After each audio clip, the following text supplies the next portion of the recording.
weeks after we open up the 2026 24-hour Series Esports Championship, we trade the shadow of Mount Fuji for some Spanish sun. And welcome to Motorland Aragon for the 6 hours that awaits. Arjuna Kekipati alongside of David Haynes on RaceSpotTV. Delighted to have your company as we get set to go racing.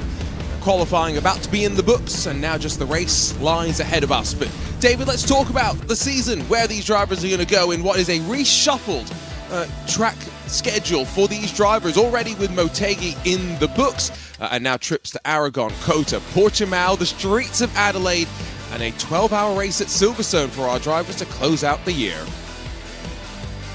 If you just treaded the boring and safe route, this would have been 6 races at Monza, Spa, Imola, etc. But they've gone left field for a fresh season and a fresh style of racing. It's going to show us things that we haven't seen before. So that takes us to Motegi, Aragón, Kota, Portimao, Adelaide, and 12 hours of Silverstone. It's certainly different to what everyone might have expected, but that's good because it gives us something different, and we are going to see new things like we did at Motegi, we will here at Aragón, and Adelaide. What a shock, but how exciting. I like the surprise that was included for the drivers. Plenty of car choices in GT3 and GT4. However, as ever, the drivers and teams have congregated on a couple of the strong cars they feel. BMWs and Ferraris for the most part in GT3, and Porsche Cayman dominant in GT4. Let's talk though about what we're fighting for, and let's jump into the BOP as well. The prize pool split across our 3 classes fairly evenly. GT4 only down though to 4th position, and therefore consistency as ever going to be key in these races no matter what the BOP looks like. And the BOP powered by the team at TFR Lab. This is the magic they've come up with, David. Yeah, you can put negative kilograms on cars now in iRacing, which is awesome. So -2 on the BMW there, -6 on the Porsche. But key to all of this and the way strategy works this season is the about 75% fuel tank restriction.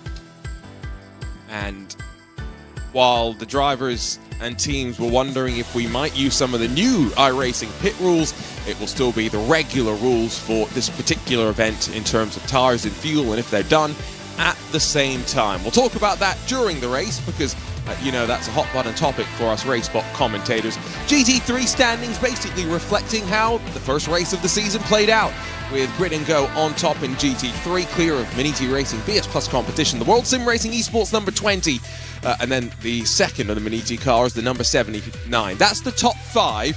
And when you step down into the Porsche Cup class, no change at the front because Grid and Go won in class as well. But Carl R Esports, Blue Mercure, Impulse, and Eclipse Sim Sports, the top 5 here.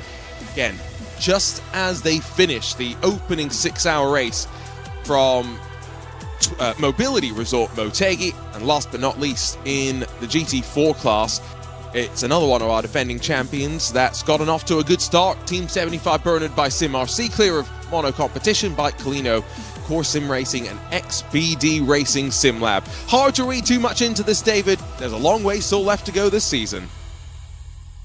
Yeah, exactly. Got to accumulate your points across all of the 6-hour races before double points at the 12-hour finale at Silverstone. And it's all about strategy. It's all about playing the odds to maximize your result. Whether you feel your car is strong or not, you just got to make sure you get it to the end. And across the season, till we get to the end, that will play you in to good position. So qualifying draws to a close. BS Plus competition punched their ticket to pole position with a 1:33.865, but it's only half a tenth quicker than Lorenzo Castellani for the 07 Racing at number 77. It's BMWs up front with Grid and Go. Race 1 winners slotting into 3rd alongside of Sheza Esports and David Toth, while the World Sim Racing number 20 sits inside of the Falcon Sim Racing number 44. Quarter of a second between the front 3 rows. Mono competition, Paul Lobmeyer in 7th with Enzo Tabani in the 2nd of the World Sim Racing BMWs on the outside of row 4. Tim Matzke in the big green machine for Miniti Racing is alongside of Scuderia Volpa by P1 Sim to close out the top 10. Negative Delta by Sim Gear alongside of the 2nd big green Miniti Ferrari starting to see a couple of the different manufacturers while fiercely forward alongside of BS Plus Hybrid and Jaden Conright. Solpic Precision Racing and Team Racing by Edeka Noring, 15th and 16th spots respectively, with 07 Racing's number 27 alongside of Impulse Racing by Tam Livery to split row 9. 19th for Enosis Esports Sim Deck app, 20th for Hyperion Racing and one of the Ford Mustangs, with Zenith Esports, Mermika Group M Esports and Team Checkmate Edent, the 23 GT3 cars getting ready to go. Blue Mercure and Augustin Bernier secure pole position in the 992s, and it's by just over a tenth and a half over Aidan Matisse for Fiercely Forward. Expecting the race margins to be close though between them, Impulse Racing, Carlisle Esports on row 2, and the XBD Racing SimLab crew alongside of World Sim Racing, 5th and 6th positions. Relatively small cup class, 07 Racing Rhino Power 7th, Pole Promotion Esports in 8th, with Eclipse Sim Sports. They've got an early penalty, 20 seconds for resetting in qualifying. That will hold them back. The Rao Racing Project 91 team in 10th, and Team Purple Sector rounds out the field. Last but not least, a numerous field of GT4s and Impulse Racing Thomas Burgess hooks up qualifying to be 29 thousandths clear of Team 75 Bernard by SimRC. Fiercely Forward split row 2 with Bike Colino. Lots of these Porsche Caymans up in the hunt with mono competition, and the Thomas Eng Sim Racing 434, 5th and 6th positions respectively. XPD Racing SimLab 7th, Bike Colino Pro in 8th with Team Checkmate Wallach Group and the ERE Race Esport team bookending your top 10. Team Floral by Impulse, love that Ford Mustang. Sheza Esports, another one of the Mustangs, just outside the top 10, some work for them to do. Marika Group M Academy 13th, Appa Racing Ascari 14th, Core Sim Racing Team Checkmate Kozluka Z Logo, Fury Simsport Wizards Esports GT4, and at the tail end of the field it will be Arrow Racing Team and also GTUnit.de. There was one other Porsche Cup car that we didn't see on the grid, and that's an important one, the Grid and Go 901. No qualifying effort from them, and they will start from the back of the field, David. Some work to do, but a 6-hour race that lies ahead. Yeah, expect lots of pit stops with that reduced fuel tank size, so even starting from the back of your class, lots of things you can do strategically to move forward across the pit cycles, move forward on track, because this is going to be a very high average speed type of circuit on this configuration of Motorland Aragon. I was wondering about this configuration, not necessarily the FIA approved or FIM approved layout, but will carry a bit more speed down that back straightaway. We'll see what that does for multi-class traffic.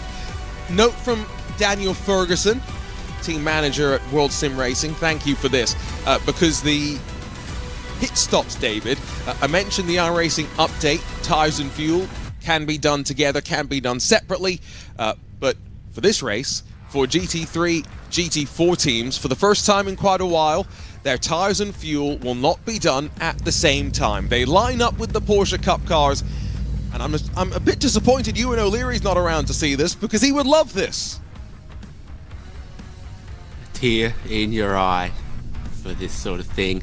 Lots of other interesting series-specific rules, like the one that gives full horsepower to the Dallara LMP2, and then more stuff coming in the pipeline from iRacing that will help multi-class sports car racing, like class-specific starting rules, class-specific pace cars. It's all good stuff. I was so thrilled when we heard about that a couple of weeks ago, and now we have in the flesh here the ability for series organisers creating their leagues to choose what they want the pit stop rules to be, and I love the Nürburgring endurance ones.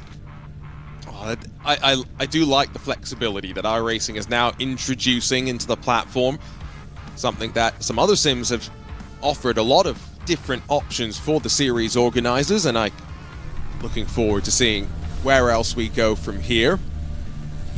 6 hours on the clock, 3 classes of competition, and still very early in the season. Next time out, Circuit of the Americas. I would argue that's one of the tracks on the calendar that most lends itself actually to multi-class racing. It's a very natural fit. You either know what you're doing or you don't. Silverstone as a counterpoint, it can be a little bit confusing with some of the overlap through some of the mid-speed corners. That's all in the future. We'll send the pace car packing, and then BS Plus competition will be in control of the field with 07 Racing alongside, and then Grid and Go Race 1 winners slotted back in third. Looks like we're going to get a full formation lap for these drivers to build some temperature in their tires. That means, David, we can also maybe talk through some of the expectations, and maybe let's start back in GT4, where Team 75 Bernard by SimRC, being so dominant in this class over the years, qualified on the outside of the front row. Could Impulse Racing be taking the fight to them this week? Absolutely, and I'm thinking about strategy for these cars now that fuel and tyres are separate, and it leads yourself at a circuit like this to thinking about taking just 2 tyres. Potentially right sides could be an option. You see, we're going through this incredibly long and fast final sequence on this version of the configuration, and there are a lot of fast left-handers here at Aragón. So with a couple of different GT4 models back there, exactly how they handle their tyre wear becomes, I think, even more important now. This might be the last season that we will see the Cayman GT4 Porsche announce there's a 911 GT4 coming. When will iRacing scan it, get it added into the system? Well, Porsche's already very confidently said that there will be customers racing that car at Daytona end of January next year. So TikTok, the scan clock has started to roll down. Move forward into Porsche Cup cars where not much has changed. They've always done tires and fuels separately. However, I think this high-speed configuration of the track, the fact that these cars are faster than GT3s in a straight line, it's going to make traffic management, especially with all 3 classes together, David, very, very difficult. Yeah, it's the class that we didn't see on the BOP sheet because it is a one-make class, but there is still the ability from the series organisers to just clip the power or add some weight to these cars if they feel they need to make it play nice as the middle child between GT3 and GT4. And seeing exactly how they're choosing to warm up their tyres on this formation lap, everyone thinking we will need to put some work into the tyres. You can see that the conditions are toasty. 108 Fahrenheit on the track itself, which works out in correct units to about 42 degrees Celsius. So could cook quite a lot. Don't want to cook the Michelin tires underneath you. This is the part of the track which is slightly different, not using the chicane off on the left-hand side. Instead, it will be a full bore blast, run down into the sweeping final corner here in this particular configuration. And so we'll pull the pace car off in a moment and get ready to send them. 23 GT3 cars, 12 Porsche Cup cars, and 20 GT4s. A field of 55 is ready to go. And David, I'm going to put you on the spot. Who wins in GT3? Flip your magic 8 ball. How about Falcon? It's not a bad shout. James Baume starting that car off. Can they play the strategy and work their way off in this initial race start? Keep your nose clean in the 6 hours of Aragón. And our pace car driver clearly enjoying the track so much that we're going to get one more formation lap, which means that strategy now is surely going to slightly be affected as we continue to burn off a little bit of fuel. I'm trying to think. I've seen this happen at another track where it wasn't possible to have one full formation lap. You had to either have a short formation lap or 2 of them. It gets to say I've seen this happen in other leagues before, and that gives me a great opportunity to reverse my guess. I think a Maniti Ferrari. Oh, so you're going with the unpopular choice, I would say, of manufacturer here. Obviously, the team's locked into their pick of car at the start of the season, and then the team at TFR Lab doing what they can with BOP to equalize things. A couple more tools in their wheelhouse now that iRacing has opened up negative weights and positive power adjustments, so it's a bit more that they can do than a handful of years ago, but still just a couple of levers that are being pulled here and there. You know, I've been sitting on the fence quite nicely, and I think I'm going to step off it. It's unfair of me, David, just to make you jump off. I'll push you off, if you will. I think I'm going to go with Grid and Go. I think that they are probably my team to watch for today. We saw in the opening round, Sven Haase really put the tempo on the rest of the field. Alessandro Quintai is the one that will take the race start this time around. But after their success across of both the GT3 and the Cup class to open up the season, I don't know if I can really look too far past them. 07 Racing did a great job in qualifying to be there on the outside of the front row. If they can keep their nose clean, which has sometimes been the issue for them in other races and other championships, they could be in a good spot. Sheza Esports as well, can never count them out. It's a really strong field of GT3s when I look down through the top 10. Yeah, absolutely. In past seasons, there's been 4 classes of car in this championship, but slimming down to 3, what it does is it gives you the ability to put a couple more cars in each class, and so you have a deeper and stronger field for GT3, for the 992 class, and for GT4, and so the number of these GT3 cars runs deep, and so does the quality. So, you know, when the 6 hours begins, it becomes truly anyone's race. Qualifying pace and 6 hours of race pace can be different things, and your star qualifying driver versus the, you know, the aggregate combined of all of your drivers that are going to drive across the 6 hours can be different things. So what you see on the grid is never in endurance racing locked in to being exactly the form guide that racing might give you. I feel called out as a driver that would be a bronze level driver in any GT3 lineup. You are right, there will be slight pace discrepancies even at the front of the field. And let's see if we'll send that pace car packing. Third time's the charm, ready to go for the second round of the 24-hour series esports championship in 2026. Popping out of line early, but the green flies here at Motorland Aragon, and we run down to turn 1. Already, Rainer Talvar has converted pole to the lead, and look at Sheza Esports trying to cut now underneath of Lorenzo Castellani, already dropped down behind of the Grid and Go blue and yellow front-ended BMW, and now Castellani vulnerable as around the outside comes James Baume. Decent start for the Porsche Cup cars, although Blue Mercure with a dominant lead over Fiercely Forward and Impulse Racing as they sweep out through the opening sector. Meanwhile, the GT3 is getting ready to drop onto the back straightaway for the very first time as GT4s round through the final corner and get ready to punch the loud pedal with Impulse Racing, Thomas Burgess, the blue, black and white on the left side of the track in control of the field. GT3 cars are dropping down through the long, sweeping left-hander onto that back straightaway now. And finally, GT4s are racing, and a big crash. Julian Fernandez gets turned on the nose of his competition. The Fiercely Forward car goes straight off into the tarmac, not even 60 seconds into the race, and we've got drama. Yeah, absolutely. So a couple of the front row cars coming together. It is Porsche Caymans predominantly up the front of this class, but you'll find a couple of Mustangs deeper in, and they'll try to muscle their way forward, and exactly that's already happening, and this gives Impulse a big gap up front. On board with the Argentine Octavio Rondeletto, not going to miss that car.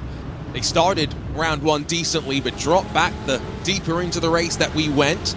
You can see the gap already building up in front of them, 1.5 seconds. Crucially for Thomas Burgess, Marvin Strell checked up in the rest of the pack. There's a penalty that's been flagged for Ganoso Taz-Dellon, the 901 Grid and Go car, but he's not headed to pit lane. Instead, Solpec Precision Alex Gall started this race in 15th, and unfortunately an incident warranting a quick check down on the pit road. BS Plus leads, Blue Mercure leads, and Impulse leads. All our pole sitters converting the qualifying efforts to leads up front, and already trying to break away in the case of our GT3 leader. The excursion through a little bit of the gravel there, but this track configuration, it's with 2 bus stops and 1 gigantic final back straight into a sweeping corner reminiscent of a left-turning Peraltada at Mexico City. So this is a really, really fast section of track on the backside, heading downhill, slipstreaming into what's not a massive braking zone, to a really fast sequence of final corners. It takes away a passing opportunity in some ways, I would say, David. I like that you flagged that. I wonder what that will mean with traffic as well, because with the closeness of the top speed for Cup cars and the GT3s, with both now having ABS, they are going to be very closely matched down into turn 13 and 14. Well, we're not going to have to wait too long to find out on some of these. You saw that the GT4 race start happening, you know, almost a minute after GT3. They were halfway a lap around to already catching them before GT4 got underway. So that gave some space for the classes to have their race starts. But it means that we don't get too deep into this race before GT3 will be engaged in the first pass through the traffic. Fisticuffs will start. Word from race control, by the way, the black flag I had seen for grid and go, that's been cleared. That was because they, after their technical issues, had to pass the GT4 cars to line up at the tail end of the 992. So great start from Taz Dillon, already picked 3 cars out of the way, and he's into the top 10. Lots of work still left to do. You're not going to count them out of the conversation for the class victory. Still, knowing strategy in that class is going to be crucial. Augustin Bernier leads. Blue Mercure Esports announcing earlier in this week that they've decided to wind down their focus on LMP2 to prioritize some of their other programs. That would include this 992 Cup car. Some of their drivers competing yesterday in the regional championships of the Porsche Esports Super Cup qualifying ladder. Down the road for GT4, Thomas Burgess, almost 3 seconds clear of Thomas Eng Sim Racing. This race start has gone according to plan for the 457. Well, cars collided behind them in turn 1 on lap 1. It opened up a gap, and they are running with it for the moment, seeing if the cars behind them will be, you know, slipstreaming and helping each other, or battling and costing each other. Noted a couple of things that have been laid down by race control, and we'll take a look first at the GT4 race start. Fiercely forward, tries to maybe move slightly across to the left, but at the same time there's a car that comes in hot under the brakes, and I don't think the fiercely forward car was quite aware of that. No, that's the contact. And they start so tightly bunched that if you do want to move from one side to the other heading into the braking zone, there's very little space to be able to do it. So it's got all the hallmarks of a racing incident. That's got all the hallmarks of a Newton's cradle. Oh, nice. Yeah, that is careless in some ways. Maybe a slowdown that's now having to be served by that Fury SimSport 416, and then as they work onto the back straight, a bit more argy-bargy. The course sim racing car gets involved with the elbows out. Tom Kunath behind the wheel, slips through, does Matteo De Feo in the Bikeolino Pro. That's just the madness of a race start. And speaking of race starts, not sure what the leader has quite done in 992, but Augustin Bernier has been flagged for a start infringement. That will be a 20-second penalty to be served in the opening hour, or 90 minutes I should say, of this race. So the first 2 pit stop sequences. That's big drama early on. Augustin Bernier's got now to try and build as much of an advantage as he can. And of course, the penalties get served in the penalty box, in the pit lane, so they almost get added to your pit stop time. Here's your GT3 race leader, and I don't envy the work that they've got to do right now.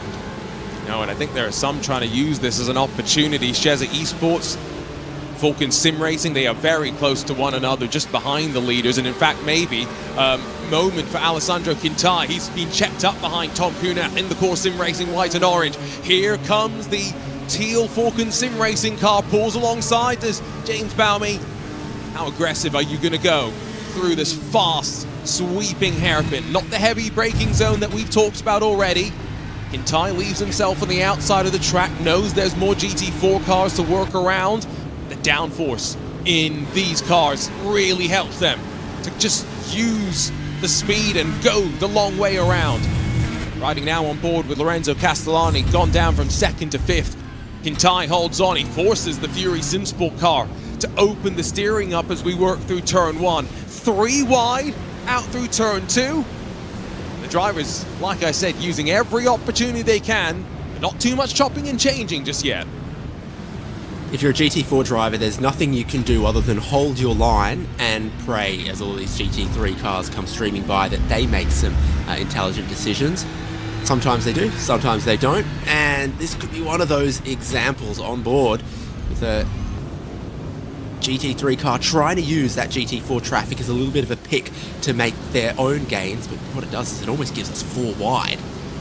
There was a pun on clear opportunity there, and I'm disappointed, David, that you didn't take the chance to describe a lob up the inside from Paul Lobmeyer. I'm sure we'll see a couple more attempts from that, as a little bit more uncomfortable for one of the Ferraris a little bit further down through the running order. Still navigating through things. Oh, Jakob Niger's got a slide going on, and quick hands to save that Mercedes from a quick trip into the wall. Now, Philip Oldak and Derek Heiberger. Oh, the Hyperion Mustang, the left front kisses the barrier momentarily, but that was a high-speed moment for the pair of them. The Hyperion car gets the worst, Impulse Racing losing out significantly, and now the big green machine tries to slide up the inside. Tim Matska has dropped down 7 spots at the start of this race. Has got the bit between his teeth as he tries to recover his way forward. And now just a handful more GT4s to go.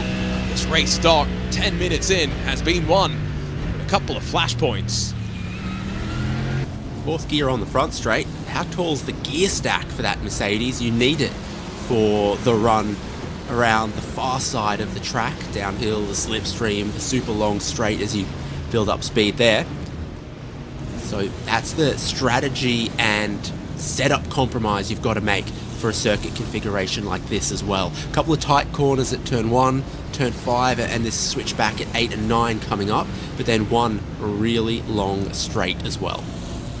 A lot of these corners, I would argue, invite the GT3 cars to kind of make their moves in these early stages when we're so packed up together.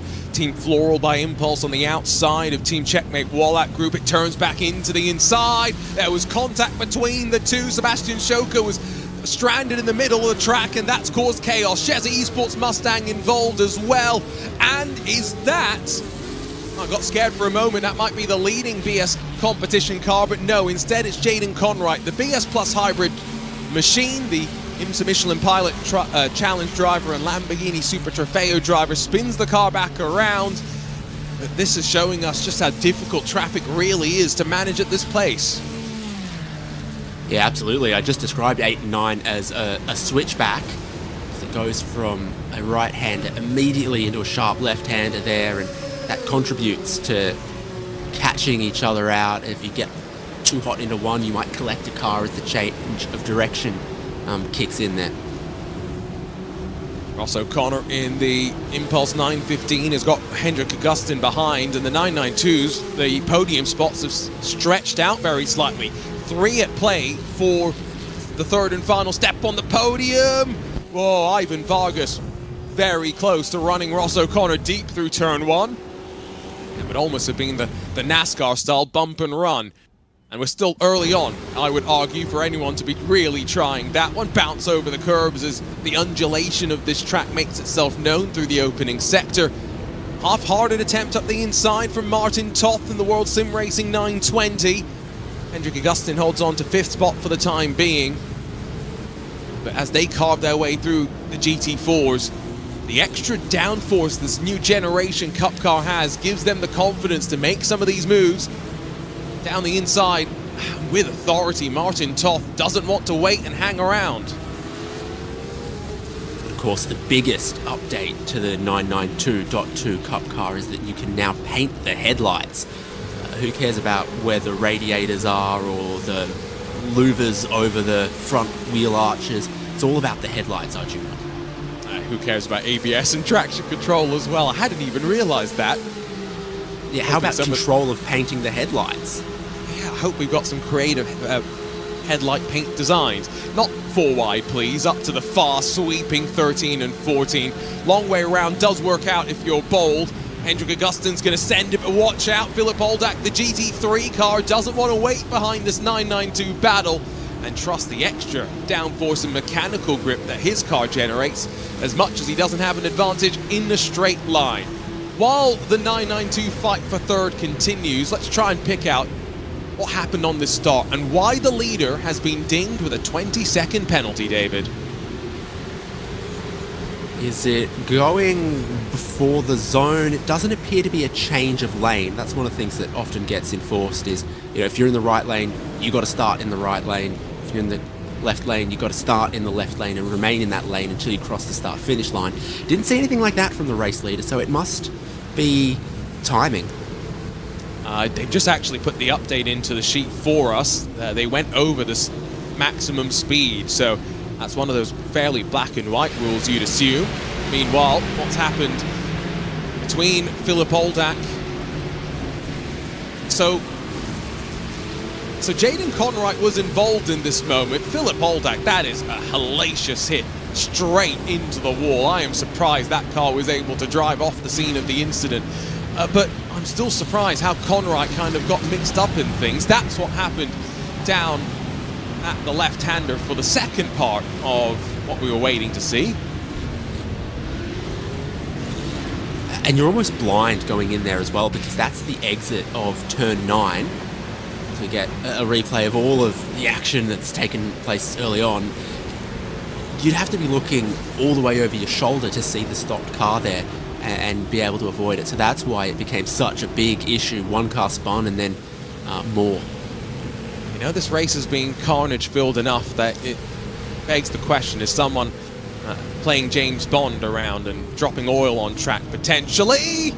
Almost deep at turn 1, right as we say that. These drivers have started to cost themselves time, hand over fist right now. Augustin still 4th, Martin Toth behind for the World Sim Racing 920, XBD Racing, Pole Promotion Esports, and then the Grid and Go car that started down the back. 07 Racing Rhino Power, Project 91, all in touching distance here as we sit on board the roof cam of the 907, 9th position. And still with a couple of the GT4s to pick your way through.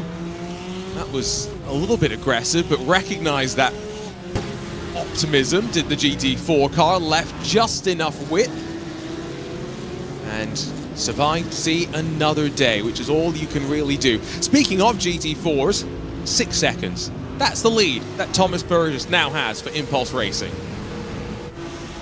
Yep, pretty monumental, especially if it's all going to plan there, because you can point to the 5-second race lead for Blue McCure, and then you can also point 1 dot point lower at the 20-second penalty. So that's masses of time for the GT4 leader in how competitive and close it would otherwise be. Daniel Ola jumping into the chat saying Sheza P2 and GT3. It's a giga result so far, but we're only 16.5 minutes in. It's a long way to go. They're only 2.5 seconds off the leader, so doing good to keep pace with Reina Talvar through traffic first time by, and expecting another cycle through on traffic in a handful of laps. Now, track limits down there. We won't question it too much, but seemingly 4 wheels on the curb is what is allowed. Drivers all aware of the 40-point off-track limit that the series tracked separately from incident points. Look at the different nationalities on display on our timing tower. It's truly an international field and an international broadcast team as well. I'm over here on the east coast of the US. Our producer is down in South America. David is down under in Australia, and well, the computer is actually running the broadcast over in Germany, so managing to span 4 continents with just 3 of us. Yeah, great to see all of those flags and nationalities and look down them, you know, top to bottom. Not in the World Cup, not in the World Cup, not in the World Cup, already out of the World Cup, already out of the World Cup. Ooh, Mbappe looks good this year. Oh, incredible. It's coming home, that's all I have to say. Until it's no longer coming home, at which point I'll jump on whatever bandwagon I need to. Enzo Tabani. If Mbappe's looking good, could we get a Mbappe-Messi matchup? That could be quite interesting.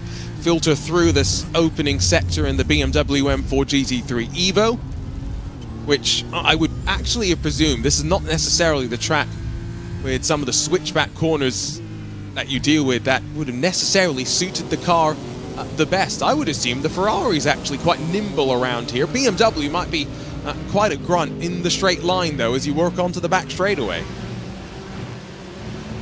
Yeah, I mean the 3 sort of phases you're trying to deal with is the twisty first sector, the really fast final sector, but also stability as you commit to try to work through the traffic, as you try to take alternate lines around the racetrack. That's something you'll have to do very often in a multi-class race like this, is be on a part of the racetrack that is your non-preferred, but still make it work. Can we get a driver from Cabo Verde, please? Well, to fulfill World Cup requirements, we just need someone to go live there and get the passport, I guess, technically. So someone get on that. It might be your pathway into the Porsche Esports Super Cup if you can find a route into the Middle East region. A little short on numbers. Just 10 in that regional championship, of whom 8 are going to move forward. So, like I said, maybe an opportunity for those with some creative juices flowing. Blue Mercure doing their best, by the way, in 992 to try and minimize the impact of that penalty that we mentioned, 20 seconds added for a start infringement.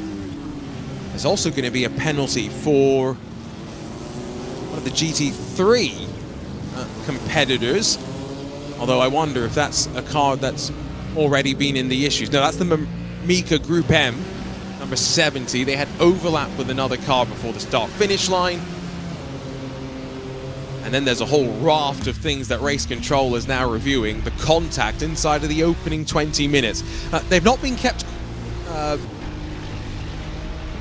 quiet so far today, our Race Control team. There was a couple of things in qualifying as well, David. And it's always nice. These drivers are aware of live Race Control and the repercussions that they will face.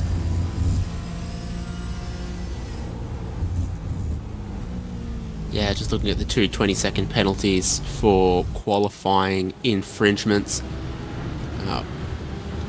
One of them seems like it's improper use of the pit lane. The other one is the typical qualifying penalty you think of, which is impeding someone who was on a fast lap. Oh, there's another penalty I hadn't even flagged. The first penalty of the day for 07 Racing, Lorenzo Castellani. They were here with the wrong team ID, effectively the wrong paperwork being submitted when they showed up to the track. And that's a 60-second penalty for them. So after qualifying second, now down to 8th, it's only going to slip backwards further from here. Marvin Strell back up to 3rd after being demoted on the initial race start. Now just Henrik Foyer in front of him in that mono competition TSSimshop.de 410. The lights flash. Heads up Henrik. Marvin Strell's coming through. Pulls to the inside at turn 13. And nice, easy, coordinated switch there of the positions. Not an opportunity for Thomas Eng Sim Racing. Wojciech Dvorak to close up and take advantage. Run onto the main straight as they head back up to turn number 1. It's a string of Caymans and then Leonardo Dragotta in the best of the Ford Mustangs for Team Floral by Impulse. Was very tactical from Mono Competition to let Team 75 Bernhard go the way they did and let them even get back onto the racing line before the final corners, which are technically turns 14 and 15. It's a unique shape of corner, that. It's a long, fast corner, but it's got this just little sharp bit right at the end that's turn 15. So you'll see the way that they are placing the GT4 cars is diamond into the corner, rotate a little bit in the middle, and then come back to that final little apex. And that's a line that's very common for cars of lower downforce. I think higher downforce cars might be aiming for just the final apex.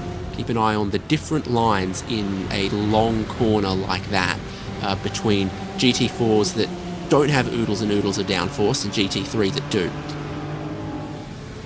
The variety of manufacturers in GT3 and GT4 and iRacing now, even though we don't see them all on display, that might have also presented a couple more questions for us around this track. Fuel saving. That's what Octavio Rondoletto has been focusing on, and the Bike Calino Max 444 sweeps through in 5th position. It's a couple of seconds down the road to that Team Floral by Impulse at 468. The amount of fuel saving going on right now, I mean, this is manna from heaven when you're stuck in a queue this far back in line. And not really going that slowly, we should say. Now that Marvin Strell's at the front of the queue, you'd expect the pace to be effectively matching what Thomas Burgess is doing for Impulse. But the problem is traffic. Alessandro Quintai puts himself into the gravel as he tries to sweep around the outside of Tommy Razier in the ERE Race eSport machine. Not quite the opportunity for Falcon Sim Racing to pounce and take advantage, but a wake-up call nonetheless. Yeah, indeed. Trying to carry some speed around the outside of turn 2, but I don't think they had overlap before going into the corner, which makes it a risky proposition to try to go around the outside of a GT4 car. But this is the kind of stuff we are going to be doing all day. People are going to get heads up to it. The GT3 teams will say, well, this is the kind of speed we've got. You know that we might end up there. And the GT4 teams will say, you weren't alongside, you can't be doing that and claiming this space preemptively. You know, like people who might leave a traffic cone on the street to say, this is my car park. And those cones should be removed as quickly as possible. Now, there's only a couple of places you can make a move. I would argue turn 13 is not one of them. And there's some bump drafting amiss between these two rivals, helping each other out at the end of the back straight. Shoot to the outside around Team Floral by Impulse Ford Mustang. Still searching to try and get back into the draft of the train that runs 2nd through 6th, and this could be the opportunity now as Quintai and Baumi close. Behind them, the pair of World Sim Racing BMWs also closing in. Back to splitting the traffic either side they go. Not quite an opportunity for Baumi up in towards 4, 5 and in towards 6 and 7, however. It's closing up, not just these two. The BMWs behind for World Sim Racing are in the mix. They've lost some ground to your leader as well. David Toth sits 2.5 seconds behind Reina Talvar. These drivers now sit 6 seconds off the race lead, but they filtered through traffic. They've got 6 seconds between Team 75 Bernard by Sim RC and Impulse Racing and GT4 now to breathe for another couple of moments. Although this opening stint of the race is quickly drawing to an end with the 75% fuel capacity, David. Only 15 minutes or so before the teams will be thinking about trips down to the lane. Yep, plus the 2.5 formation laps, plus this feels like a relatively high fuel consumption circuit. You're full throttle here, there's nowhere to hide and nowhere to save for about 50% of the racetrack. And even onto the front straight. Once you get past about turn 3, it feels like it flows a little bit. You could roll the momentum and try to make some savings, but right here, if you do, you'll just get swamped. Into the left-hander. Scuderia Volpe by P1 Sim. Started in 10th, dropping down a couple of spots, but keeping the car relatively clean is the most important goal of the opening driver's stint. A little less fuel saving than what we saw in GT4 for these competitors, but there's no doubt that there will be a few thinking about that. A little off-kilter there for Falcon Sim Racing, around the outside of the leader in GT4. And here it closes up. Marley Joffe. Enzo Tabani still 1.5 seconds behind. But the number 20 qualified slightly higher than the 23. And now sits in a great position. They're not going to hit traffic now, I think, until potentially they get back around to the GT4s once again. The 992s are just about to make their way around the GT4s once more. Lap time difference, David, between the top two classes, only a couple of seconds here and there. Yeah, fastest lap for your leader in GT3 is 1:34. Fastest lap for the leader in 992 is 1:36. So, yeah, there's about 2 seconds a lap difference right now at the peak of the performance for GT3 versus 992, and most of that comes in the corners. It's not coming in a straight line, so that is what makes the 992 cars difficult to get around when the GT3 cars do catch them. However, it had been the case that the pace from the peak dropped off further for the 992 cars when they didn't have traction control and other things. Now that the tyre strategy rules are aligned and the ABS is aligned, they could remain closer for longer, perhaps. A bit of contact into turn 1. That was maybe a little overly optimistic to pinch on entry, but the cars fight off of turn 2. One of them is the America Group M number 70 that has a penalty for some early race contact. And now contact made more with the back of the Zenith Esports BMW. There was a GT4 car that was spun around. That might have been the Thomas Eng Sim Racing 434 with Dvorak at the wheel. And in trying to take avoiding action, the Concertina just checks up, and that Thomas Eng Porsche, almost just like on a pendulum, rips the handbrake and goes around. So unfortunate that the team that loses out the most is the team that sort of saw a problem and exercised a bit of caution, but then no one else can see it and get collected from behind as they were slowing up to try to work their way through the incident. And yeah, that GT4 car did just rotate like a top, as they say. It's that elevation change at 9 that does it. Not quite like a Beyblade, at least not with the momentum that one would have. Halfway through the first hour, quick rundown in all three classes. BS Plus competition lead by 2 seconds. Rainer Talvar over Sheza Esports and David Toth. Falcon Sim Racing have just slipped through in front of Grid and Go, but that was a fairly coordinated move, and now I think they will try to work together to bridge the gap up the road. World Sim Racing slot in behind, and that's the top 5 in GT3. In 992, currently Blue Mercury Esports converting pole position to the lead of the race. However, a little bit fast on the start, and they've got a penalty to serve as a result of that. They're doing their best to put it behind them. 6 seconds clear of Fiercely Forward, and Aidan Matisse, in turn, has got about 3 seconds over the Impulse Racing 915. Carlar Esports and World Sim Racing round out the top 5 in class. And last but not least, there's our GT4 leader, Thomas Burgess, Impulse Racing. There was contact behind him through the opening couple of corners, and he has not looked back. Now a full 6 and a bit seconds clear of Marvin Strell in the Team 75 Bernard by SimRC Frozone colours.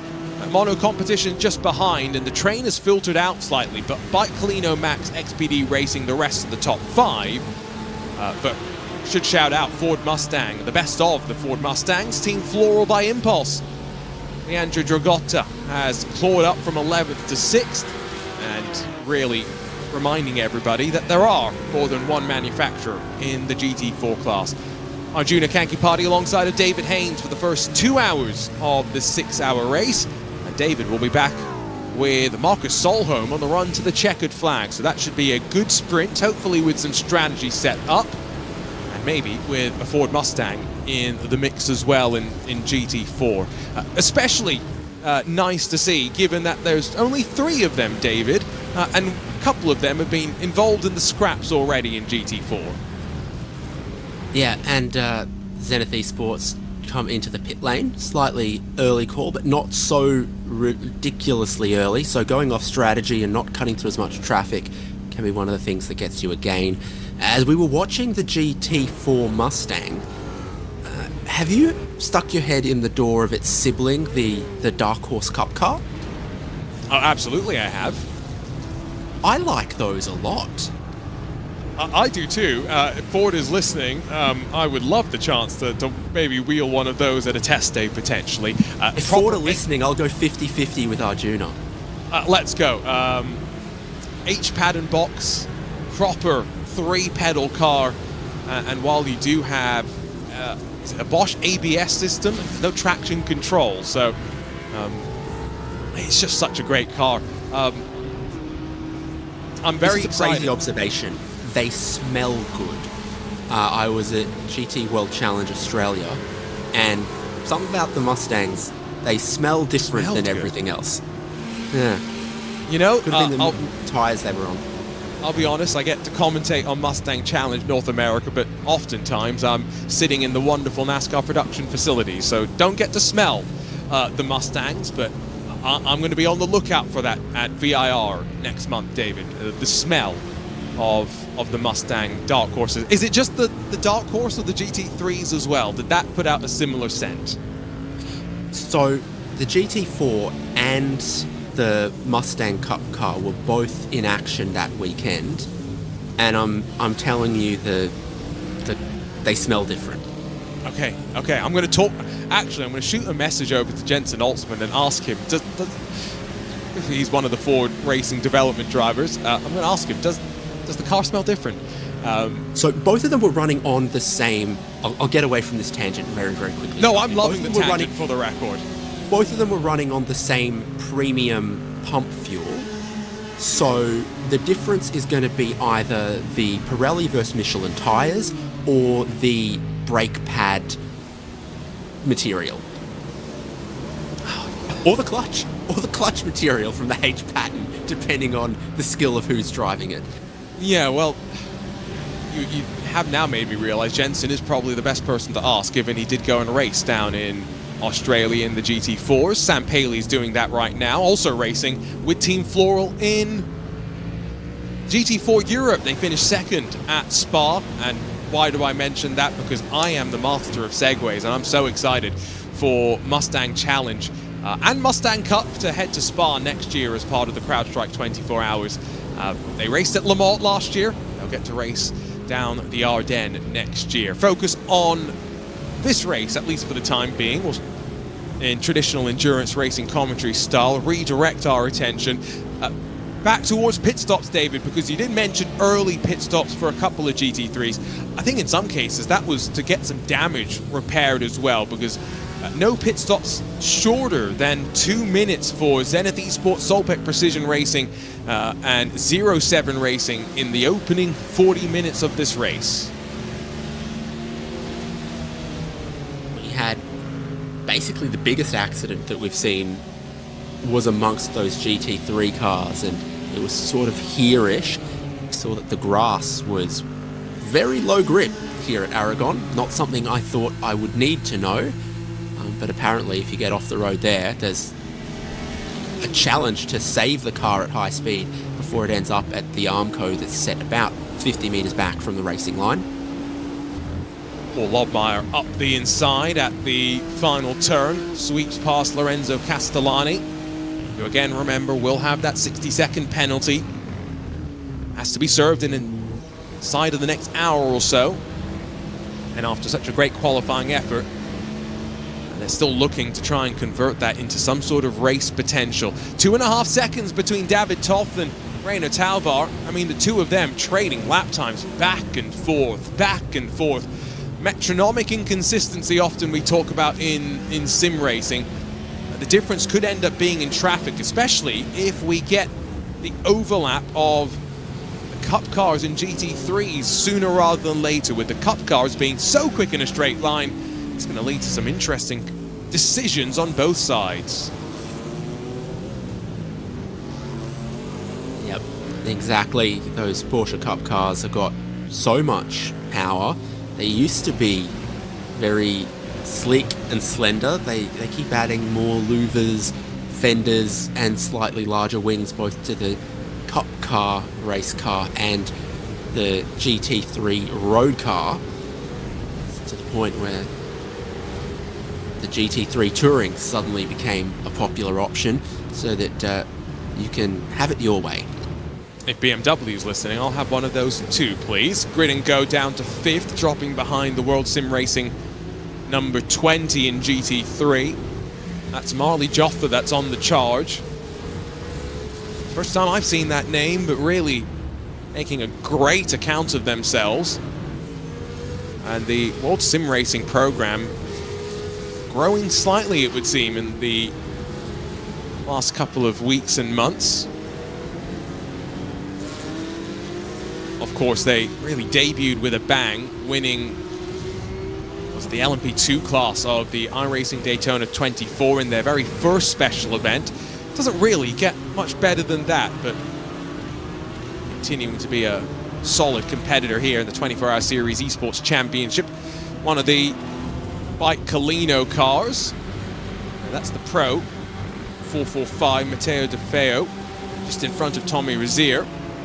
10th and 11th spots in question right now. These two have lost out to those in front of them. Tom Kunath in the Core Sim Racing 424, about 2 seconds ahead.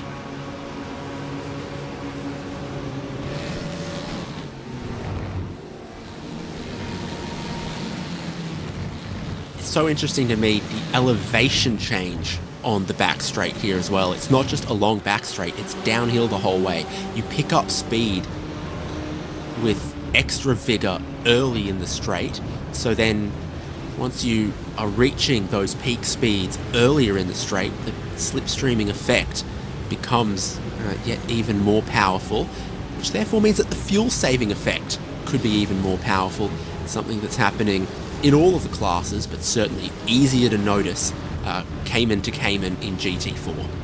And we saw on board earlier in this hour just how much saving the likes of Octavio Rondoletto and the other Bike Colino car was doing. So, with 5 minutes to go until you would expect all teams to have either already made a trip down pit lane or to be strategizing for that inside of the next couple of laps, track position is important. There is no question about that. BS Plus competition have lost a bit of that track position right now. Checked up through the traffic, and suddenly the lead's gone from close to 2.5 seconds down to 1.5. It all really depends on where you catch the traffic, and I think for David Toth, he's caught it in a decent place. Onto the back straight. Look at that undulation as well as you sweep around into the final sector of the lap. David Toth is indeed now underneath of 2 seconds. There's a Mustang in front of our race leader. A little bit more clean air for the mostly white BMW that's hunting him down. Really using all the track on the entry in towards the long left-hand hairpin. Setting up on the entry curbs and then getting a little bit checked up behind Team Floral by Impulse. Miscommunication there. Needed some indicators effectively as the Mustang tried to bail to pit lane. Leandro Dragotta followed in by David Toth. Early pit stop for Sheza Esport. Yeah, so the race leader carries on, but will have lost some time there. Aware of exactly where the Mustang was going to go. And then second place has come into the lane. This is important for me. Get your binoculars on what does and doesn't happen with all of these cars in the lane, because fuel's going into those GT3s while they sit 10 toes down, I believe you would say. All 4 tires on the ground. Will they be thrown up onto the air jacks at any point? It's a relatively warm day, but decisions have to be made about if you double stint tires or not. Onto the air jacks for the Hungarian outfit. David Toth is going to sit there and pay the price of waiting. He'll take the fresh rubber. Now, I would assume it's going to be a 4-tire stop. We may see 2-tire stops later in the day. That's something, David, you may get to see. And maybe so that will be 2 for what the car leaving ahead. And Sheza looked like they've taken 4. Sheza came in front and they leave behind there. So that could be a difference. Yeah, that's what I was just thinking. That's maybe what we've seen. And around a track like this, I would presume that you've changed your... Well, I forget how the options that you have on iRacing. Do you get to do left sides or right sides, is it front or rears? It's car to car, isn't it? So some you can only choose all or none. But for my experience in the past with GT3 cars is you could choose all 4. So you could go rears if you wanted it. You could go right sides if you wanted it. You could change 3 but leave the front left tyre on if you wanted. So my suspicion would be that if you're going to take 2 here, you would take 2 right side tyres. So that's our assumption. Let's wait and see who follows the script. And we also now have some pit stop times to fall back on. 52 seconds is now a full service in this new era of tyres and fuel being done separately. Reina Talvar sits and waits for that fuel to be loaded in.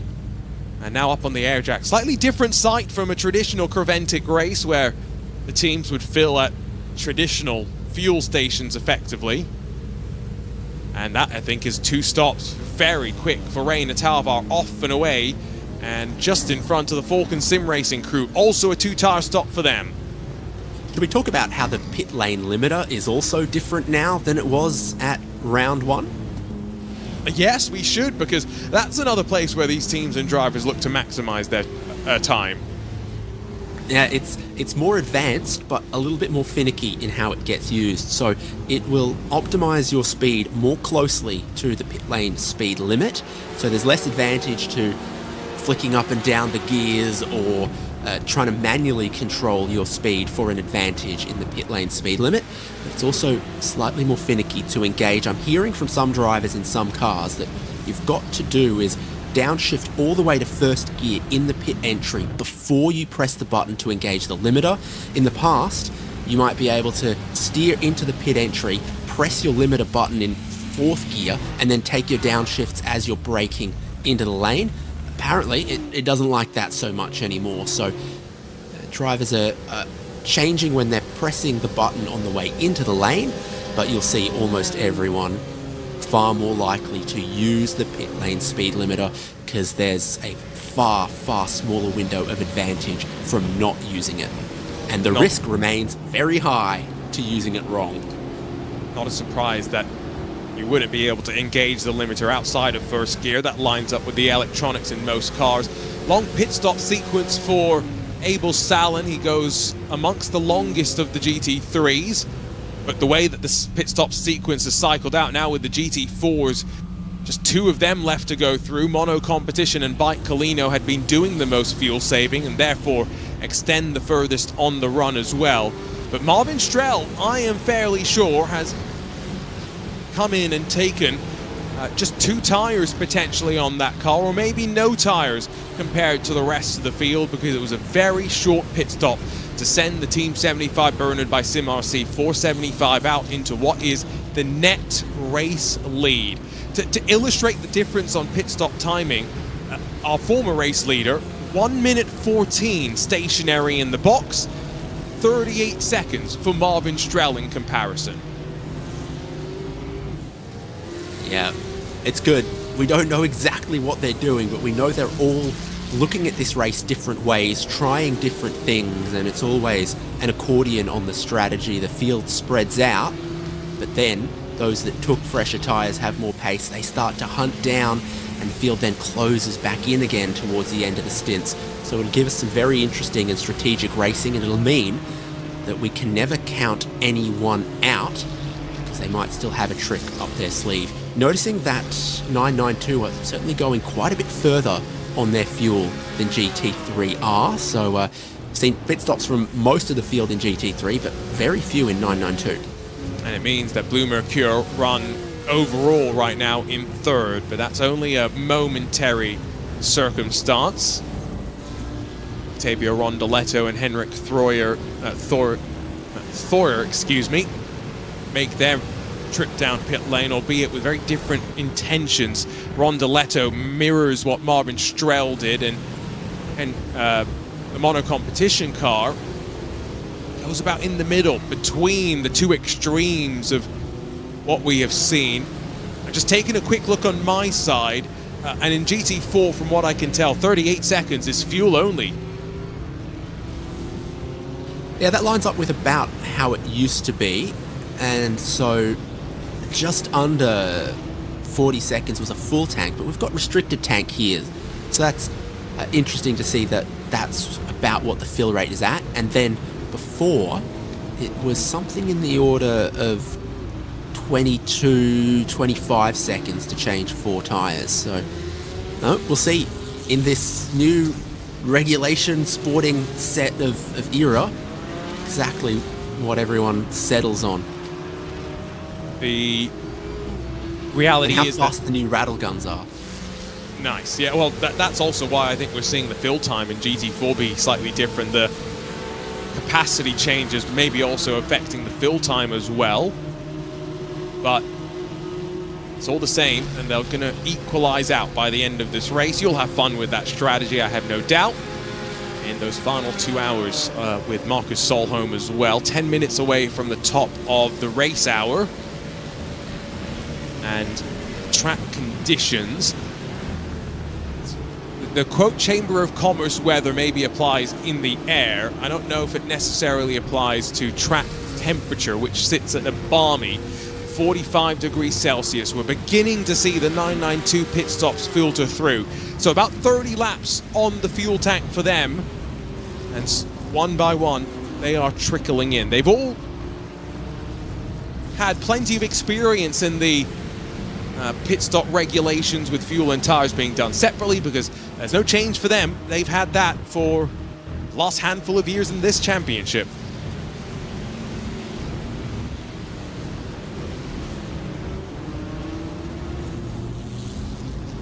So suddenly we've got a little bit more field spread of the classes, a little bit more spread within each class, as different pit stop times and strategies have been taken in GT3, will be taken in 992, and also being taken in GT4. Oh, the Mustang bounces over a curb, and I thought that poor little Cayman was in for a rough situation. They made it work. Uncomfortable, yes, but most importantly, they survive. You know what it looks like? It looks like when Shaq is standing next to a regular person. That's the Mustang GT3 next to the Cayman GT4.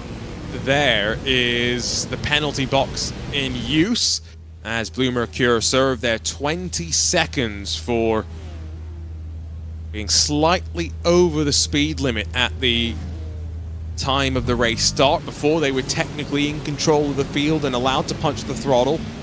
They'd built up around a 7-second buffer. They leave the penalty box just in front of 07 Racing Rhino Power. That was a close blend, but important for them to try and minimize any further time being lost. Now into the box they will go, and let's wait to see, tires or not in this Porsche Cup class, as into the box hits his marks pretty well. And just Aiden Matisse now circulating out on track, a 32-lap stint for him.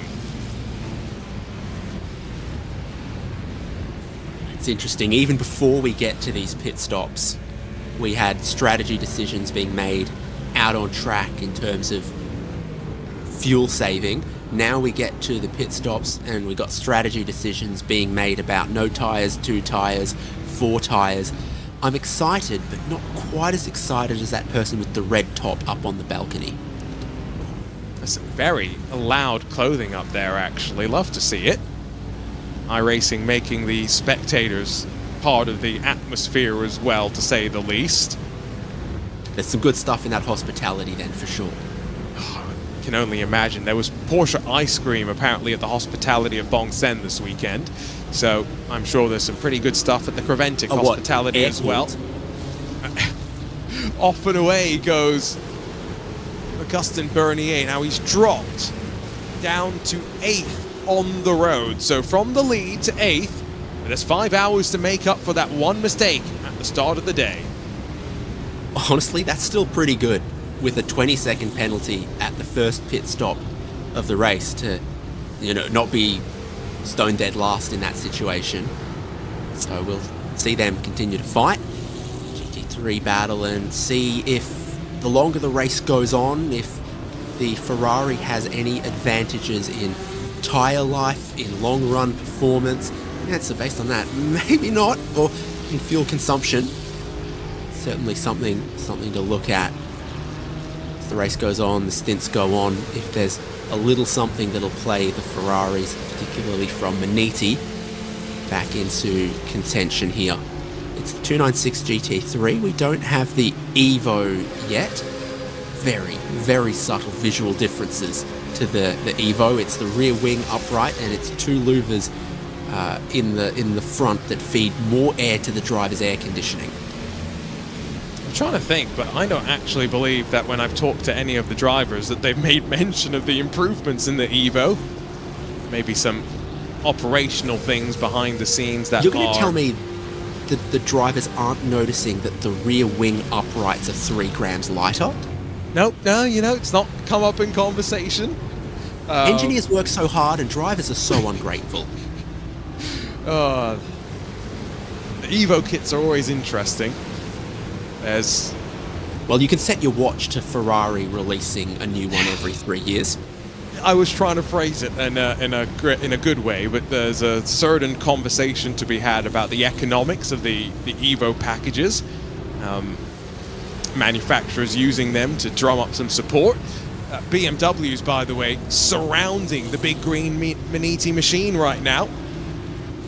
It went slightly different on strategy, finds itself up the running orders, found that track position, but Enzo Tabani in the chasing World Sim Racing BMW has got all action behind him as well, because over their shoulder, 3 wide as the traffic splits either side of the GT4, and that's Blue Mercure. Augustin Bernier trying to recover at least one position down after that penalty. He's dropped back behind 07 Racing after the pit stop sequence, sat for a little bit longer from cone to cone, and now blast down around the outside. Speeds closing in on 280 kilometers an hour before you dab the brakes. He closes the door as they work into the corner, and now back up to 7th.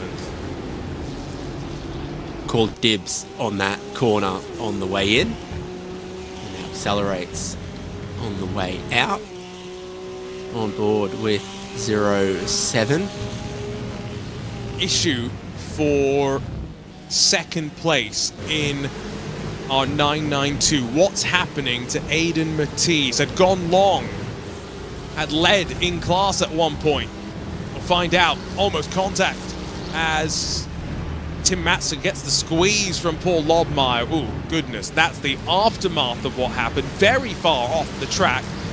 And so around the outside of the Cheza Mustang, just gets turned on the nose, pinched onto the right, and then bounces off Ross O'Connor. That was a fight for the lead of this race. Cheza and their GT4 were put in a really difficult spot there as cars went either side of them, and I think they ran out of space and they were going to have to hit one or the other, and the momentum and the domino effect, seeing the car around the outside get hit and spin dramatically but not find the wall, so hopefully not too much damage there. But 3 wide is always a challenge because the drivers on the outside don't know exactly what the driver on the other side is doing, and the driver in the middle's got nowhere to go. Starting to see first signs of penalties from pit lane. Remember, there are some rules and regulations about that. A Eclipse Sim Sports have been dinged with 5 seconds. There was also a penalty that's come down for the Mamrika Group M 470 in GT4. Our race control team having to be quite busy in those opening stages. One of the biggest penalties was for Impulse Racing, the 57. After Jaden Conright had his issue for BS Hybrid, Impulse Racing driving into the scene of the incident. 45 seconds as a result was added in their last trip down pit lane. Coming up to the top of the hour, and everyone has made their cycles through pit lane for the first time in today's race. And almost as though right on cue with split tire strategy, cloud cover over the Motorland Aragon, slowly dropping the track temperature. A benefit for anyone who gambled on a 2 tires or no tire pit stop. Yeah, and of course, even on a beautiful and perfect day, this is a 6-hour race. The weather at the end of the race is going to be 6 hours different than at the start. Be that later in the day, be it in the night, be it a little bit of weather comes across. It's never static weather, even on a day where there aren't that many clouds around and you've got a pretty predictable view at what the weather might do. The track will also become incredibly rubbered in on the racing line, incredibly rubbered in a little bit off the racing line, and then incredibly dirty beyond that, with marbles, dust, gravel being dragged on in places. You can already see the effect of that, and there's a lot more racing to come that will do it.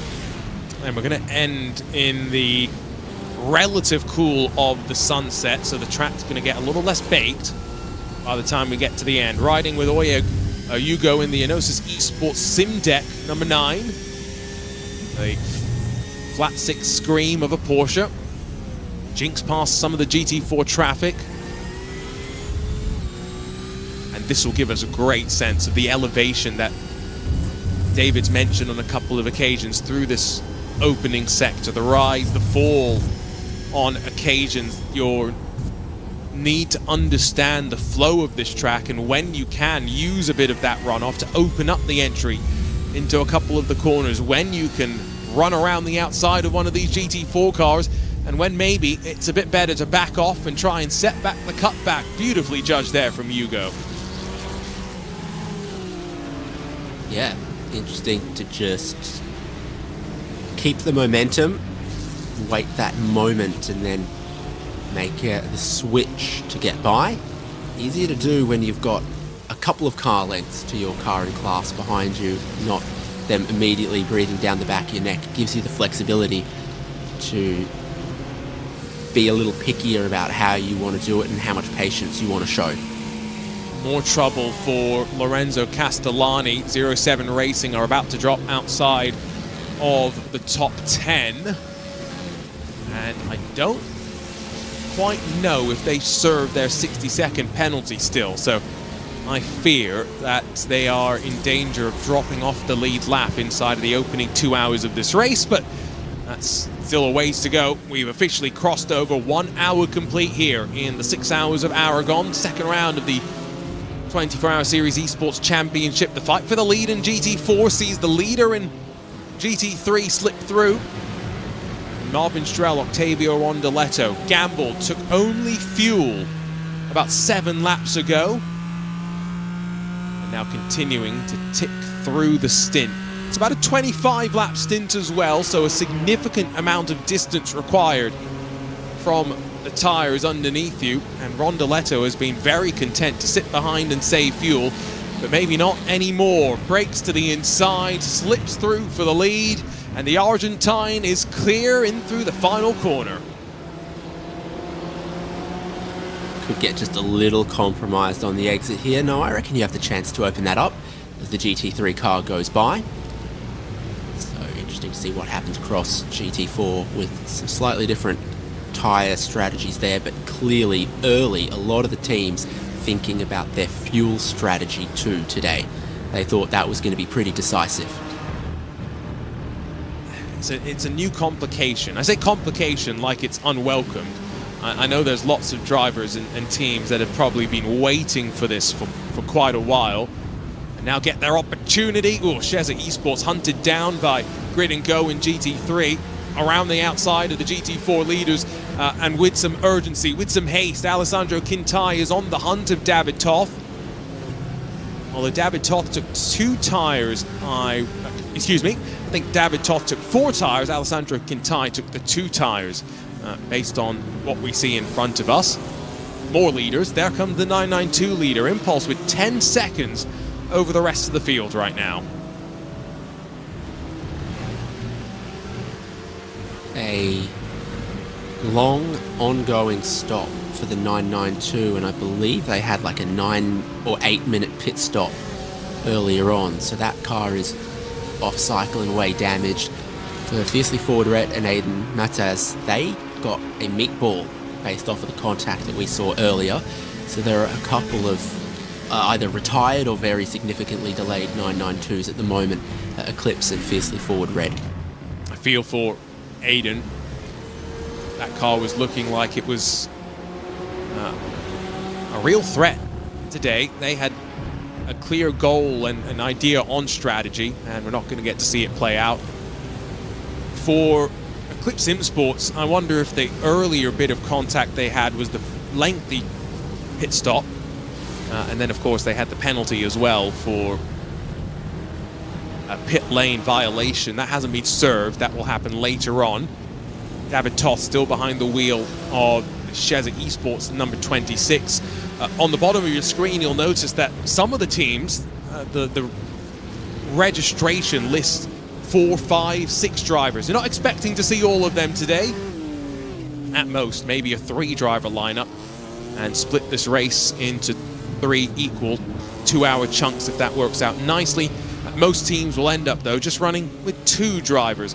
When we will see more of those drivers come into play, though, David, is when we get to the end of the season in what is going to be a very interesting 12-hour race at Silverstone. My memory, whenever I think of Silverstone, unfortunately, is of the 4 hours that we commentated on about 5 years ago. That had some prototypes in it, but I remember multi-class traffic not being the kindest, I should say.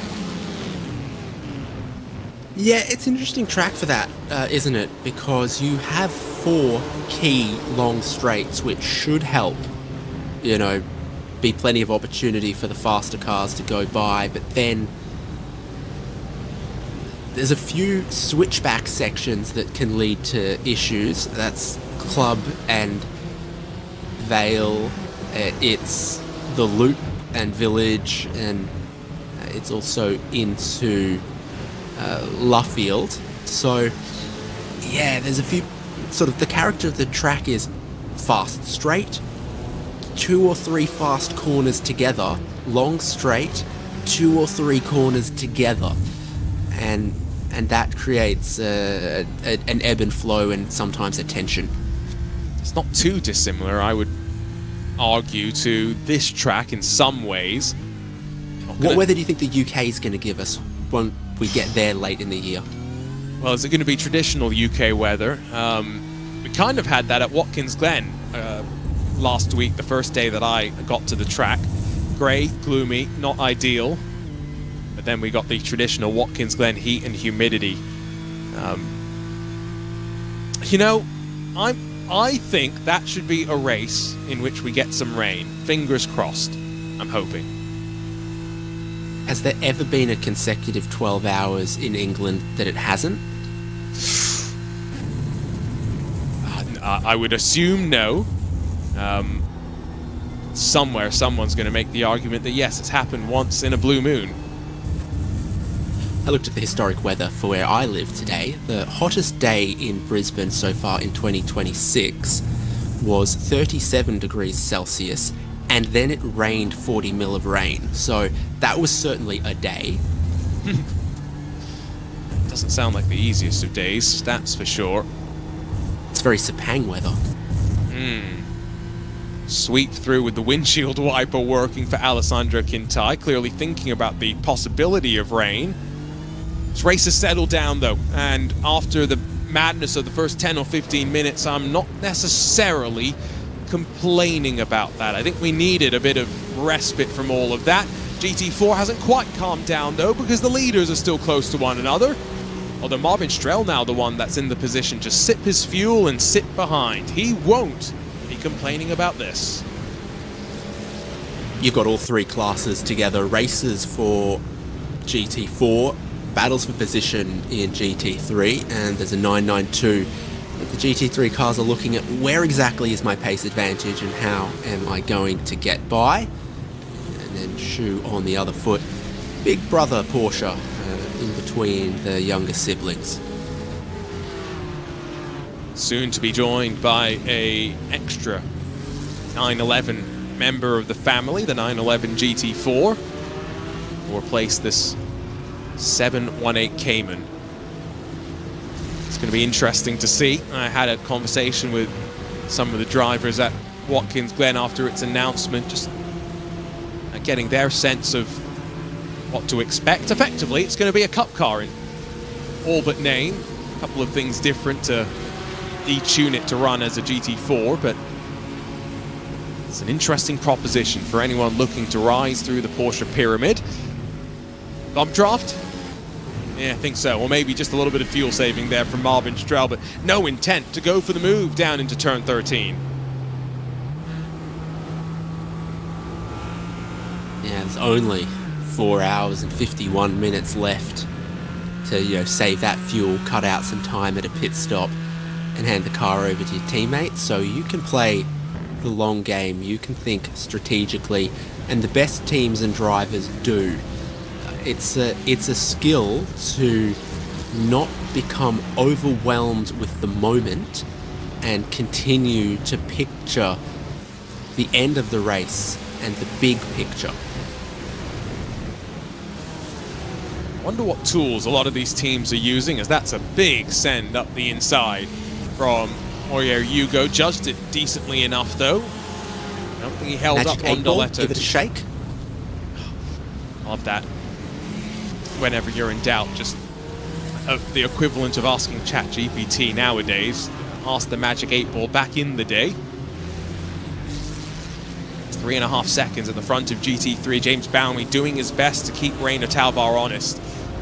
This fight for the GT4 lead close. There's more GT4 battling, for the third step on the podium.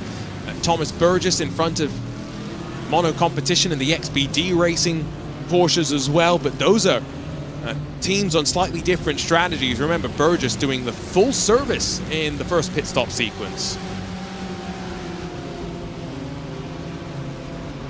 Yeah, so what have we settled on? Full tank of fuel is 32 seconds, 2 tires is 43 seconds, 4 tires is 51 seconds? I think so. In that sort of ballpark, that each pair of tires is 8 to 10, maybe 12 seconds, and that the underlying fuel fill is just over 30? Sounds about right to me, yes. Are you plugging all these numbers into some magic spreadsheet somewhere? No, I'm just hoping that I'll remember them in 3.5 hours' time. Yeah, fair play. It's been a long weekend for the both of us, so memory going to be tested, that's for sure. Someone in chat, the sunniest town in the UK gets a total of barely more than 180 sunny days a year on average. Yeah, that lines up with the stereotypes. December in Stockholm, Sweden, at the end of last year, the whole month the city received 30 minutes of sunlight. Oh God. It was overcast or nighttime every other minute of the 31 days of December. I'm having a bit of seasonal depression just thinking about that. I grew up on the equator. Seasons didn't exist. It was just literally, is it raining or is it sunny? The two states that you exist in. Thomas Eng Sim Racing trying to recover from the spin they had. Wojciech Dvorak behind Leonardo Dragotta, the best of the Ford Mustangs. They pitted early, remember? So they are slightly off, I think, in numbers to the rest of the competition. Don't count them out. Over here, the saying goes, there's only 2 states to be in, Queensland and intoxicated.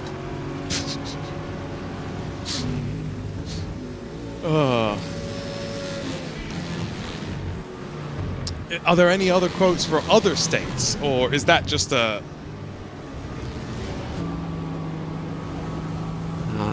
I think, I mean, I could resort to tourism slogans, but that's not, you know, what the locals say. No. Melbourne, it's if you don't like the weather, just wait 30 minutes. Okay, fair.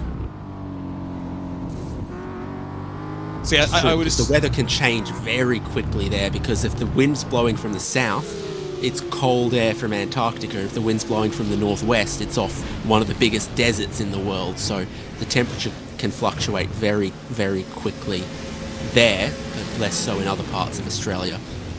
I would assume there's a lot that you also can't say, because it'll get you in trouble for saying it on a broadcast airwave. So we'll ignore those lines. A little bit further down in 992, 10 seconds off the lead. XBD and Carlar are fighting. What a fight back from Grid and Go.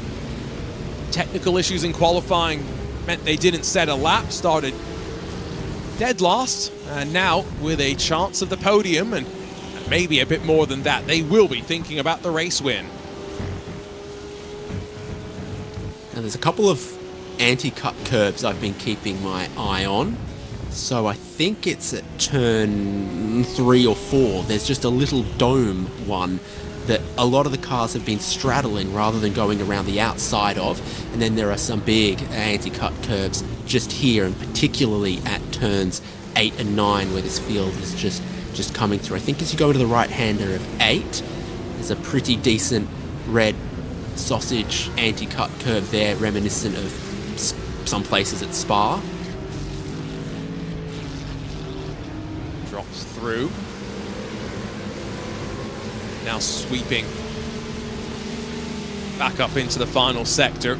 Cloud cover that I mentioned about 15 minutes ago. It is cooling the track as we head into the later parts of the afternoon, into the evening as well.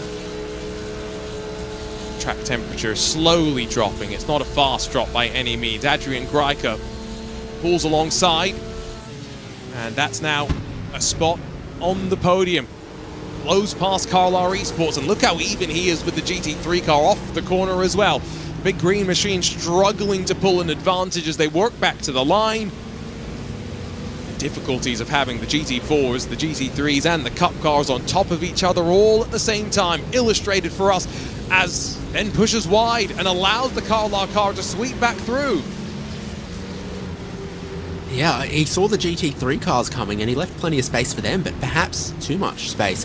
There's that dome curb they're all leaping over. It's tough when the traffic is that tight. You think to balance track position, pace, preservation, and it's kind of pick 2, I think. At least we don't really have to worry too much about the damage that curbs can do. If we had to be a bit more careful, I remember a race last year that I commentated on where a Cup car actually lost the front a splitter and effectively lost all downforce and ability to turn into some of the faster and even medium speed corners. Not the issue that Adrian Greiker is having now. Second crack at the fight for third, and now a drag race all the way down towards turn 13. Long way around for Greiker as well. And at this point, Jan Winter would be wise to maybe sit back and try and pull closer to the XBD car that's now a couple of seconds up the road, but vulnerable from Augustin Bernier, who doesn't want to wait either after the 20-second penalty served in the first pit stop sequence. And could these be the two contenders for the race win, slipping through the final corner? Meanwhile, by the way, it's been a moment for Thomas Burgess, former race leader in GT4. Have to see if we can figure out how he's lost some time and if there's going to be any lasting damage for, I think what we can say was the fastest car in the opening hour of the race. take a look. Oh my. Ooh.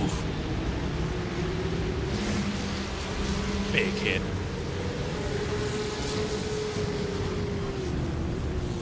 Well, what did you make of that one? The GT3 cars committed to go around the outside there, and there are a couple of these corners sometimes where the GT3 cars go, well, this is easy, you can pick and choose your line, you can go flat out anywhere, but the GT4 cars are trying to take the arc, so I'm sure in that case they would have rather that the GT3 used its nimbleness to cut to the inside rather than appear alongside right at the track out point of the corner. There weren't too many other cars around, so it can be sort of a little predicted what's going to happen through the traffic there, but it's sort of exactly the wrong type of hit that sends you spinning exactly the wrong way and making big contact with the wall. There are other times where that amount of contact would see everyone just drive away after, you know, making a tiny corrective steering input, but not in that case. Down through turn one, just behind Fury Simsport is the ERE race team. Still going, by the way, is Impulse Racing, although they've just come down into pit lane. So let's see how long that sequence is going to take to fix up the damage on the car.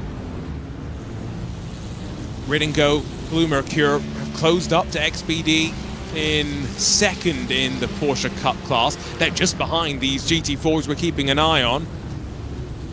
Adrian Greiker and Blue Mercure, I think, are starting to have a bit of a tussle amongst the two of them. Yeah, in fact, side by side. Bernier on the inside of Adrian Greiker. It's music to the ears of Ivan Vargas, who's just getting a bit of breathing room. No breathing room for the GT4 as they slip down the inside as they drop onto the back straightaway. We're into another pit stop sequence, it would seem, as well, as a couple more of the GT4 cars are beginning to trickle their way into pit lane. But that pit stop sequence will open in earnest in about 10 minutes time.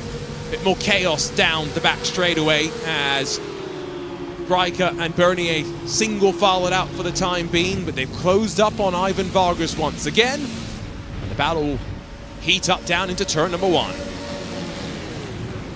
Giving the appearance that first and second in 992 didn't take tyres and are being hunted down by some cars that did in the shape of Grid and Go and Blue Mercure. So XBD Racing have got less rubber underneath them to try to defend this. What's helping is that third and fourth really seem to want to battle each other. We just had a moment there. It's helping that everybody, I think, after the opening hour is starting to push a little bit more. We had 10-15 minutes of chaos settled in nicely, and now once again 50 laps about to be complete for our race leader. Business beginning to pick up in earnest. Sweeping through. Behind Ivan Vargas still sits Adrian Greiker. And now with Augustin Bernier closing up once again. To be honest, I haven't driven many laps around here in the sim, but it's quite interesting seeing this track and juxtaposing it against what iRacing did to fit this into the iRacing arcade world. It definitely works very, very nicely. Brink Ray.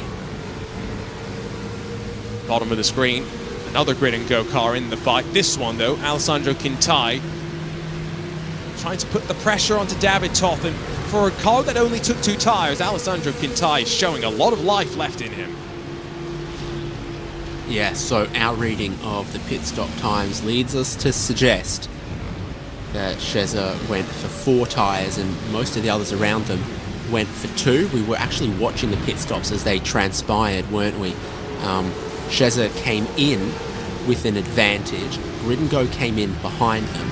Grid and Go left earlier with the track position versus Sheza, who maybe have used those tyres to some advantage because they are back ahead of the that Grid and Go BMW now. Ooh, out wide goes Ivan Vargas, and second changes hands just as quickly as we blink. And sweeping through, Vargas loses a bit more track position now that a GT3 has held him up slightly as well.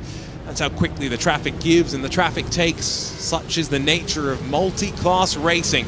It's now 9.5 seconds, the gap between Impulse Racing and Adrian Greiker. First and second in 9.92, David. Yep, and so again, second and third with a little bit newer tyres versus Impulse out in the lead, who've got all of this track position, but the decisions you make at your first pit stop come home to roost in the second pit stop. So eventually you do have to take tyres. You might come to the next pit stop, you need to take them, and these cars go maybe just 2 again, or maybe all of these tyres go again, and they have a quicker pit stop once the second time comes. So massively diverging pit strategies from every class, just like when the Nile River meets the Mediterranean. And at some point, they all converge as well, and that's what we're looking Eventually forward they all to. reach the sea, but they take their different paths. Some are quicker than others.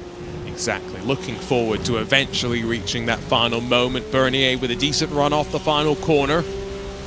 Thomas Burgess still sat there in pit lane. Oh, squeeze incoming. Bernier gives just enough room. And now, drives into the corner. Almost contact there with Team Racing by Edeka Noring. Jona Langer found himself in the middle of things. And meanwhile, moment for mono competition in GT4. Henrik Thoyer's lost a bunch of time. These two are very lucky. They've lost just time and not a little bit more as the traffic picks its way through, and we see just how closely matched the GT3s and the Cup cars are. Here's what happened to mono competition. So that's turn 2, and it's the fast cars going around the outside of a GT4 once again. This time the end result slightly less disastrous. The GT4 car coming to a stop just before reaching the Armco, but costly, damaging to the tyres and damaging to what was looking pretty promising and could still be for mono competition. It's not over. There's still plenty of time to go for them to fight back, maybe into a podium spot. Have to just watch out for them. They did take 2 tires, so they are not as far behind the 8 ball as the gaps maybe show right now. Shrinking back at the front of the field, down to 3 seconds once again. Reina Talvar and James Baume. Haven't talked much about them, David, but it's been a really intriguing tussle back and forth between them. Yep, 2 cars on the same strategy as well, so the comparison is their lap times versus David Toth's lap times. And Toth's looking good, honestly, with the tyres that's on this car at the moment, so just about matching what first and second are doing, able to catch and pass the Grid and Go number 1 car, and it goes to pit lane. We are on that number of our pit window opening up for the field. And so we'll see how long these pit stops are going to be. Alessandro Quintai. 2 tires last time around. My assumption would be maybe another 2 tires and then do a 4-tire full service pit stop with the driver change. Next time, no scratch that driver change now. Sean Campbell jumps in. Yep, so I suspect that leads me to thinking that this will be a 4-tyre stop here. So you had some teams like Sheza go for 4 tyres at the very first stop. Leads me to think it's sort of touch and go on double stinting these tyres. So you might go 4 tyres one stop, 2 tyres the next, and then go back to 4 tyres, at least for the moment when the track is so hot, the sun is out, and really, really thinking that could be an advantage to getting some new, cooler tyres on. So as that stop goes on for Sean Campbell, the stopwatch is the truth. The stopwatch is 52 seconds, which matches the longest stops we've seen. which makes me think there's 4 new tyres on for Sean Campbell. It's interesting that that's 4 tyres for GT3, but it's 2 tyres for GT4, so slightly more difficult to remember. But back out onto track for Campbell. He's going to get himself up to speed. Stays on the lead lap, crucially. David Toth's in now.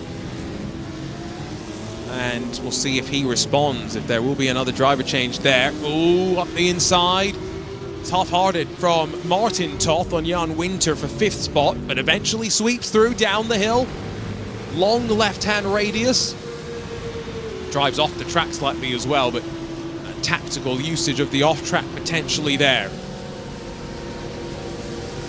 Yeah, when teams cross 20 off tracks, we get notified for it. Guess what? Already a few have. So the 992 from the 992 class, unfortunately, are already way delayed. But it's mainly cars from this class that have been racking up the off tracks. And these cars in particular, I think, trying to just be as liberal as possible. 43 seconds for David Toth, so it's only a 2-tyre call for him. So he'll have track position over grid and go as Toth rejoins the racing surface, still waiting for the leaders to come in. Bit of a squeeze there for Gustin Bernier as he holds up one of the GT3 cars, holds the inside tighter line on entry. You can see just how difficult it is for the faster cars to try and make use of their advantage. Now that is maybe a bit too aggressive in trying to hold back the faster class. He's cost himself plenty of time and now frustrated the GT3s as well as they drop onto the back straight. Now, I thought that was 2 braking zones in a row. Bernier tried to cover the inside and prevent the GT3 from getting down the inside, and that feels Sisyphean to try to hold back the GT3s. Eventually, like, okay, if they're close enough that they think they're going to have a lunge for it, they're going to have a lunge for it. You should probably almost just let them go. So I think Bernier has actually just cost himself more than helped himself with all that just happened there. GT4 and GT3 pit stops happening. It's like a moment, David, for our round 1 winners. Team 75 Bernard by SimRC have lost a couple of seconds, but nothing major, so I won't complain too much about that. A couple more pit stops sequencing through. Lucas Herrmann's going to jump into the BS Plus car that's led the majority of this race. Now Maniti Racing have cycled through to at least lead 1 lap. Daniel Sommer is going to take over from James Baume in the Falcon Sim Racing car as they blend back in. Lucas Herrmann with the full service directly behind David Toth. So the net lead has changed hands. Yep, so we've had the strategies flip. Those that took 2 tyres have just taken 4. This car that took 4 has just taken 2.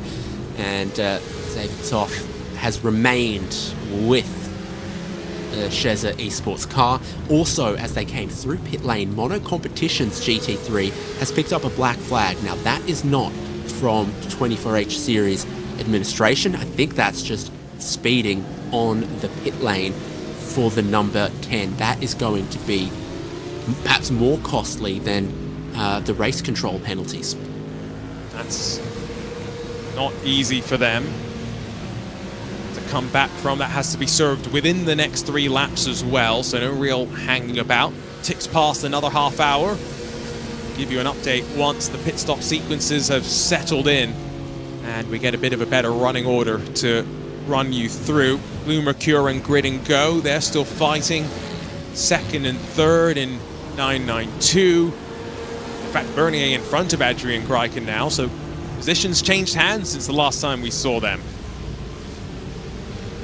I've had a very interesting time with traffic because the GT3 cars are still somewhat clumped, and then they've ended up amongst the 992s for a moment there. These cars, a little bit more fuel range it seems. Everyone in this class basically has only made 1 stop to this point, while the second stops are underway in GT3 and GT4, including Maniti Racing Red.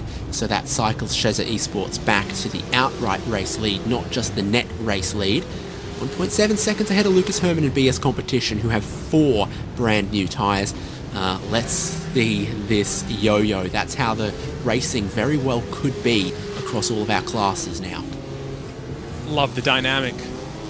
Drivers now incentivized to try something different, get themselves into clean air. Sean Campbell, I've talked with him about this in the past. He's a big fan of having the opportunities to do different things on strategy, and he's getting that chance now.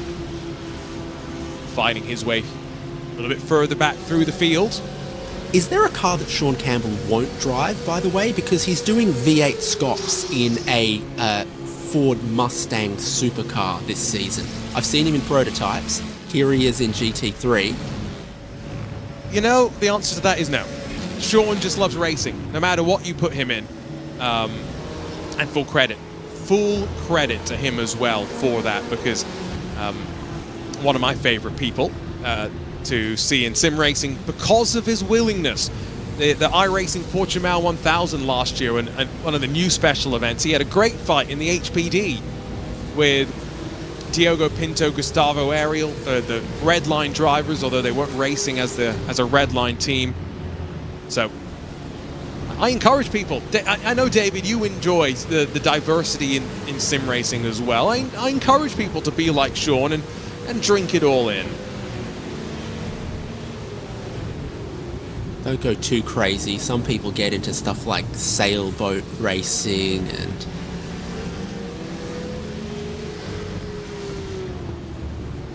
sailboat racing's pretty cool as well. I've gotten into that a little bit too recently. Thanks Neil Cole for hosting the Foil podcast and getting me into that. World Sim Racing, Ivan Vargas defends from Martin Toth as the white, black and red goes on the hunt again. They've got BS Plus, the GT3 car behind them. And we'll see once again the difference, or the lack of difference, in straight line speed between the two classes. BS Plus 3 seconds adrift from Sheza Esports right now. They don't really want to be hanging around too long here with Hyperion Racing. Their Ford Mustang a lap down, sat behind 2. Lights flash, but again, remember, that's just communication. It's not an order by any means to pull out of the way. Herman's going to lunge up the inside and force Vargas to give him some room. Didn't quite open the door for Martin Toth to prod it further open. However, the opportunity presented itself nonetheless, and that's the danger, the risk of the multi-class racing here. yeah, absolutely. So I'm trying to tell from BS Competition and Lucas Herman there if they encounter traffic the wrong way, or if there is actually a little bit of trouble warming up new tyres at the moment. They dropped 1.5 seconds to the race leader, but now they're clawing it back.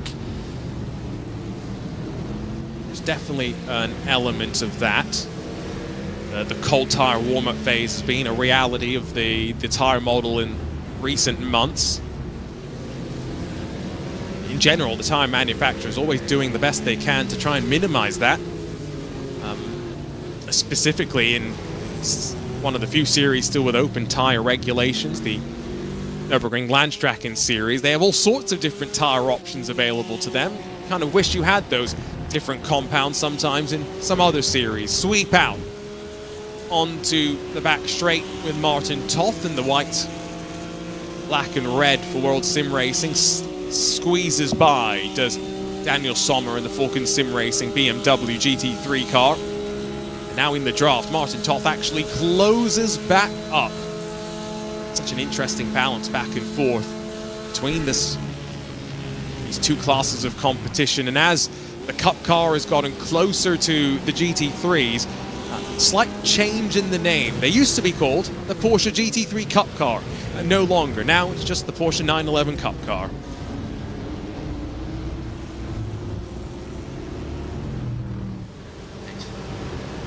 They love that kind of stuff. It's numbers, it's model codes, it's cup, it's club sport, it's MR. It's a race leader, not hanging about in GT3 and elsewhere. How about a ripping battle deeper in the field in GT3? So WSR, Medici and 0.7 and negative delta. Gabriel Erdely sits in the number 23. Defends from Freak. Kokek for Maniti in the 79. This is the best place of the big green machines. The second one down in 9th right now, which is where they qualified. This is illustrative because we're on board with a car that has double stinted its tyres. It took no tyres at the last stop. And we're behind a car that took 4 brand new tyres, and it is quickly disappearing, not into the sunset, but maybe into the desert haze. Let's try and get a lap time to compare. Last time, I'm wondering how much traffic impacted Freak, but you can just see here, 07 Racing not really having to fight too hard to pull alongside and slip through. That car is a lap down at this point, is Juan Lemus. I believe the teammates have got a black flag at the 27 car.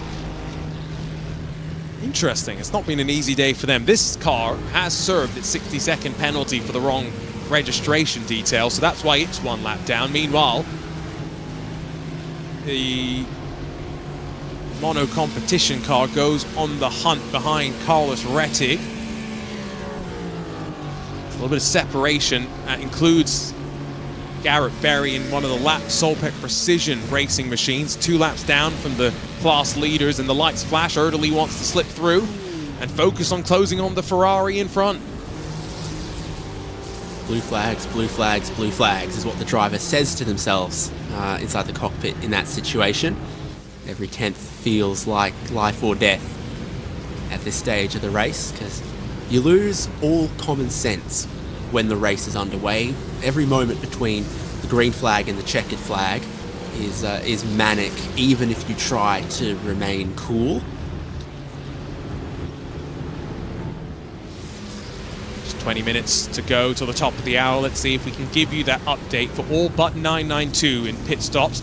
Although, bit of drama at the front of the field and a change. Lucas Herrmann slips through on David Toth. It's through the final corner where the Sheza Esports BMW has had a moment, and a change. Back in front are the Zebras. Lucas Herrmann, BS Plus competition. Now Sheza Esports, David Toth slots in behind with Falcon Sim Racing and Daniel Sommer in 3rd. Grid and Go 4th on the road. Sean Campbell jumping into that car in the last pit stop sequence, while Ross McFarlane, just 2 tyres in the last pit stop for them, rounds out the top 5 in class. What happened? Down at the end of the back straightaway, lunges to the outside of fiercely forward GT4 car. 1 bit of contact, 2 bits of contact, and lucky the 3rd one wasn't even bigger and causing significant damage to the left rear of the car. More chaos as well, as the light Colino Pro 445 with Gaston Zabalegui behind the wheel slips off the track. Quick update in GT4, the other bike Colino car leads. Ivan Lenderoso is 8 seconds clear of Team 75 Bernard by Sim RC and Adam Isaacson. XPD Racing, Danny Calvo in there, with mono competition Kai Schubert at the wheel of the Porsche Cayman, and Thomas Eng Sim Racing rounding out your top 5. Meanwhile, as David Toth recovers, he's bump drafting one of the Porsche Cup cars down the back straightaway. 2nd place, and it's Augustin Bernier. So, it carries him with so much speed into this final sequence of corners. It's just getting to the inside there, living close to the edge of the blade. David Toth there, and Augustin Bernier getting a little bit of benefit from it as well. David, you'll get a brief 2-hour break, and you'll be back for those final 2 hours. What are the teams right now? Who are the teams that are kind of standing out to you? Let's start in the GT3 class.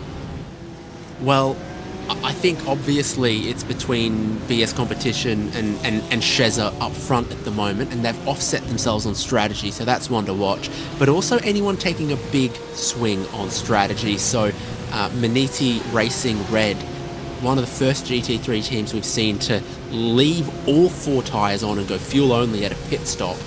I wonder if there comes a time in this race where it cools off and that benefits them. So that's my dark horse, but not a Mustang in GT3. I see what you did there. Yeah, and again, I just look to the timing screen and I look to the racing and I go, this being the first race with this regulation set, with these pit stop rules, is there someone that takes a big swing, surprises all of their competitors, surprises us, and either looks like fools or heroes, but doesn't end the race not having tried something? Mm-hmm. No, I'm picking up what you are leaving for me to pick up. 992 pit stops are underway. That's why we're not going to give you a rundown of the class just yet, but it's been a bit of a back and forth. Strategy swings and penalties impacting things as well. And our race control team has been busy inside of the opening 2 hours. Lots of reports, up to 35 incidents being reported, and at least half of those, from what I see, warranting some sort of race control intervention, be it a warning or minor time penalty. In some cases, the largest we've seen, the 45-second penalty for impulse racing for contact. What about if you stack the 20-second penalty with the 40 seconds for not serving the penalty into a 60-second penalty for car number 12, Fiercely Forward Pink? Does that count as a bigger penalty? Yeah, that's not ideal. Rule number 1, don't hit your teammate. Rule 2, listen to what race control tells you, I think is probably the way I'd go.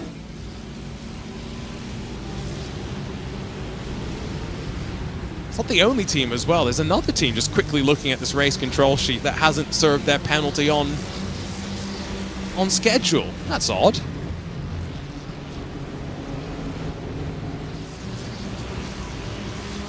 This is very interesting. Here, you've got one Manidi car that took 4 tyres and one Manidi that took none at the last stop. It's like the little piggies going to market. My timing is also giving me some weird numbers for Balish Erdely, showing as a 16-second pit stop in that black mono competition BMW. Do you see the same thing, David, on your end? Yes. But I think they had the black flag for speeding in pit lane, perhaps? I'm just trying to quickly look because I also through. see 3 stops for them. Yes, they were one of those teams that had the black flag. They shouldn't have had to stop for that, but at least for 16 seconds. But nonetheless, they put themselves a bit more on the back foot. Drag race into 13. Is it going to be 2 for 1? Ryan van der Grip is very vulnerable right now, and Balish Erdely slips through. Carlos Rettig sits now in the middle and watches as Van der Grip tries to put the power down, but just doesn't have the purchase underneath him from those tires. Garrett Berry in that Solpec Precision car that's 4 laps removed from a full service in pit lane. He's got fresh tires, but he's 3 laps down and just sat behind trying to mind his own business for the time being. Yeah, that Manidi Racing Green Ferrari with the old tires is struggling, but I think they're also struggling with a tiny bit of damage on the front left, I see. And overall, the combination, that's probably mainly the tyres in this weather, to be honest with you, seems to be costing them about a second a lap compared to cars that have 4 brand new tyres on at the moment. So that adds up very quickly, and you can see that they just got double passed down the back straight, and they've got Solpec, I believe, lining up to unlap themselves as well. But as we get deeper into this race, track temperature hopefully starts to cool off a little bit more. Maybe the impact of the double stint is a little less significant. Track temperature has actually risen, so the cloud cover that we had seen about 45 minutes ago, that helped briefly. We're back up to about 45.5 degrees Celsius track temperature. At one point down to about 42 or so degrees. Meanwhile, pit lane visits for Blue Mercure for World Sim Racing in 992.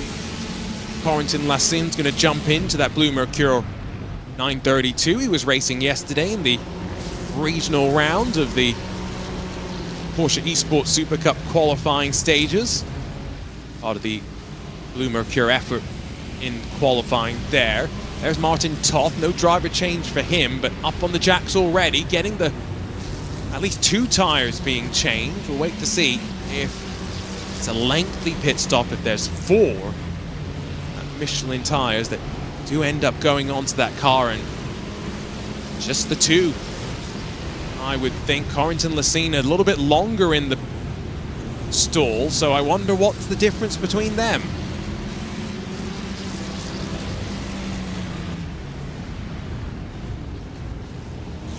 Well, some amount of tires, presumably.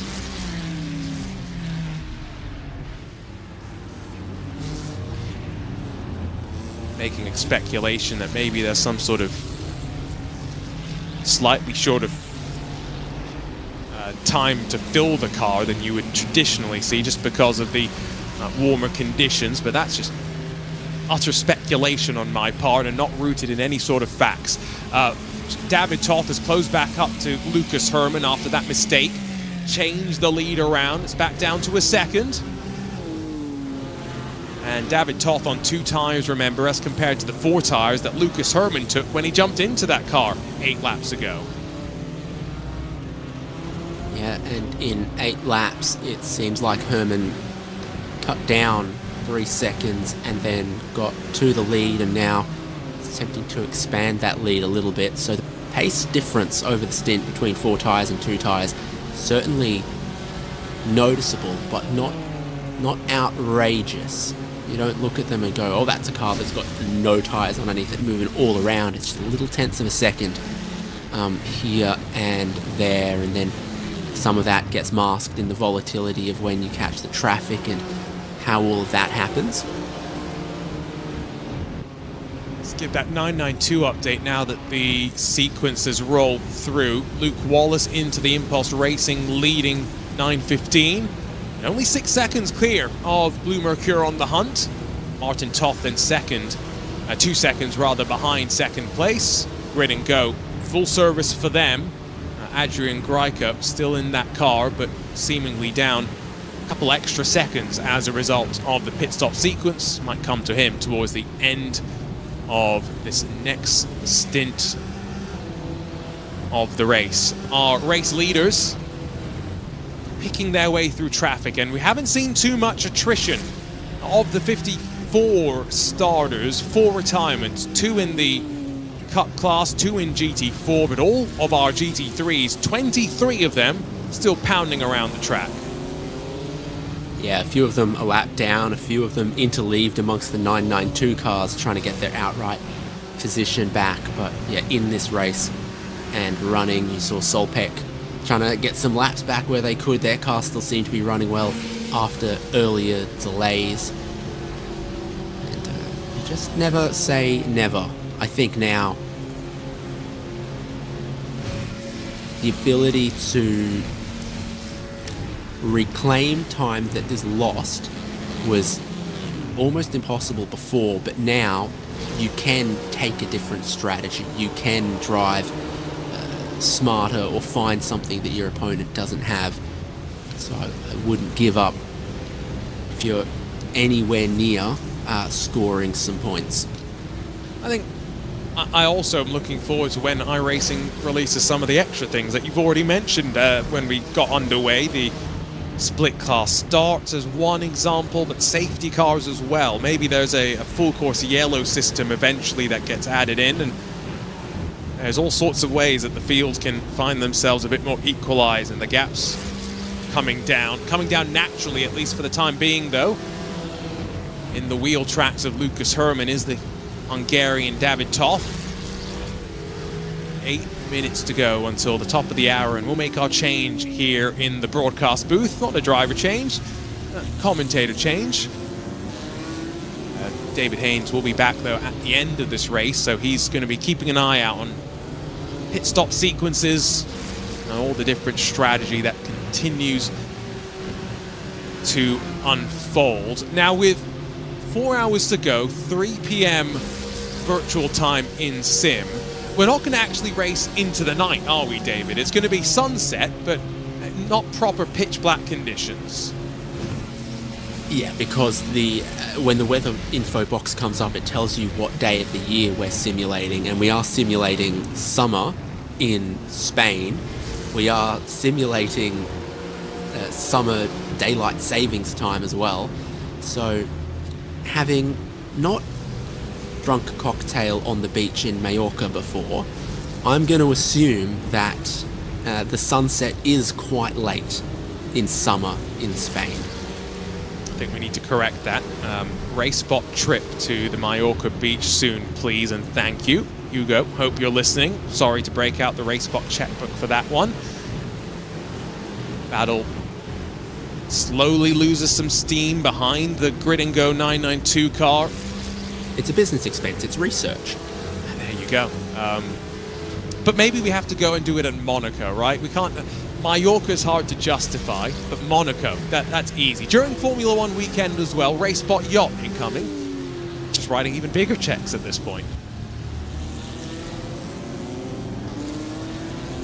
Aim high, how about, Racespot trip on Blue Origin or something? First sim racing competition from space coming to you from our team at RaceSpotTV. Can you imagine? We'll have arguments about brake pedals not working in zero gravity and whatnot. Who knows? Still a second between these two.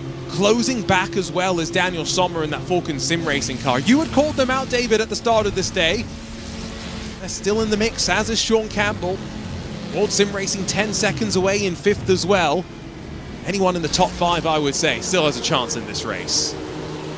I'm really impressed by how well this is going for Shezza Esports, because we talked about they only took 2 tyres compared to BS Competition's 4, and I think there was a problem with traffic or an off-track moment for Shezza Esports when they lost the lead of the race. They lost a little bit of time to that, but as you look at them over the last 2 or 3 laps, you'd never know they've got less tyres than BS Competition. So this is the stint where if you can keep your pace up, it's very, very promising, because then it flips the other way after the next round of pit stops, and they might be able to make inroads on 4 fresh tyres like they did in the second stint of the race.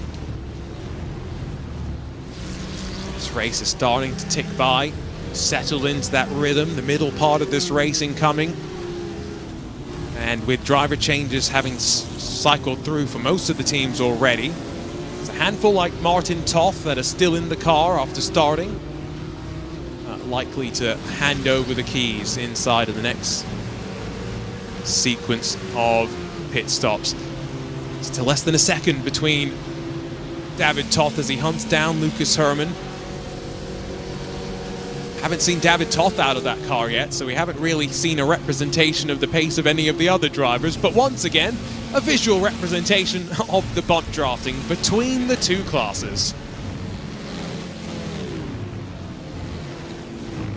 Yep. Interesting to see, but by now, everyone has so much experience with lapping, being lapped, where the pace is between the different cars, that they begin to work out a better idea, a better picture of the way to drive and race around the other cars. What is a good idea to bomb down the inside, what isn't, and where you should be patient and where you can really commit to, I don't want to get caught behind them in this sector. I will come from some distance back if there's a big enough braking delta to get alongside before the turn in.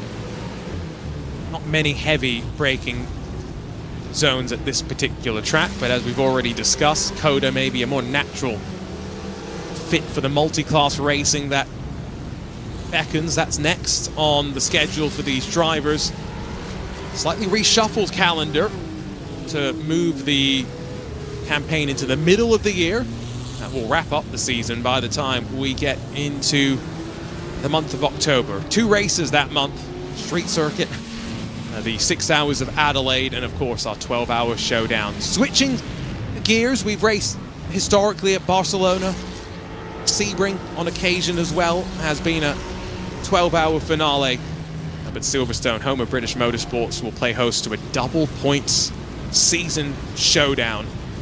All set up after that Street Circuit race, which might end up being one of the drop rounds for many of our teams. Uber close at the front of the field, by the way, as David Toth and Lucas Herrmann close up once again. Through the traffic is David Toth, even with slightly older tires after just taking 2 in the pit lane 18 laps ago. Is he going to think about making a move at some point? Does he think he's got a bit more speed in reserve? And due for a trip down pit lane in probably another 15-20 minutes or so. A lot of time being lost in traffic by Falcon Sim Racing back there in third. They are still caught behind Blue Mercure, so this is promising for BS Competition and Sheza Esports. If they can get through the traffic a little more clearly. You can still see in the background Falcon offline because they haven't been able to cleanly execute the move that they were after. So the longer this goes on, the better it is for Sheza Esports in my book. 2.5 minutes and we'll make our driver change. Don't go anywhere on RaceSpotTV. One final comment from you, David, on the 992 class. Now with Blue Mercure only 2.5 seconds back from Impulse Racing. Grid and Go 5 seconds off the lead as well. Is it as simple as saying it's between Blue Mercure and Grid and Go at this point, or do you think Martin Toth, World Sim Racing and Impulse Racing still have something left to play? Impulse are on the same tyre strategy, it seems, as Blue Mercure and Grid and Go, and they've got the track position, so certainly for those on the advantageous strategy and with the freshest tyres, it's a fair three-way fight between Impulse, Blue Mercure and Grid and Go. For WSR Esports and Martin Toth, they're going to have a longer pit stop coming up that might drop them away from the leading trio, but still, it's a dynamic track, it's dynamically evolving with the weather, and as every stint goes on, you get at the end of the stint to look at how much was left on the tyres and gather more data to inform what you're going to do going forward. So you just never count people out if they're on the lead lap right now. Switch maybe incoming, pop to the outside. Still just the traffic playing its part, but some aggression shown from the GT3 car. Meanwhile, lots of gravel has been dragged onto the track through that opening sector, has been the site of a few moments here and there, but closing in on 2 hours complete, still 10 seconds covering the top 5 in GT3. Similar story in 992 as well, where 5 seconds covers the top 4. It's only in GT4 where we've got a bit more chopping and changing, but the field now, for the most part in that class, all equalize onto the same pit stop strategy. Full services last time down with a driver change across the board as well. Bike Colino Max leading in GT4. Round 1 winner, Team 75 Bernard by SimRC.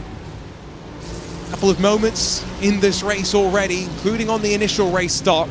Sitting third in a great spot. Time for our driver change in the booth. Arjuna Kankipati, David Haynes out. Alex Goldschmidt, Howie Burrows jumping in.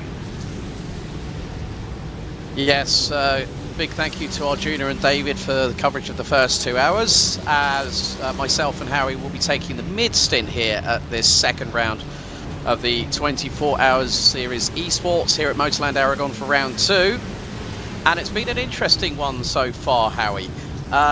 A lot of chopping and changing, but still the top 5 have been round about where they were. I mean, we've seen that Lucas Herrmann is eager to get through that traffic. He's gathered a gap of 1.2 seconds over David Toth, which at one point was less than a tenth.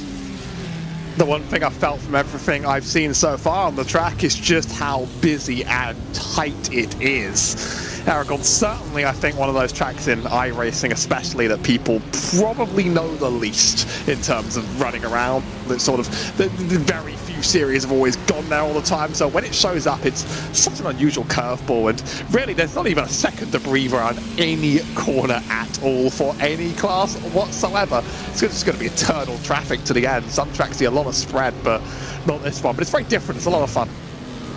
Yeah, as Arjuna mentioned in the first couple of hours, race control have been incredibly busy. We are now north of 40 incidents being reported, but Lucas Herrmann for BS Plus Competition leading the way from Scissor Esports, David Toth. Daniel Sommer now behind the wheel of the 44 Falcon Sim Racing Team BMW. And it's Sean Campbell for Grid & Go Esports in the number 1 car. Ross McFarlane in the WSR Esports number 20 car. But what was quite surprising just a few laps ago was how close David Toth was getting to the back bumper of Lucas Herrmann, because Herrmann was on the flashers trying to say to the traffic, come on, get out of my way, race leader coming through, and he's on it again. Usually, oh, that's a scary place to maybe send it free. Usually, I would be a little bit annoyed at a faster class, sort of like, having that sort of attitude. But when you look at a track like that and that many cars, like, yeah, I can imagine when you're being chased down, you sort of want whatever counts as a clear road in front of you, which you don't get for very long, but it's sort of like carnage no matter where you look. You probably get like a couple turns before you just bump into more as you come around the track. So I feel like when you're getting chased this hard, yeah, there aren't that many safe opportunities to get a pass done very easily as well either. Obviously both classes being GT cars, all 3 classes really, top speeds are a little bit different but not overwhelming. And then you sort of get like one long straight and then the rest of the track is just everyone on top of each other. Yeah. Looks like the number 81, Milo Boycher for Negative Delta by Simgear.gg in the pit lane after 24 laps on this stint.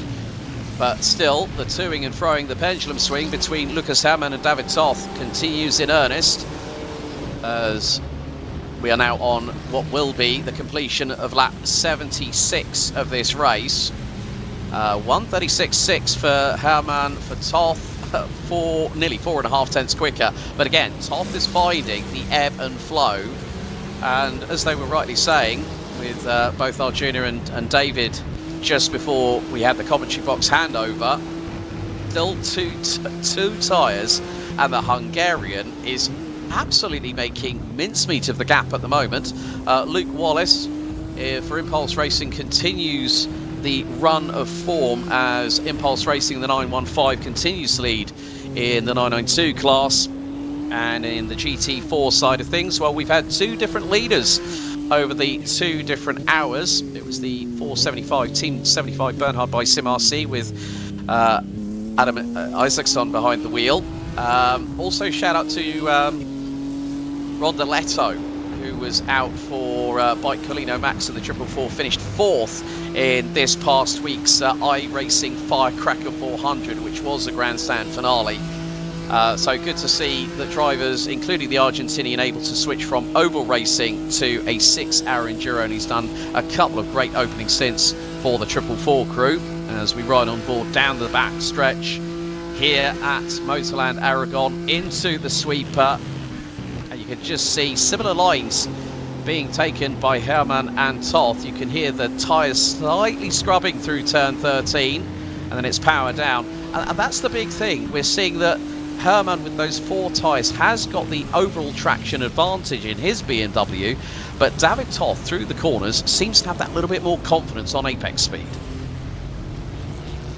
You only really get a few chances to force the pass. In fact, you talked about 2 tyres. It's very interesting. It's a track with a lot of left turns, so there is that opportunity for strategy variation, I think, over the long run. And once drivers see another team do it once, they might think, oh, I might take a bite of that apple again the second time. It's also going to be quite a hard track to pass some of these GT4s around, just due to the natural understeer of a lot of GT cars through turns. It's always why I find GT3 and 4 racing together interesting, because when it's prototypes and GTs, the prototypes have a lot of aero and they can sort of go up angles that the GTs can't, but you're effectively dealing with 2 aero limited classes at once, where the GT4s are even more limited and will understeer even more, but you kind of can't always make dramatic sends either on each other, and so you really have to pick your times a little bit more carefully. And that's sort of before we even include the Porsche Cup, which is slower over a lap, but still, like, really, there's not a massive gulf in there. You have to be very smart.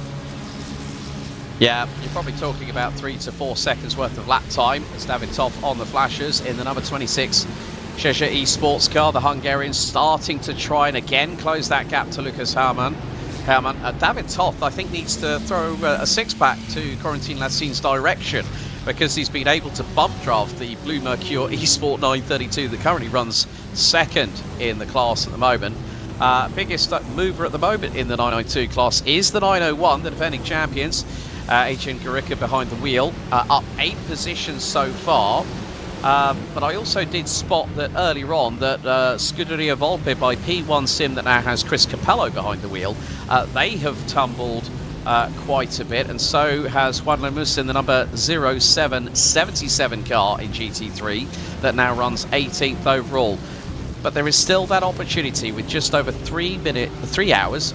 Oh, I've had a long day as well. It's been a long day for a lot of us, with plenty of commentary still to do. But Chris Capello now comes into the pit lane, has had a black flag. Oh dear, that is not going to prove to be very well for the Scuderia Volpe by P1 Sim car. And oh, he's had to reverse back in the pit lane as well to boot. It's not how you wanted to enter it.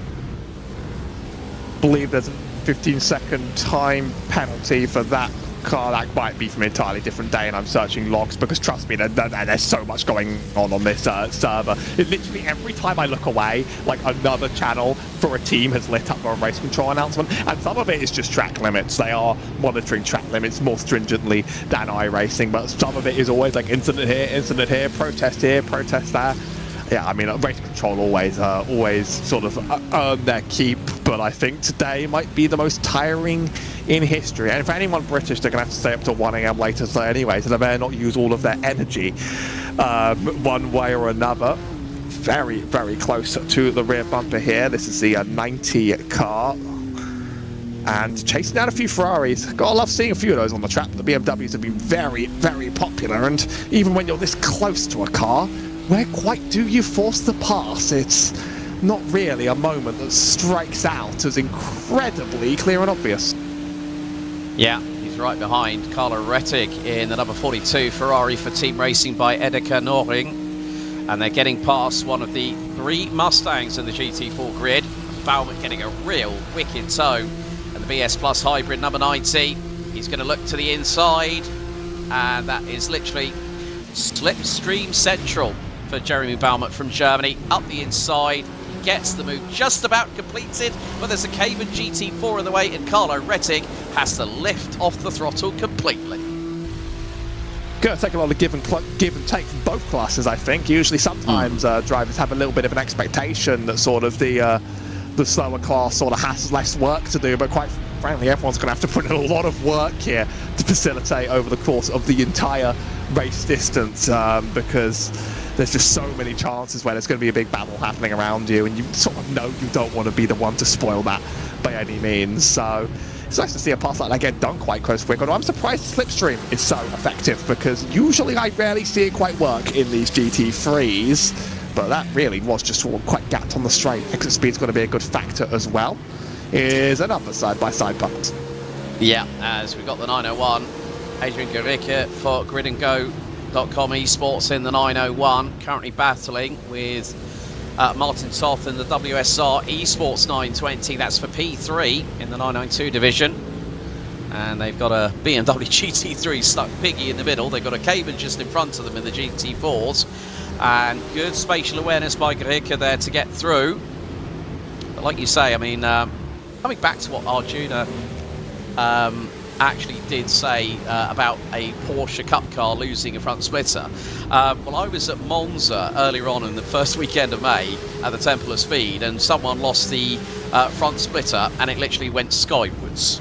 And that person was having chronic understeer, so you don't want to have too much damage on these 992.2 Cup cars, but still Garica chomping at the bit. Toth is waiting for his opportunity to strike as they go downhill. Even though these cars are repairable, do you really want to run out a whole stint not being able to steer around a track with this many tight turns? That does sound like pain to me. Lots of pit stops coming out from the GT4 class now, by the way, so lots of movement sort of in the middle and back of that field. I wonder if we're going to see a pass for this GT3 lead in this stint, or whether it's just going to be a matter of trying to nail it on the pit stop. Eventually, they are going to need to change the tyres, some of those tyres on the other side. They're not going to be able to just run out one stint for the entire race. Move did gain them, almost 10 seconds in the lane. It was effective at one point. Maybe the other team tries reversing the strategy. I mean, there's a lot of options, and everyone's reacting to each other, I think, when they see another team gain 10 seconds on them in the lane. They think, what just happened? Yeah, battle for the lead in 992. Impulse Racing's Luke Wallace has got Corentin Lassine right behind. But no! Oh, I don't believe it. Corentin Lassine right in the draft of Luke Wallace, loses the back end, spins the 932 car around, and that drops the Blue Mercure eSport vehicle down behind Grinago.com eSports and WSR eSports. So a change for what could have been a decisive moment at this early stage in hour number 3 of this race. As we're going to have a look at the replay, they turn in off of turn 1, and he just loses the back end. Probably a little bit of acceleration too early through the corner, and it rotates the back end of the Porsche 992 Cup car around.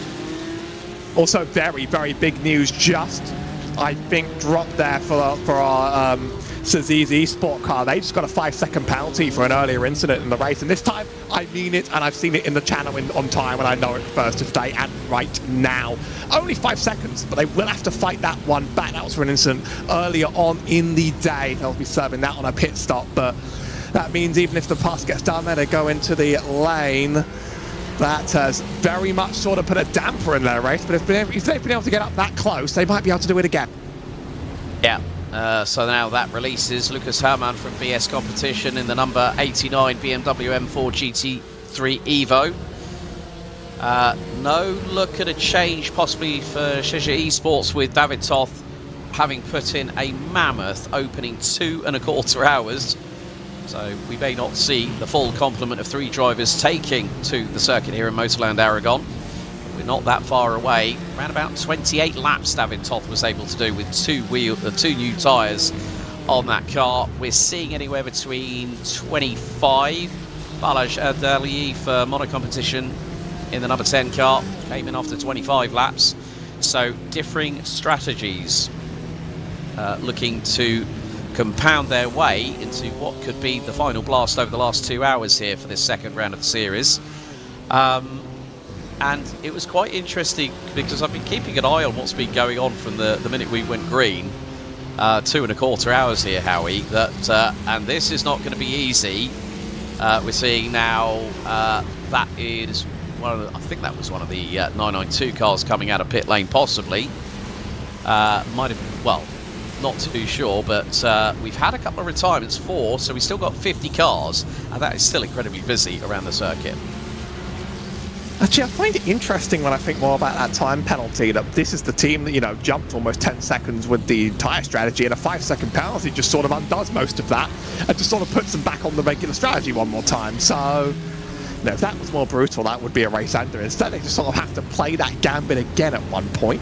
Penalty also coming out for the 932 in the Porsche 911 class. I have an admiration for the numbering scheme in this league, by the way. 9s on the front of the 9s and 4s on the front of the GT4s.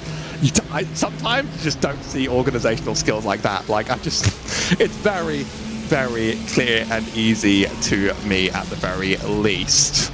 But there's the little bits of penalties coming out left, right, and centre. They're going to keep coming. They're going to keep affecting teams as we have a huge string of GT3 pit stops. Make it the top 3, all in a row.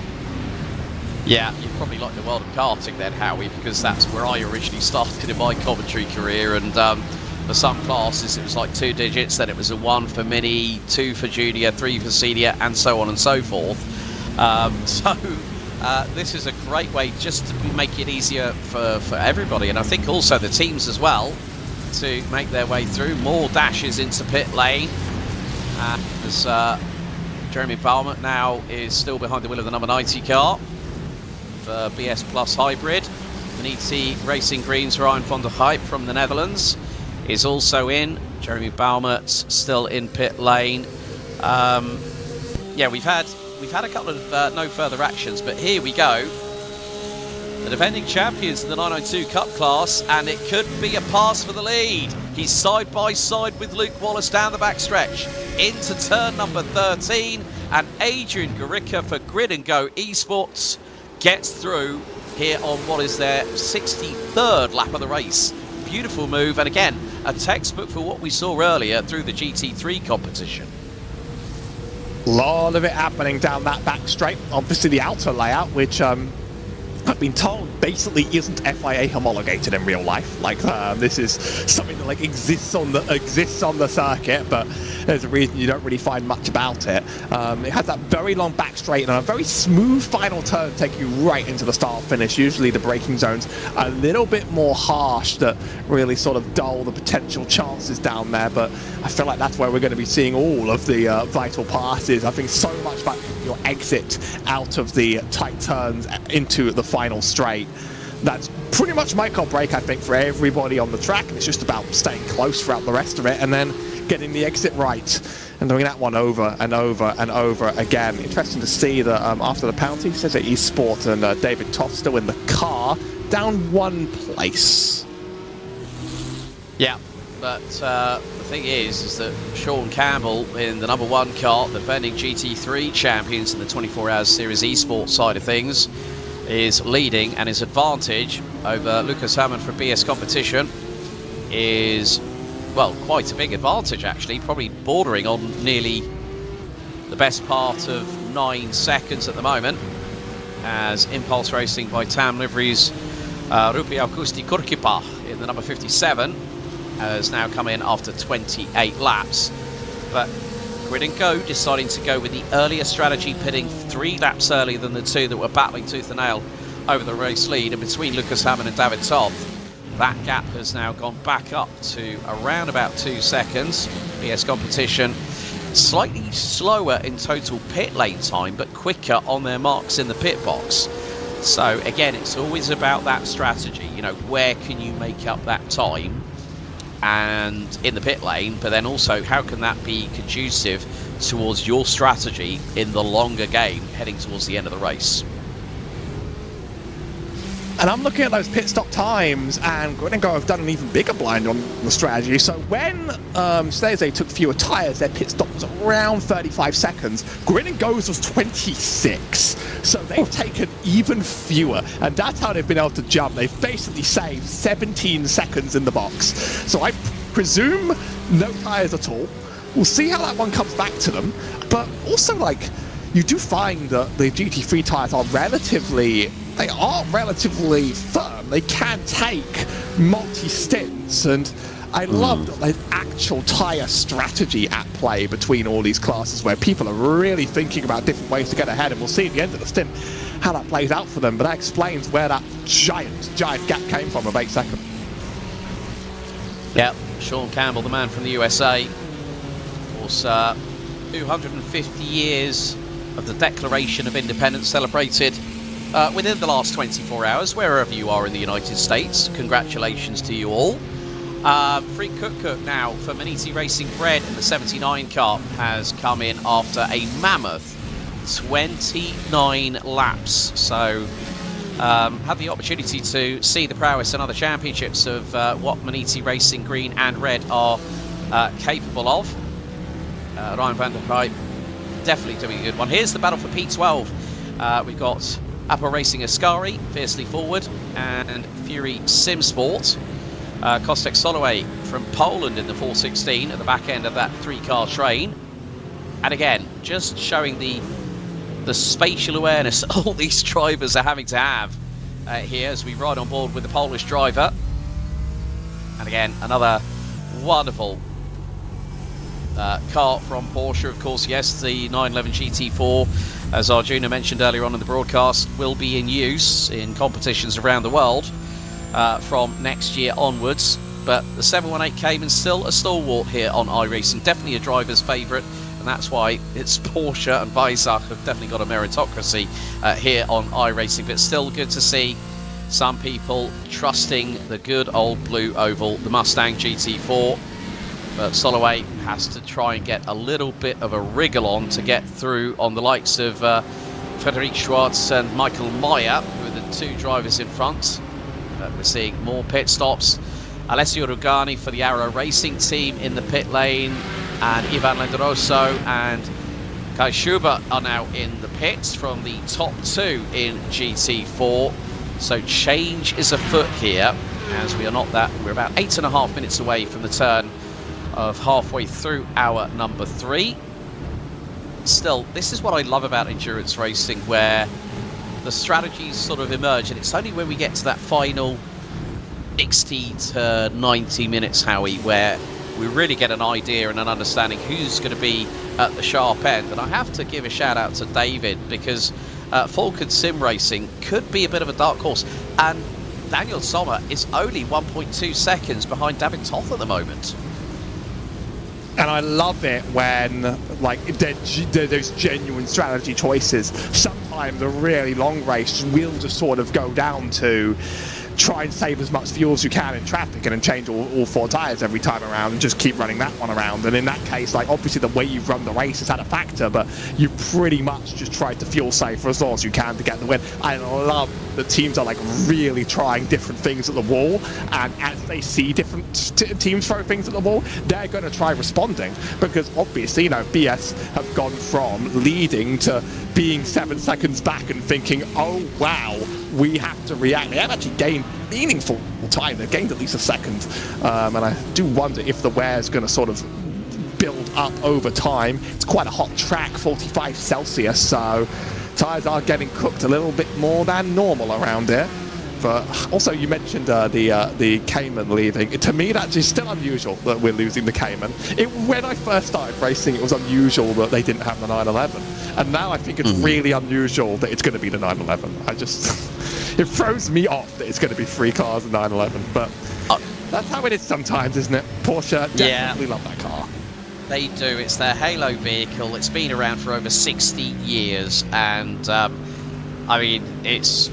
you know, to have the opportunity, first off, to be, you know, commentating on Porsche Motorsport in real life, Porsche Motorsport Suisse, and I'm going to be heading to the Red Bull Ring, funny enough, in 2 weekends' time, right after the iRacing Spa 24, to the Red Bull Ring, and those flat 6 engines make a bigger noise than a 911 Cup cars on the downshift going through into corners. I got that first experience last year at Portimao, and I heard someone decelerate from 6th to 2nd gear through into that tight left-hander which goes downhill, and I was like, oh, that's a hell of a noise, that's a hell of a downshift. So that's going to be missed in the paddocks across the world in Porsche Motorsport competition, and also further afield.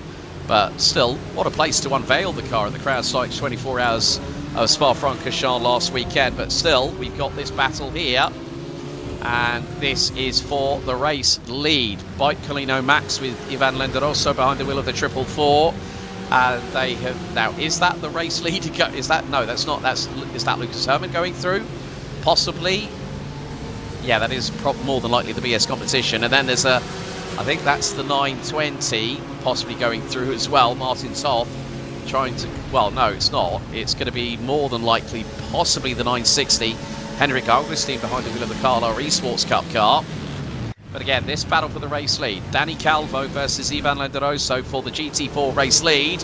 As round the outside, that is David Toth going through. Sometimes just finding a quick way around the traffic is going to be how you make up that pace when you're trying to make it up, and it's not far off Lewis Herman. He's really not far off despite that penalty now, actually. Pretty much kind of back in this race. Actually, I do wonder, the pit stops were the same time length. Do you think they did something different in the pit strategy, and then you know, added 5 seconds to basically put them on even keel?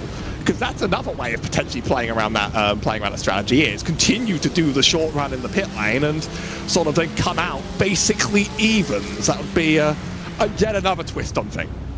Yeah, it's probably the fact that maybe Shezza Esports have decided to fit a new set of tyres to the other side of the car and say to David Toth, go on, go out there and prove what you did in that previous stint. And Toth has been absolutely on a charge at the moment, but the battle for the race lead in GT4 continues. The gap is less than 0.3 of a second. This is going to be a real close battle. for these drivers. And again, they've got to have that spatial awareness, keep their eyes, one eye in front of them, one eye in those rear view mirrors, as they're going to now find that, well, there's closing traffic. So again, the battle for the race lead is, and look at the toe now that Danny Calvo's got down the back stretch. Calvo's going to pull to the left. Here we go. It's a change for the lead here in GT4. XPD Racing, GT4 SimLab through on Bike Colino Max as Danny Calvo sweeps his way past through on Ivan Lenderoso, and it's one of the Mercs coming through round the outside.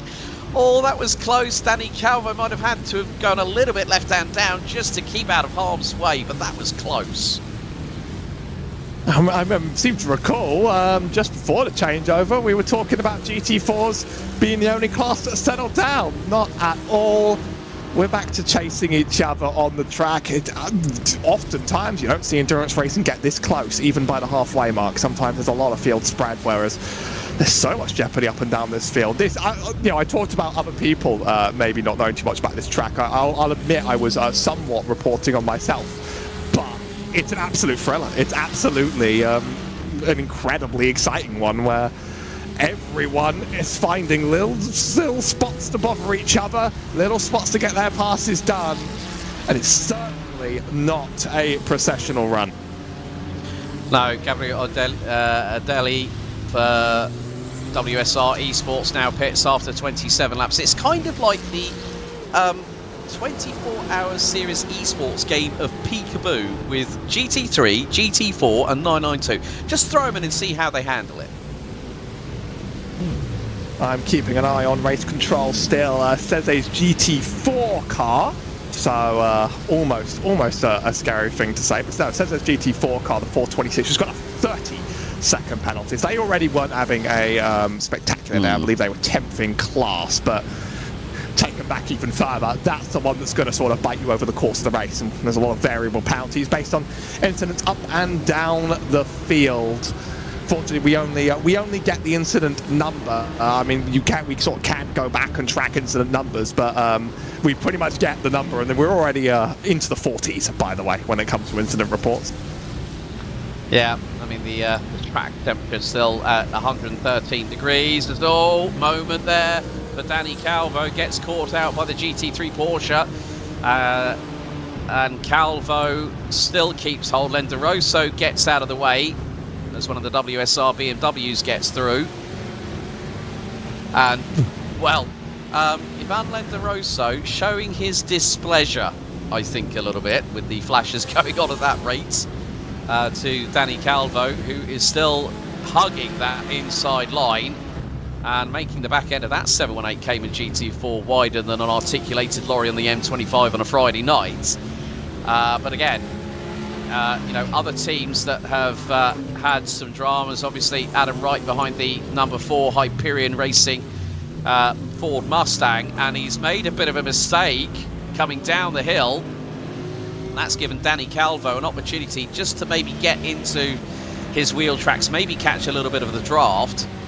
But still, any time a GT3 comes through on a GT4 car, you're kind of thinking, right, where do I put this? Oh, Danny Calvo got a little bit of a fright there, but he's got Lenderoso on his rear bumper, down the back stretch, out of turn 12. Heading into the final two left-handers, turns 13 and 14. Calvo decides to park it where it stands. Lenderoso sees the back marker traffic, which is that's the 935. I think that's, the 935. Arnaud Mas behind the wheel of the XPD Racing 992 SimLab 992 car. And Michael Meyer now jumps into pit lane in the Apo Racing Ascari 456 GT4. And I think at the moment, how many get-out-of-jail-free cars does Danny Calvo need at the minute to hold on to this race lead in the XPD Racing 403?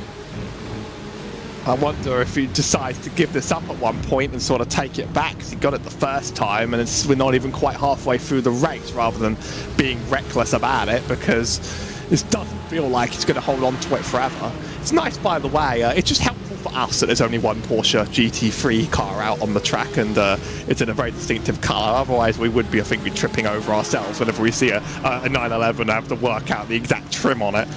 They've slightly done the commentators a favour in that one, the teams, but three cars in tow as well. There's another Cayman off the back of this. I'm not quite sure if they are part of the battle. Oh, it is. It is. Oh, yes, they are. It's 475, Team 75 Bernhard by Sim RC.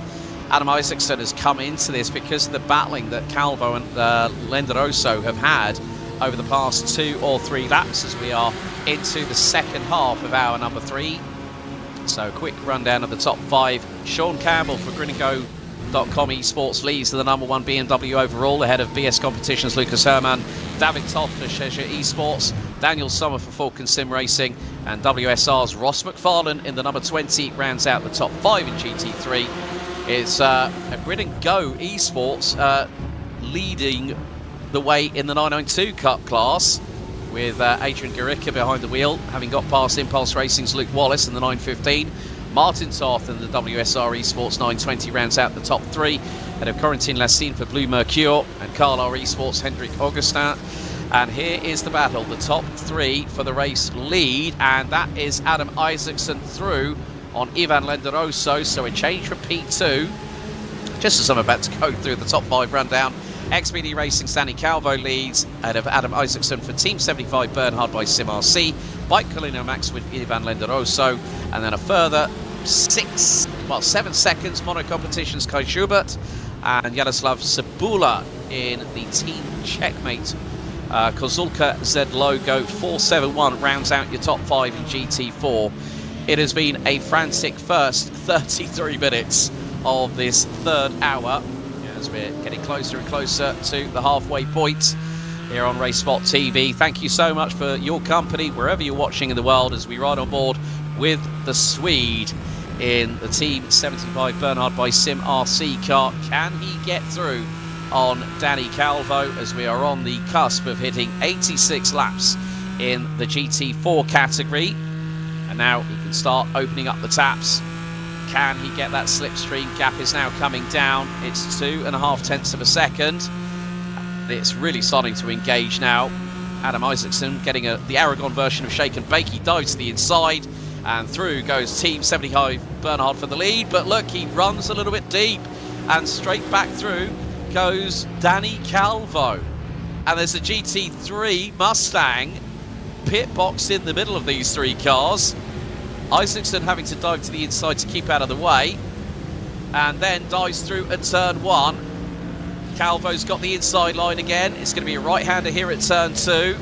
Isaacson using so much curbing to hold the position as they go through 3. Kick up of dust by the right rear of Danny Calvo for XBD Racing as another BMW GT3 closes in on them.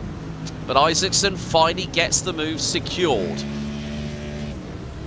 Basically can't have your battle in this class without someone showing up on your rear bumper and going, actually, I need to get through and past you now. There's literally 2 more just patiently waiting right behind, one BMW, one Porsche.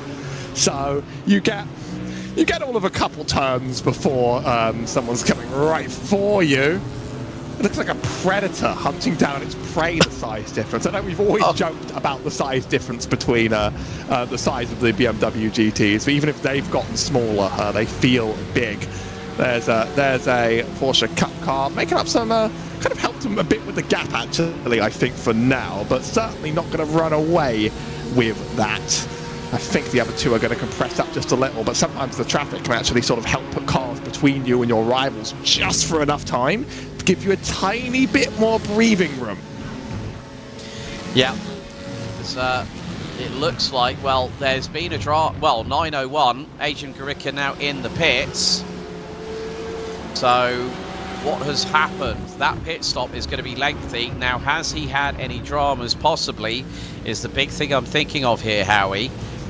Meantime, it was Aaron Myers in the Project 91 Rao Racing 911 that gave Adam Isaacson in the Team 75 Bernhard car an opportunity to pull a bit of distance between himself, and it's up to about 7 tenths of a second between himself and XBD Racing's Danny Calvo. with Ivan Lenderoso still there.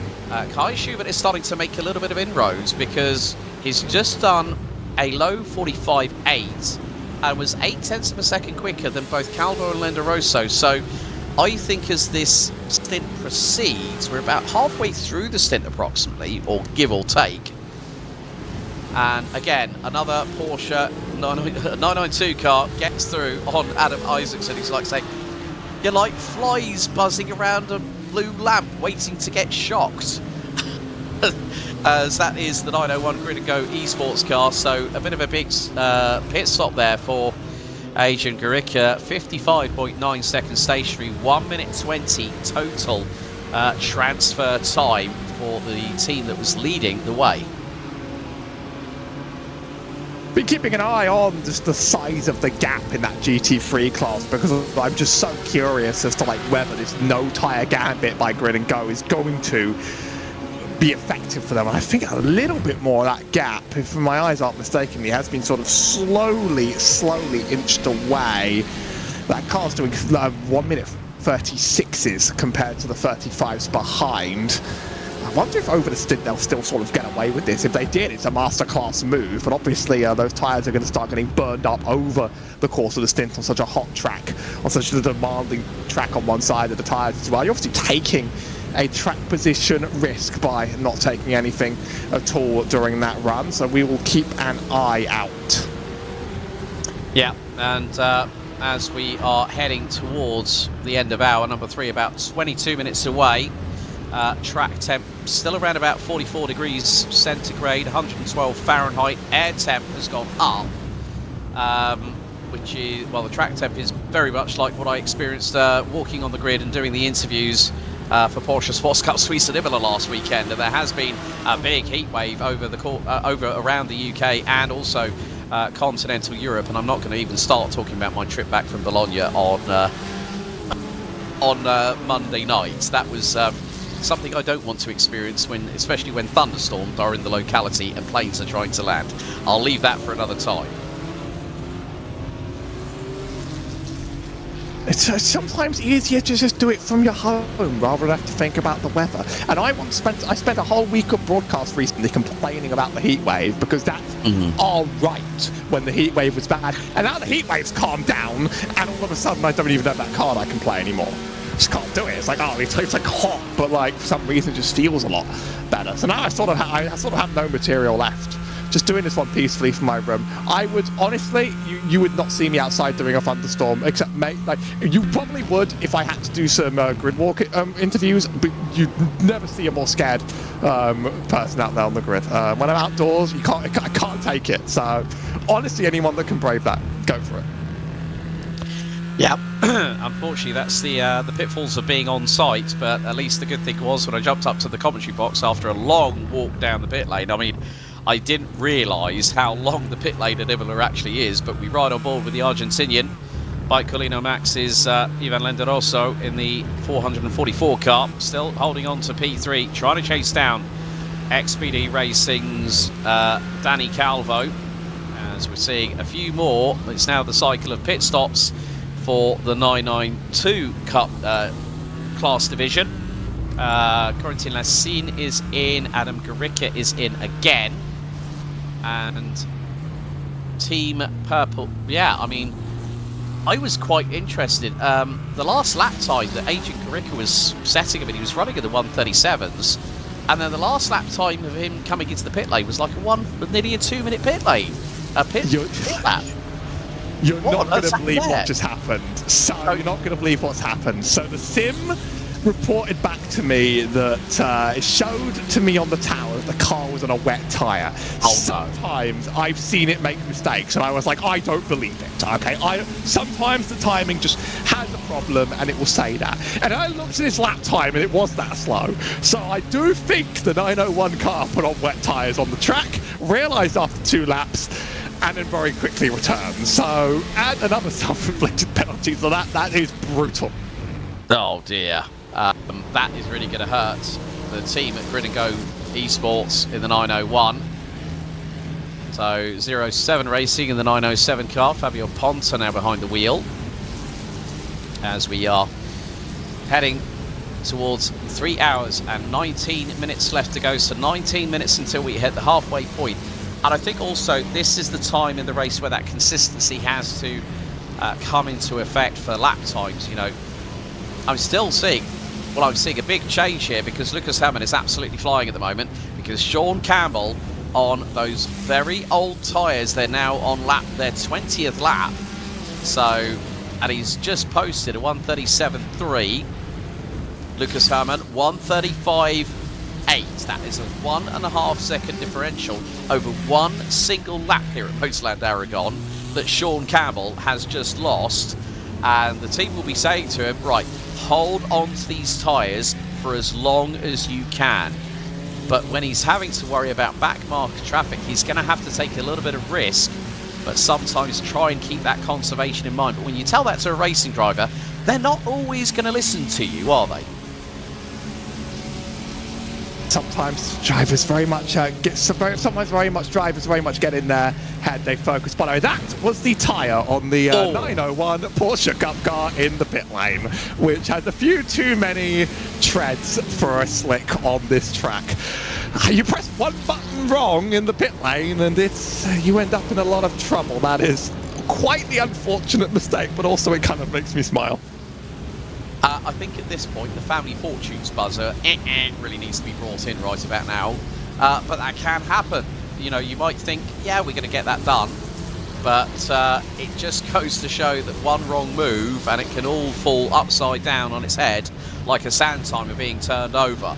Right, Negative Delta are back into the pits with Ivano Boychev behind the wheel of the 81 car. Was in, I think, 12th position when it rumbled down pit lane. And some of the cars not here. I did the Altitude Freem Esports car, the 988, not here today. I did actually have a good friends with Carol Stout, who's also competing in real life in the Porsche Sprint Challenge North America, powered by Yokohama, running with Kelly Moss Racing, and he's been quite successful just in his teens, and he's really showcasing his skills there. He said he's coaching at Spa, but hopefully he'll be back in the not too distant future here for 24 Hours Series Esports. But again, Freak Cook for the Maniti Racing Red Team, now rounding out the top 10. And again, just the usual suspects. They've got a good bunch of drivers at Maniti Racing, but two very alternative strategies. And 14 laps ago, well, it looked like they took a full service, took fuel and 4 tyres on the number 79 car. So Freak Cook running in the high 35.5s. Sean Campbell has started responding and has just done a low 36.0. So he's picking up the pace, and he's gained a little bit of time of Lucas Herrmann, who lost the best part of 0.4 of a second in the final sector here. I think the long run average, though, is that Herrmann is going to end up very close to the rear of that car before the end of the stint. And basically, you know, if Campbell stays ahead, then it was the right strategy. I think they definitely would have taken no tyres under the expectation that they were going to lose time. And in fact, Herrmann losing even more time, about another second. So something pretty bad is going on these laps. But definitely the gap's being eaten into, and it's just about whether that leader can sort of hold on to it. Because if they can hold on to it, then they can take their full service next time around, and they can have an excellent, excellent run. You know, Herrmann up to 1.5 seconds faster on occasion around here. So some excellent lap times, and these tyres really starting to feel the burn. But the smartest teams really have workarounds about this, and they think very hard about how they're going to stint this. Yeah, Lucas Herrmann lost a second in the opening sector to Sean Campbell, so that's why the gap is around about 4.25 seconds. So down the back stretch, a lot of GT3 machinery making its way through. There's one of the Maniti cars. Looks like that is Ryan van der Heij in the 78 Maniti Racing Green Ferrari, closing in on the WSR Esports number 23 BMW of Gabriel Degli. But as we fast approach just over 3 hours and 14 minutes to go, it has been absolute craziness. Drama on the first lap here of round 2 of the 24 Hours Series Esports. 2026 season here at Motorland Aragon. And the action is set to continue. So, ladies and gentlemen, here at RaceSpotTV, myself, Alex Goldschmidt, and Harry Burrows will be right back in just a couple of moments' time.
Well, everybody, welcome back to RaceSpotTV for continuing coverage of the second round of the 2026 24-hour series esports season here live with myself, Alex Goldschmidt, and Howie Burrows. We've had now a change in the production side of things, so a big thank you to Hugo Luis Calmon as we welcome in our producer behind the scenes, Ramiro Agustin Cisneros. But Howie, just before we went to that brief interlude, what a race it's been so far. We're just 12 minutes away from the end of the midway point, the midway hour of this race, and it has been crazy.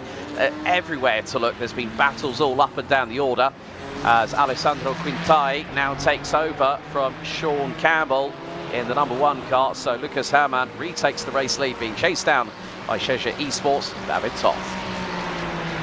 Sometimes when you join the middle stint of an endurance broadcast, you sort of wonder, like, do we have the quiet part? Because, you know, the beginning is the start of the race, the end is the end of the race, and we just sort of like sit in the middle. But actually, we've had a fantastic start to our middle. So, you know, you couldn't ask for more, quite frankly. Certainly a wild card track, but I think it's one that's just produced a lot of spectacular racing up and down the field. And as we run through some more of these pit stops and we set up the next back portion of this race, I do think it will remain sort of anyone's game. Yeah, as a side-by-side battle into turn 1. And that is going to be Carlo Rettig versus Frick Koch. Battle for P10 in GT3. The two Ferrari 296 cars going wheel to wheel through turn 1. But the man from the Netherlands stays ahead for the meantime. And again, really great to see the old balls that we're getting here. And again, it's just with this, this is the first time I'm going to mention this in, what is it? I think about nearly 50 minutes since we jumped in, Howie.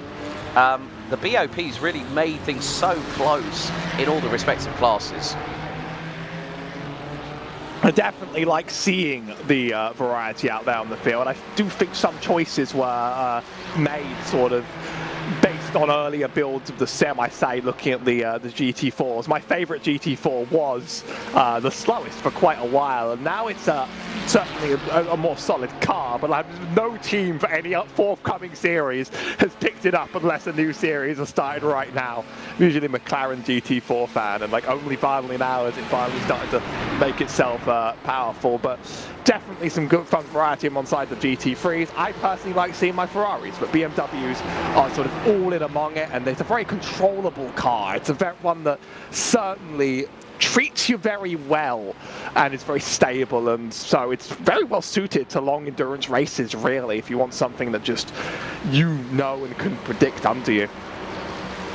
Yeah, as long as it works and you're happy and you're comfortable with it, there's no as they say, if it ain't broke, don't fix it. But still, again, just that we're seeing a lot of moving around, a lot of drivers finding themselves, because now Frick Koch is in danger of being lapped by the race leader. There's Lucas Herrmann from PS Competition on the flashers in the number 89 BMW M4 GT3 Evo. Trying to close on in. The car in front of him is the 920. That's Daniel Ferguson for WSR Esports. Second in 992 after the second round of pit stops.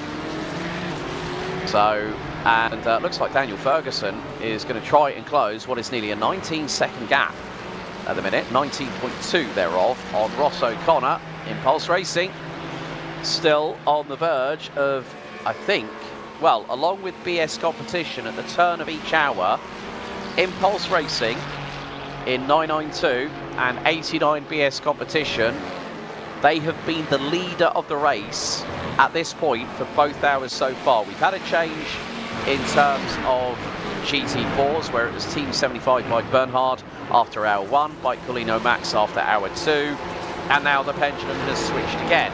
But the good thing is in the meantime, Adam Isaacson has pulled up a gap over Ivan Lenderoso for Bike Colino Max to 3.5 seconds. And then there is Danny Calvo trying to close in the number 403 Porsche 718 Cayman GT4. The Spaniard for XPD Racing GT4 Sim Lab.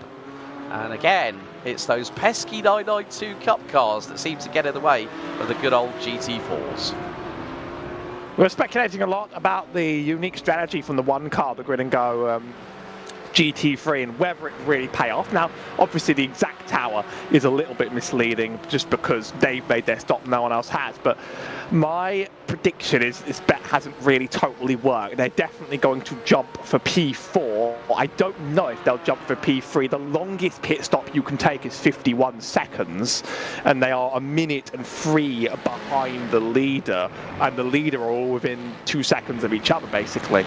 So I don't see them breaking into the top 3, and that's if everyone takes the longest possible pit stop. A lot of teams are taking slightly shorter ones, 40 seconds instead of 50. So we'll have to, maybe like they'll sort of gain pace back, but I do wonder if they just they didn't really sort of make back the time on those worn tyres at all from the faster pit stop they had in the last stint.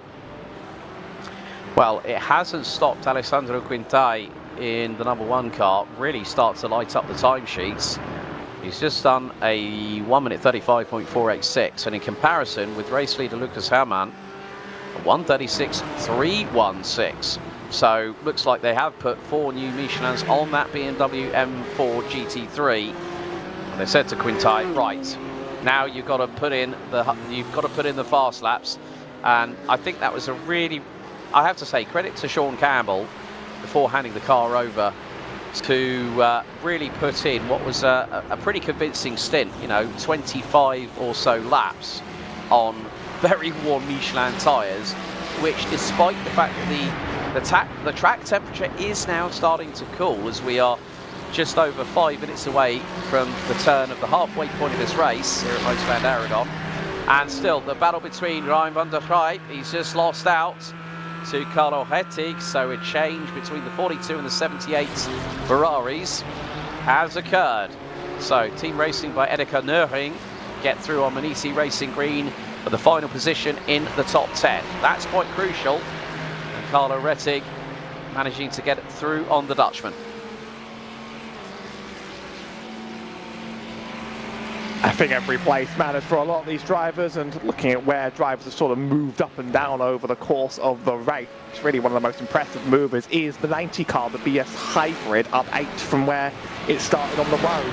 BS Plus Competition, of course, they started pole, currently leading the race out, and that whole top 3, I think currently is going to be decided by who does something unique on the pit strategy, just because they're all basically within a tyre change's worth of distance from each other when they finally choose to make that stop, and it'll be relatively soon. They're running quite late on the stint. Also, the 97 car, P12, up 11, pretty much from the back, whereas 0777 all the way down 15 hasn't had a very good run on the road. Here's that number 10, that number 42 in P10, Carlo Retting in that Ferrari there. Oh, sudden jump scare. That's a surprise. New car on the inside. Oh, that's the hip check. That is, I think that's David Toth getting through. And he was the car that dived to the inside as Eric Muxka for Namika Group M Esports, who were up 8 positions. They were up to 14th before Eric decided to bring the car down pit lane. But I think a bit of a hop, skip and a jump out of the sim seat for Ryan van der Gruyt there. He did not expect the number 26 of David Toth to give him a bit of a hip check. And, oh, we've got a 5-second rule infringement. Oh, that's Adrian Gurecka. The defending champions are off, and that car has just been towed. Oh, dear. And that car, I think the right rear caught the brunt of a hit into the barriers. Meatball flag on that car. Going to be some serious repairs, and we'll be able to catch what happened in just a moment. But I mean, they already have had a difficult race. They started poorly. They've run the wrong tyres at least once, and I think that is a kind of sad way to round it out. You know, fairly early on in the championship, but you sort of don't want any truly poor weeks at all, and they could count this as the poorest week. Here's the replay. Okay, so Adrian Gurecka, he just steers left straight away, and that's coming out of turn 12. And there was the first impact on the left side, left front, so the steering would have taken a knock as well as the upright suspension, and the car goes barrel rolling in at high speed, probably north of 160 kilometers an hour, and well, that is going to smart for the 901 team for Grid and Go. Also, another penalty has just been issued, and it's in the 992 class. Arno Mas, XPD Racing, 935, 5-second rule infringement has just been issued. As we see here in the GT4s. Right, Sven Groot for Team Floral by Impulse in the Mustang is chasing down the Thomas Engers Sim Racing Project 91 434 Cayman, and that has got behind the wheel Jose Manuel Monteagudo.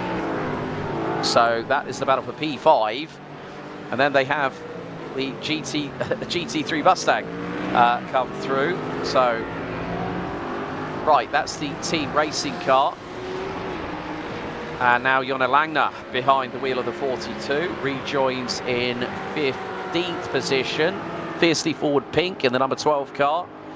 Rafael Leon is now showing behind the wheel of that car, currently P16, but there has been a change. Vulcan Sim Racing, the dark horses, now up to P2 because there has been, David Toth has pulled it into pit lane. So Daniel Sommer is 4.6 seconds behind BS Competition's Lucas Herrmann. Here's an on-board look at quite what it's like to run as a GT4 Mustang through the back turns of this track, straight into pit lane. No, not even worth trying to make the pass, as we are seeing quite a few stops now up throughout the field since the running to an end, as we hit pretty much exactly on the hour. So let's give you the top 5 rundown as we speak. BS Competition and Lucas Herrmann in the number 89.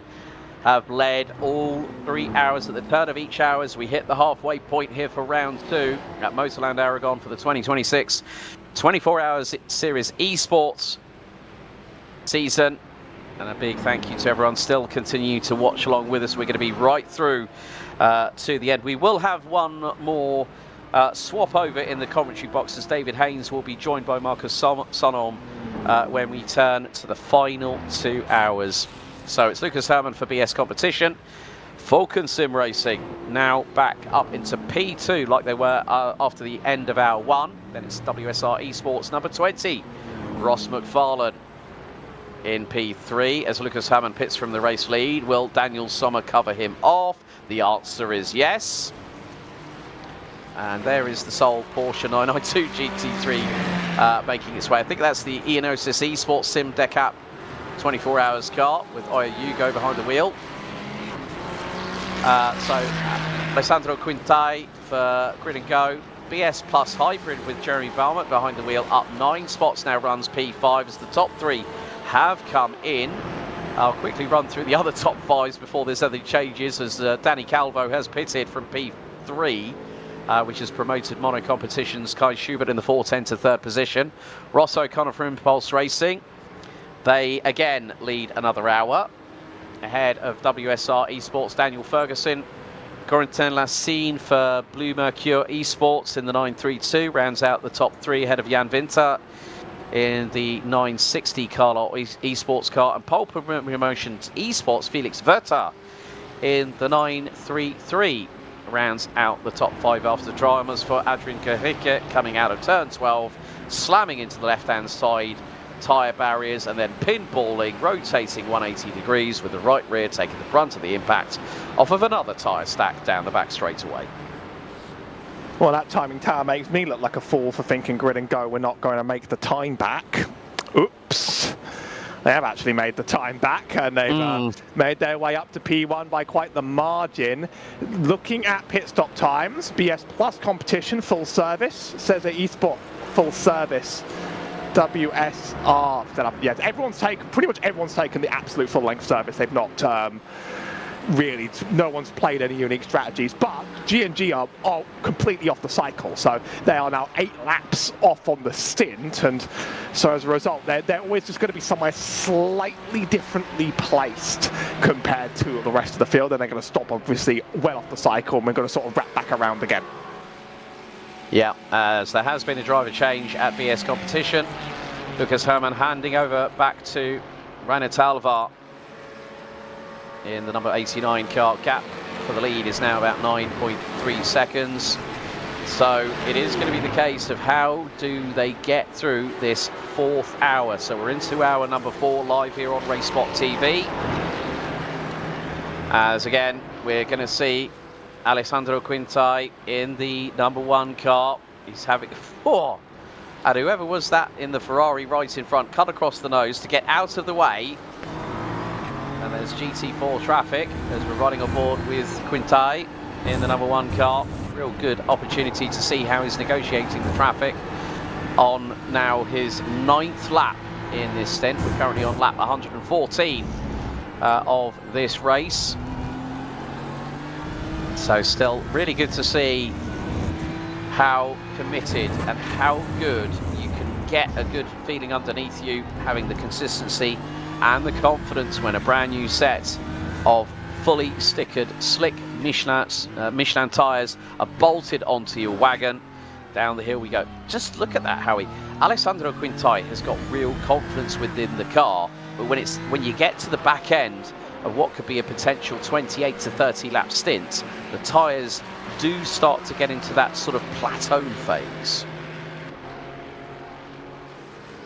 Certainly with big evolutions to the GT3 tyre model and iRacing over time, of course.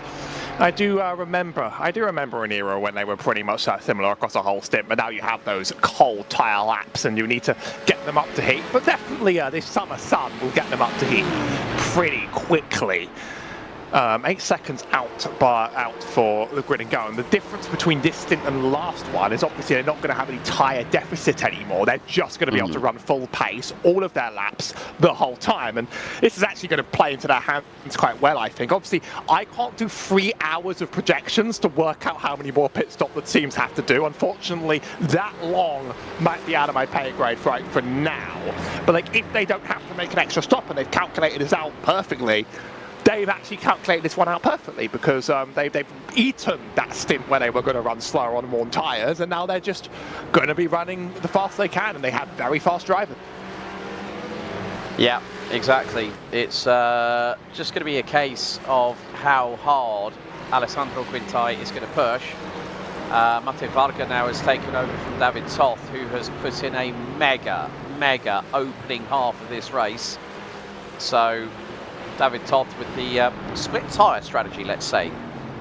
You know, two new tyres on one side, 2 new tyres on another, and it's still keeping them within. It's about 25.2 seconds as Varga, having to get through, is being chased down by WSR Esports, Gabriel Adelier in the number 23 car. So more to the point, as long as Gabriel can navigate that traffic, which he's doing rather nicely at the moment, he can close that gap. It's around about 3/4 of a second between third and fourth position. Meantime, Impulse Racing with Ross O'Connor behind the wheel, they have a mighty gap. It's 14 plus seconds to the good ahead of the number 920 of WSR Esports, Daniel Ferguson. Corentin Lassine, who we saw, who was battling Impulse Racing and Ross O'Connor for that race lead before that unfortunate spin out a few laps ago at turn 1, really starting to close the gap, and he's just gone and put in a 37.3. O'Connor 38.4, Ferguson 38.6. So Lassine is really starting to find some grip and some purchase. Kick up the dust through the final corner as GT4 traffic still tries to get out of the way of the GT3s. But Adeli versus Varga. This is the battle for P3s. They line their way through into turn number 1 as there's a lone Mercedes GT3 right behind them.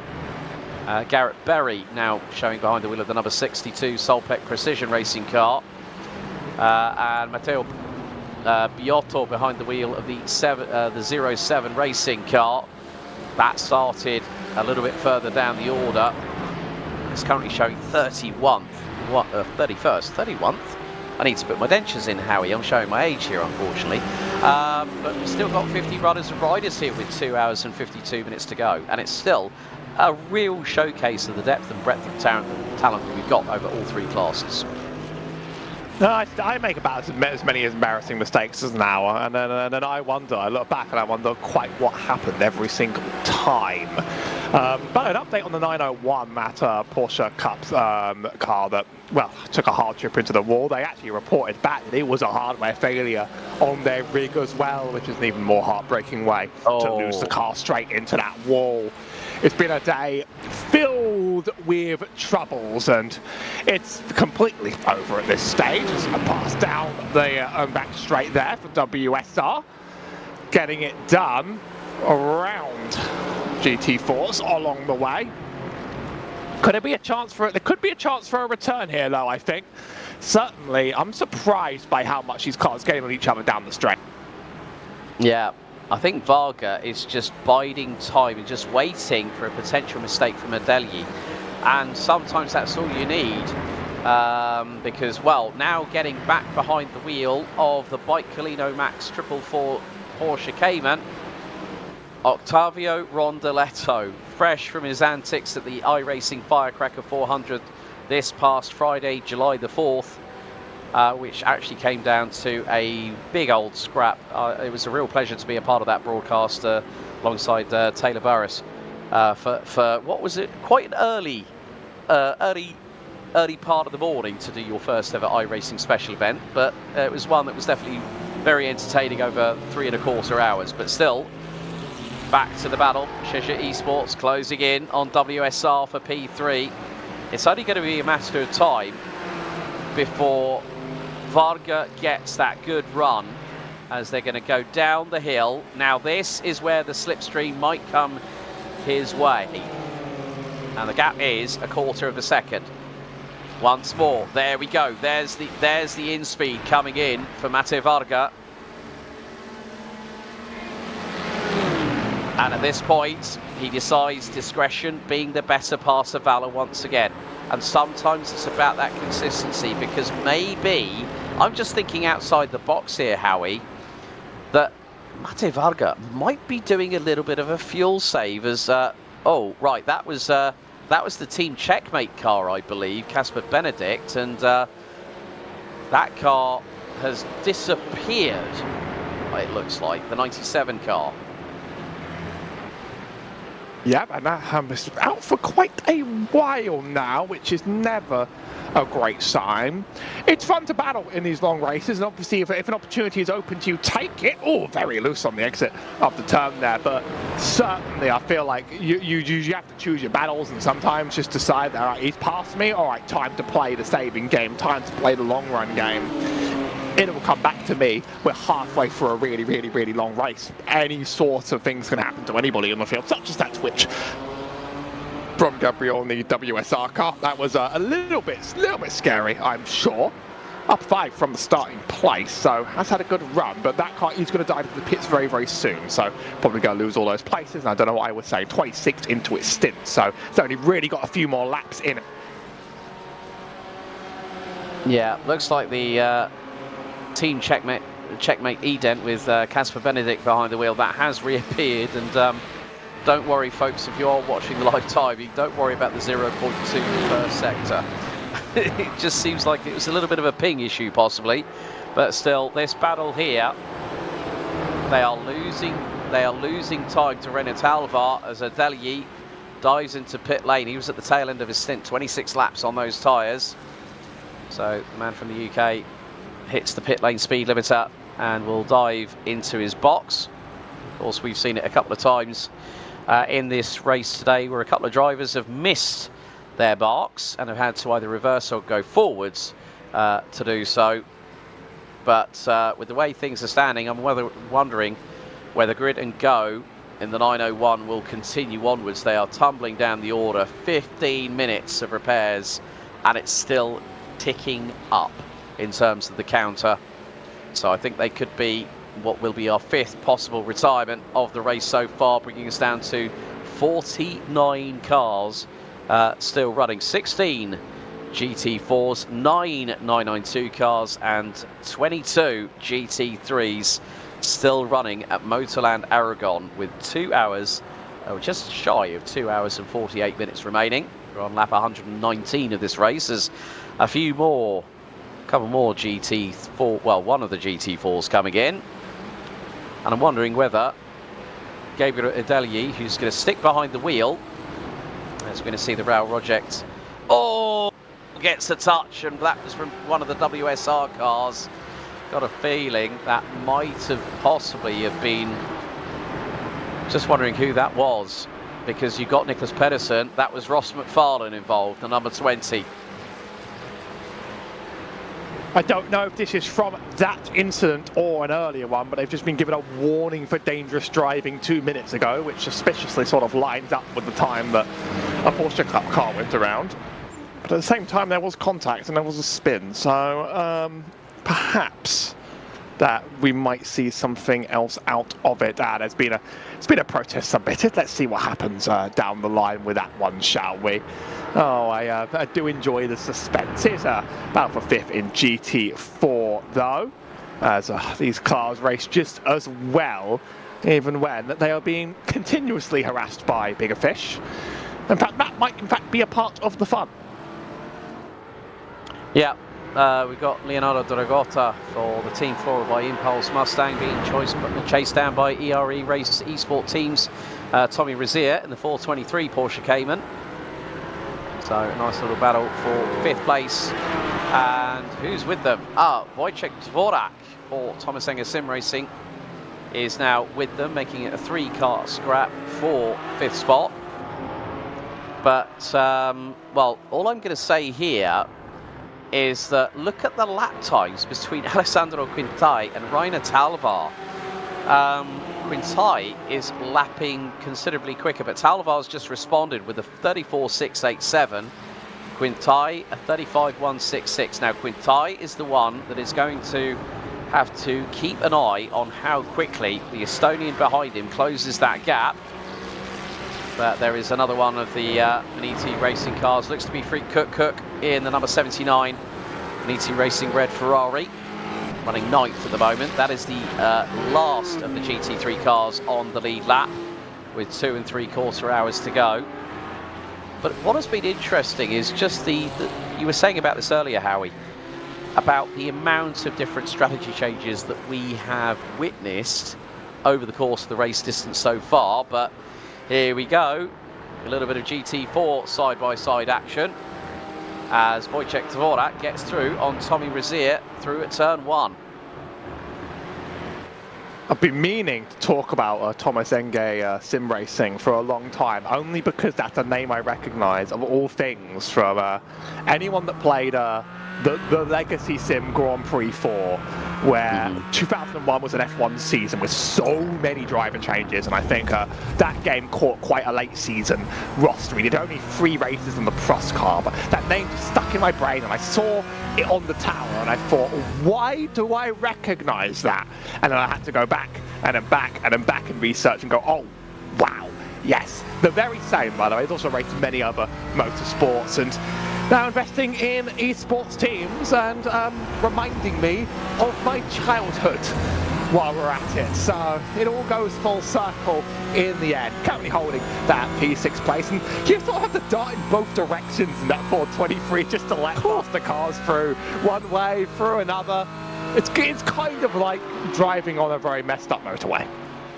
Yeah, I mean, Thomas Enger also having a long association with Reiter Engineering as a factory driver, test and development driver, customer liaison manager, and he actually helped to race and develop their very, how can I say, bastion cars in the form of the Lamborghini Gallardo and the what was then called the Sereni Camaro GT3, which I think made an appearance on a racetrack once or twice. But it was, you know, he's also racing ADAC GT Masters. You know, the likes of people that have come through the Reiter Engineering Young Stars program, Naomi Schiff, Caitlin Wood, Laura Krayheimer, amongst others, and that's my in real life knowledge coming through here. But again, just great to see people like him bringing in drivers into esports and getting teams together, as again we see Tommy Razier just having to duck out of the way. That's the Hyperion Racing 24-hour series Mustang, Derek Heiberger behind the wheel of the number 4 car. Also quite interesting that over the last 18 months I've been keeping an eye on what Hyperion Racing have done, and you know, they were based very much as a GT3 team, and then they went into prototypes into GTP, LMDH and also LMP2, and have found some success. But GT3 has been their bread and butter for quite a few seasons, but it hasn't been a good one for the number 4 crew, currently running 17th behind the number 9 Ionosis Esports Simdeck.app car, with Oya Hugo still behind the wheel. And more pit stops. Appa Racing Ascari have tumbled to the bottom end of the GT4 field as Jordan Oof now pits, currently 16th at the moment.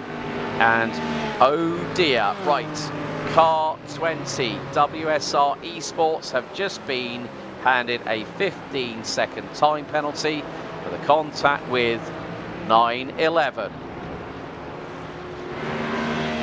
Well, we heard a lot of stories of incidents across the chat, but we hadn't really gotten to see one in action during our stint until right now.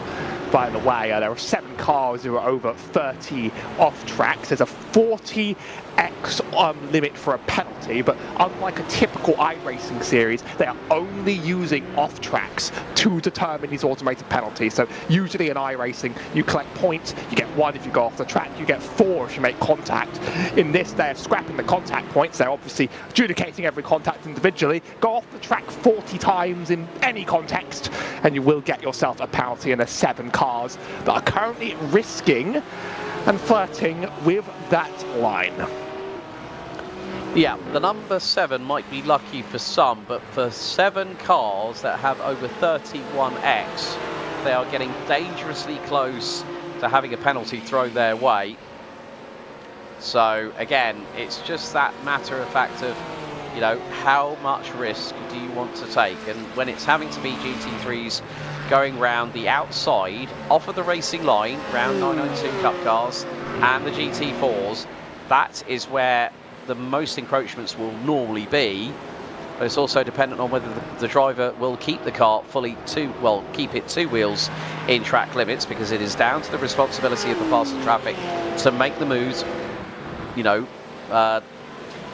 fairly clean, and they've got to make sure that there is no drama for either representative on each side of the coin. And as we saw between car 20 and car 911, so that was the Project 91 Rao Racing 24H Series P Cup car getting turned around by the number 20, and Ross McFarlane having to take off track because of being involved in that incident. But it is just those finite margins as the GT4 finds one GT3 round the outside, and that is going to be the battle. I think that is possibly the fiercely forward pink car, Rafael Leon, battling with Oya Hugo in the number 9 Ionosis Esports Porsche 992 GT3R. That is the battle for P15 in GT3. Gap between them is about 0.8 of a second. But still, I'm just like thinking, when is the madness going to stop? And as you rightly said, Howie, a little bit earlier on, normally the middle stints can be a little bit processional, so to speak, as we've got a battle for P9 in GT4. Balint Pala, Tom Kunath, that's the Cheshire Esports Ford Mustang in the 426, and what will be the 424 of course Sim Racing GT's Tom Kunath. Gap between them less than half a second. It is like it's a bit like the Chuckle Brothers, you know, to me, to you, to me, to you. The GT4 cars are, and I've seen a couple of comments by drivers like saying, can the GT3s just mind out because we could get that aero wash across our front bumper? And the GT4s are production based, so the rate of aerodynamic development in comparison with the GT3 car is significantly different. Just trying to get for a turn in a GT4 and just hoping you don't understeer out the track is typical. Here's a collection of traffic of all sorts of different shapes and sizes. Quite a few cars racing each other on the road, quite a few not. I'm getting better at working out the difference between the Mustang GT3 and the GT4. That's just the one that trips me.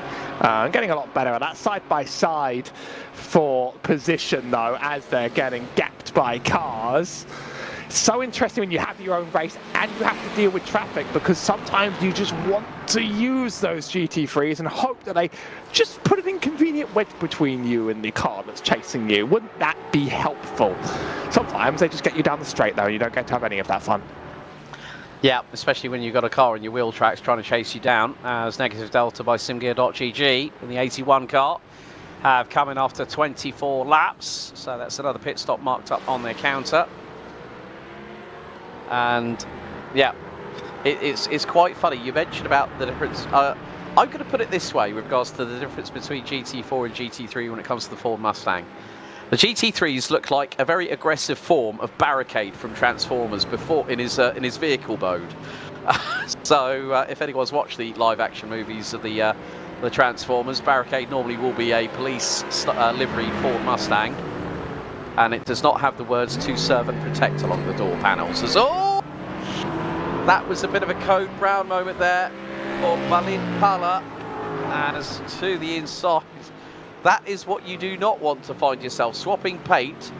And that is the Negative Delta sim racing car that made the contact with Balint Pala. So not exactly what they want to have. Another car in the GT. Oh, Falcon Sim Racing. They have just copped a 10-second time penalty for contact on car 468. That's Team Floral by Impulse at turn 9. Oh, well, it's getting to that point here as we're about to go halfway through hour number 4 out of 6 for this second round here at Motorland Aragon. And drivers, you know, it doesn't matter whether you're behind the wheel of a real-life car or you're behind the wheel of your rig, you are perspiring. You are being physically and mentally taxed. And as those stints evolve, Howie, the more one driver stays in the car, the more mistakes could come to pass. I mean, the more you think about racing, the more you think about how extraordinary it is. This is one of the most unbelievably vanilla statements to say on a sim racing broadcasting channel where we do sim racing all the time, every day. But just in the sense that, like, you have to get all of these corners right hundreds and hundreds and hundreds and hundreds of times for hours. You have to get the braking points right hundreds of times for hours. And then suddenly there's other cars in the way and you have to react. Like, it's so easy to get into a little bit of an autopilot spiral. And then sometimes that can bite you a little bit wrong if you sort of get a little bit too into the days. Yeah, and speaking of time penalties, oh dear. Car 935 was due to serve a 5-second penalty for a 5-second rule infringement. They are just about to receive a 30-second time penalty for not serving the 5 seconds earlier on. this is what they mean by listening to race control instructions. And there's a lot of administration around about serving the penalties, instruction, and letting them know that you have served the penalties. Also, like appealing in the right time windows. There's actually quite a lot you need to track in this. Quite a lot you need to track when regards to such a busy race control. And also, they're busy. They're doing so much. This has been one of their busiest days ever on the series. So, and they're doing a fantastic job of it. But when I look at the amount of channels, the amount of messages that just light up, all with communications over and over again, you can't envy it. You can't envy. No, I completely understand that 100% because it's all like, okay, there's so much going on. I'm like, how many times are you going to have to do a left click on the mouse and do markers red? You know, just so at least I could go right. And then another one pops out. However, we've got a battle for P6 for GT3, and it's mono competitions. Paul Lobmeyer, as he's got the BS hybrid car, Jaden Conroy, in the number 90, chasing him down. They're 0.3 of a second apart. They've got stuck in the middle. Daniel Ferguson in the 920, second place 992 car in between them. So that's given Lobmeyer a little bit of breathing space. And again, you're seeing, two wheels in the air, wallops the sausage curves as Daniel Ferguson unsettles the back of the 992.2 Cup car. And that didn't quite allow Conroy to get through. But what a run that BS Hybrid are having in the number 90 BMW, up 7 places, started 14th overall, but still Rainer Talvar is trying to close that gap, but he's lost about a second, about 1.2 seconds to Alessandro Quintai. And then we've got another battle, team checkmate Edent and Maniti Racing Green, Tim Matska back behind the wheel, fighting the Mercedes of Casper Benedict. This is for P11. And again, battles all up and down the order. Wherever you look, it's been a very, very busy time for everybody. But our unsung heroes, the team at Race Control, they are now at 50 incidents being reported and being investigated. And I wouldn't be at all surprised if, bless them, that they're going to have probably close to or over 100 incidents being reported, because we're not out of the woods yet. We're just about to hit halfway through hour number 4 here at Motorland Aragon for round 2. And again, Tim Matska trying to close in on Casper Benedict with that roaring 6.2 naturally aspirated V8 underneath the long bonnet of that Mercedes AMG into turn 13. Gap is about 3 to 4 car lengths before they have a little dab on the brakes, rotate the car through the double left.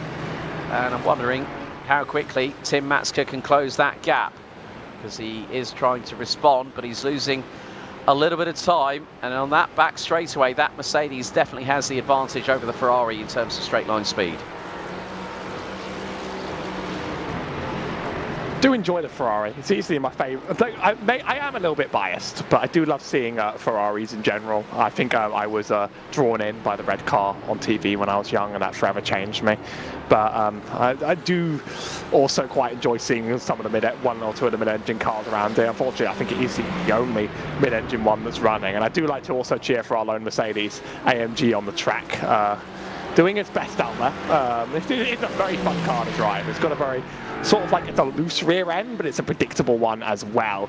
Put it down, and also you could listen to that engine noise for the entire length of the race. Well, he is under pressure right now from a Ferrari, in fact. So who do I cheer for? I don't think it's my job to do that, in fact, but regardless, I don't think that's my job. But good racing's good racing. I'll just put it down, mate.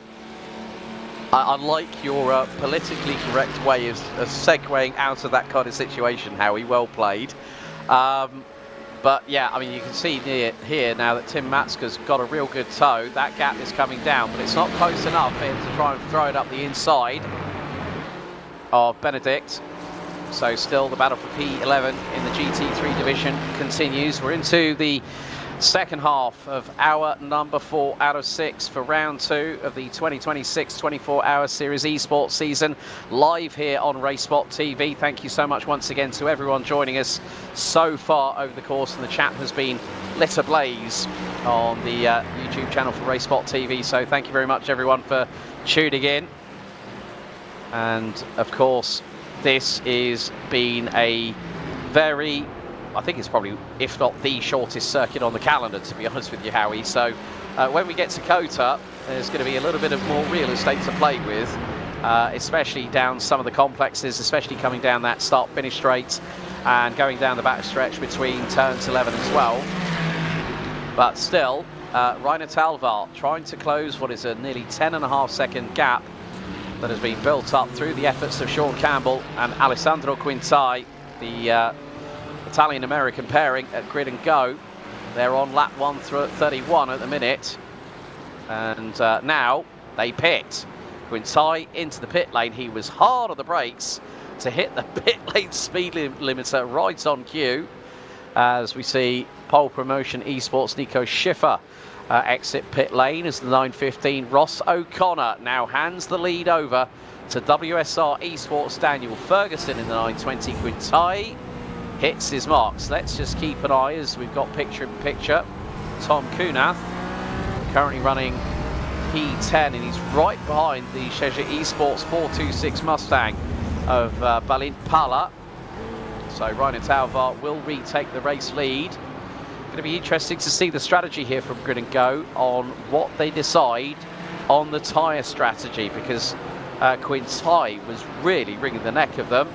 Sticks behind the car, 26.6 seconds stationary, so that is going to be a double stint, it looks like, and Quintai might be doing another 45 minutes behind the wheel. So the narrative, I think, for the GT3 class, it's going to have to be picked up by the team that will bring us into the final 2 hours. It's got half an hour to go, but so, like, you know, we're approaching that sort of back part. Is basically whether Grid and Go in the one car have pulled the move to win the race. And I think the fact that they've done something that's very off-kilter and very confident suggests that I think they believe in it. Just the fact that their strategy is so offset from the rest of the field. They are literally now 19 laps off the field in terms of the rhythm of their pit stops. And I can't do the maths right now, much as I couldn't half an hour ago, on exactly how many stops they have to make to reach the end. But basically, if they've saved one, then they'll come out in the lead, because they're back now. The whole group ahead's going to pit in around 8 laps. They'll lead for a bit. They are very much offset from the rest, and when you offset this big, it's usually because you're onto something and you've got a very good idea. So I think that's really what the game is. Have they done the maths on this perfectly, or are they just going to sit around to the P5 margin by the end? That's really going to be the overall race determiner, I think. Yeah, I mean, yeah, trying to do maths at this stage is going to be a difficult one, I think, for the pair of us, but bearing in mind we've got 2 hours and 26 minutes left to go. They've only just pitted, so they could possibly make it a total of 8 stops by race's end. And with the offset that they've had, like you said, you know, they haven't taken tyres. That was a pretty quick pit stop in there for Alessandro Quintai, so he must be feeling very, very confident, but he's having to be in the same boat that Sean Campbell was when he came out for his second stint in rapid succession. So I think that it could be the case that this might be Alessandro Quintai's last stint behind the wheel, and they put Sean Campbell in for the last 2, or unless they've got another driver on standby who's fit and ready to go, because between the pair of them, they have covered over 3 hours and 35 minutes of the race timer ticking down so far. But a mega stint nevertheless, and if that offset strategy works to their favour, they could be quids in. Now, bearing in mind, how could things change? Well, there is going to be a possible change with regards to how the top 4 will look after the next round of pit stops. Well, there has been another, well, incident number 50. Oh, WSR Esports have been by Colino Max and have just copped a 10-second penalty on their next trip down pit lane. So that is going to give possibly the opportunity to the likes of 07 Racing and the 907 with Fabio Ponta behind the wheel. Augustin Bernier now back behind the wheel of the Blue Mercure eSport 932. Rosso Codder still running in the Impulse Racing 915. So, and they're about a minute behind Ferguson, so that's going to hurt WSR Esports a little bit in the 992 division. But yeah, this has really been, it's been interesting to see because it's confused the heck out of a pair of us on, you know, who's got the 3000 IQ strat ready to release it and pull the trigger when it's needed. I just always feel like if you're willing to break the trend that much, if you are willing to be the team that goes out there and does something just so wildly different, it's because you're very confident in it. And who would be confident in having a strategy to win? The team that's already won the championship last time around and is trying to run it back again. And I know Grid and Go are a team that certainly do. Uh-oh. Bad for two, but worse for one. That was a contact with the 23 car.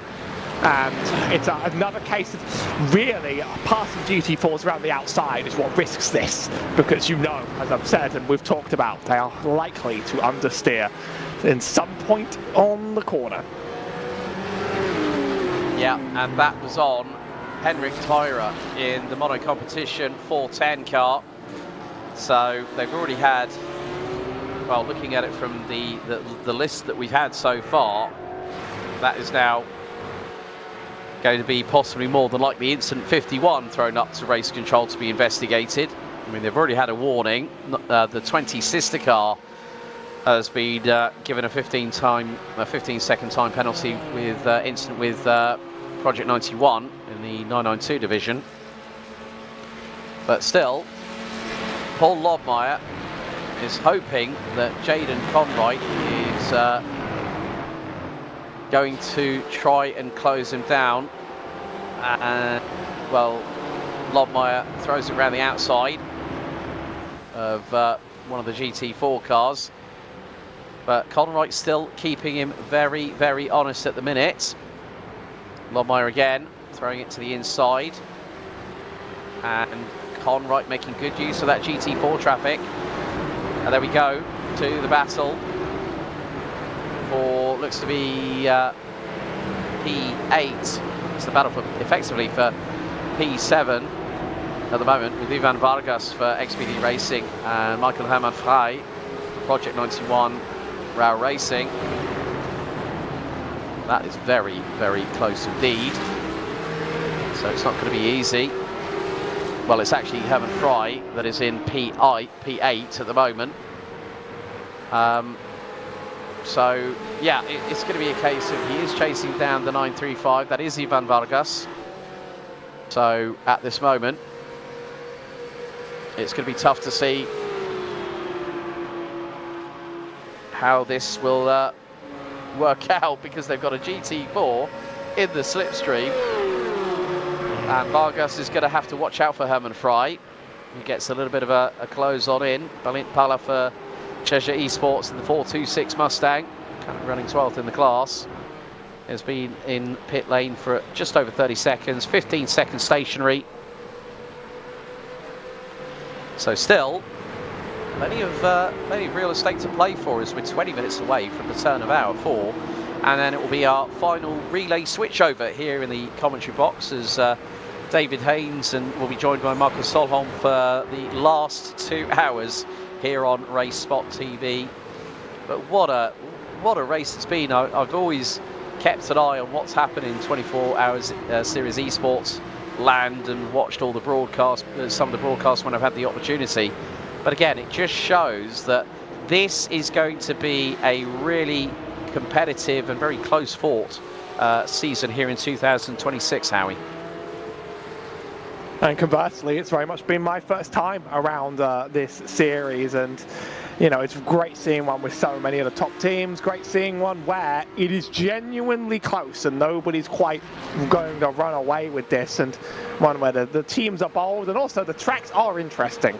You know, it's very rare that a league decides that out of all the tracks on iRacing, it's Aragon, but was it not a good choice? I mean, it's been pretty much non-stop since the start of our stint, and it's going to get even better in the final 2 hours of the run as it becomes a little bit make or break for everyone. I mean, we're seeing desperation sort of turn up a little bit already, to be honest.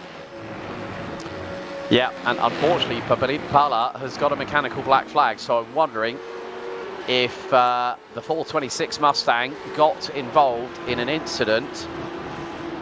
Yes, looks like there was a 3-car incident between car 26, oh, the sister car, Mate Varga behind the wheel, car 907, 07 Racing by 07 Racing Rhino Power, and the 426. Oh dear. And there's the replay. Oh no! Cannonball wizardry by Mate Varga, cuts across Alex Cowell in the 907. And then, unfortunately, Balint Pala on the outside gets the rough end of the stick, and the Mustang is smoking like a good one. He's able to turn it left, but that car, oh dear, no front panel on it either. Yeah, that is probably the biggest wreck we've seen in our run on the show. I know there were some bigger incidents near the start of the race, but it's mostly been 2-car ones. We've not decided to go clear the entire field down the back straight. And you hate to see an engine blow. You do. That's who says at ESPORTS 426 that it will not be coming back out any time soon. And I mean, these things, I guess, they can happen at any time. They can strike you no matter when. Even with different models, those look like the same Porsches, by the way. And then it took me a second, and I was like, one of them is a 911. There's a self-spin from the 423 as well. This gets back on the track in a clear air, which is honestly, I mean, finding clear air to rejoin the track on this circuit is pretty impressive by itself, but there you go. Yeah. Remy Crozat behind the wheel, managing to find a bit of clear air to rejoin and get out of dodge, as the number 10, Paul Lobmeyer, lobs it down pit lane. I had to get one in there for Arjuna's sake, just to be on the safe side. The Austrian for mono competition brings the number 10 rolling down pit lane, and is going to release Jaden Conright up to P6. So again, the tactics are plentiful here. But looking at the front end, I feel for Balint Pala. Just got the short end of the stick on that 3-wide exchange down the back stretch, heading into turn 13. And yeah, that's that is now. I'm seeing all I can hear in my ears at the moment, Howie, is the fact of the Jaws music as another penalty is inbound. It's incident 51. And I'm waiting to see the severity of the penalty and the reasoning before I announce it live here on the stream. But 26 is going to be very much unhappy. But, well, when you go 3 wide with a GT4, a 992 and a GT3 side by side, something's unfortunately got to give. Give it up for penalty number 51. Ding, ding, ding. It will come, and yeah, that's not going to be fun to get that late in your race, especially when you've already taken damage. But that's life, and that is multi-class racing, and that is signing up to a league with diligent stewards. They will see, they will notice, they will watch what you're doing. Still just endless traffic up and down these hills. Also, elevation change around Aragon, far more than even I quite remember. As you run down that hill and then slowly rise back up. GT3 trying to sort of sneak around through the inside one way and another out the outside. Those BMWs have been very popular today and very, very fast on the track. Yeah, I mean I think the straight that we got here on the back stretch, foregoing the chicane, you're probably looking at over 1,000 meters. As we're riding on board with Yaroslav Cebula in the Team Checkmate Kozulska Z logo 471 car. Another one of the multiple Porsche 718 GT4s. And he's trying to chase down Adrian Da Costa in the Arrow Racing Team 414 Ford Mustang, and that is the negative delta by simgear.gg going through. Number 81, Vladislav Shopov has got back behind the wheel of that car, and Mate Varga has just pitted from second on the road, but still waiting on how big the penalty that might come that car's way, because that will have to be served quickly, otherwise there will be an additional insult to injury on that front. So yeah, it's been a manic hour and 3/4 in the booth here alongside yourself, Howie. Still, Alessandro Quintai on a set of tyres that is now in its second stint, lap 8, we'll make that lap 9. He's still running competitively on the lap times. He's really got into the zone. He's got into that flow state, and he's just set last time round just north of a mid 1:35.6, and he's 3/10 quicker than Ross McFarlane as Rainer Talva, the Estonian for BS competition, and the leading car, number 89, I think was just about to show it was going to go down pit lane, but Rainer Talva leading by, yeah, he's in the pits now, and the gap is coming down. So Falcon Sim Racing's Nikolai Pedersen in the 44 BMW is going to take the race lead, but they've still got a penalty to serve on their next pit stop, which is 10 seconds in the sin bin. And I do really actually now think with lap times like that on the no tyres that Gridigo haven't just put themselves with a chance of victory. They've sort of potentially put themselves right there if nothing happens to them, because offsetting this big means you can basically save a whole pit stop on other cars around you. Here comes a lot of the rest of the GT3s through into the pit lane. Curious to see if anyone else takes a strategy change. 43 seconds for BS Plus competition. And just watching the other ones tick up now, as obviously there's been a lot of variation in how teams are trying to jump each other, and those second and third places, they're going to be just as enticing as well. Yeah, so still they're all keeping their blackjack cards close to their chest. Big puff of smoke. Now, was that from Mate Varga, or was that from Nikolai Pedersen in the 44? Because there was a big plume of smoke from the exhaust tailpipes of one of the cars. So Pedersen is going to come out just in front of Freak Cook for Manisi Racing Red in the number 79 Ferrari. So, as the checkmate Volak group, Sebastian Socha rotates the car, the 488 Porsche Cayman. That car currently running at the bottom end, and is, well, we've now got, well, Shesha Esports have put Mate Miladej behind the wheel of the 426 Mustang, which has now been in the pits for nearly 9.5 minutes. But we have got 5 retirements effectively. Grid and Go Esports 901, Eclipse Sim Sports 992, Impulse Racing 457, Fiercely Forward Red 912, and Wizards Esports GT 498 that did not even make it past lap number 1 on the GT4 start. As, oh well, there's going to be another incident being investigated, I'm sure. Shout out to the unsung heroes at Race Control. But we are just over 11 minutes to go before the turn of hour number 4, as Team Racing by Erika Norring trying to get through, gets touched, and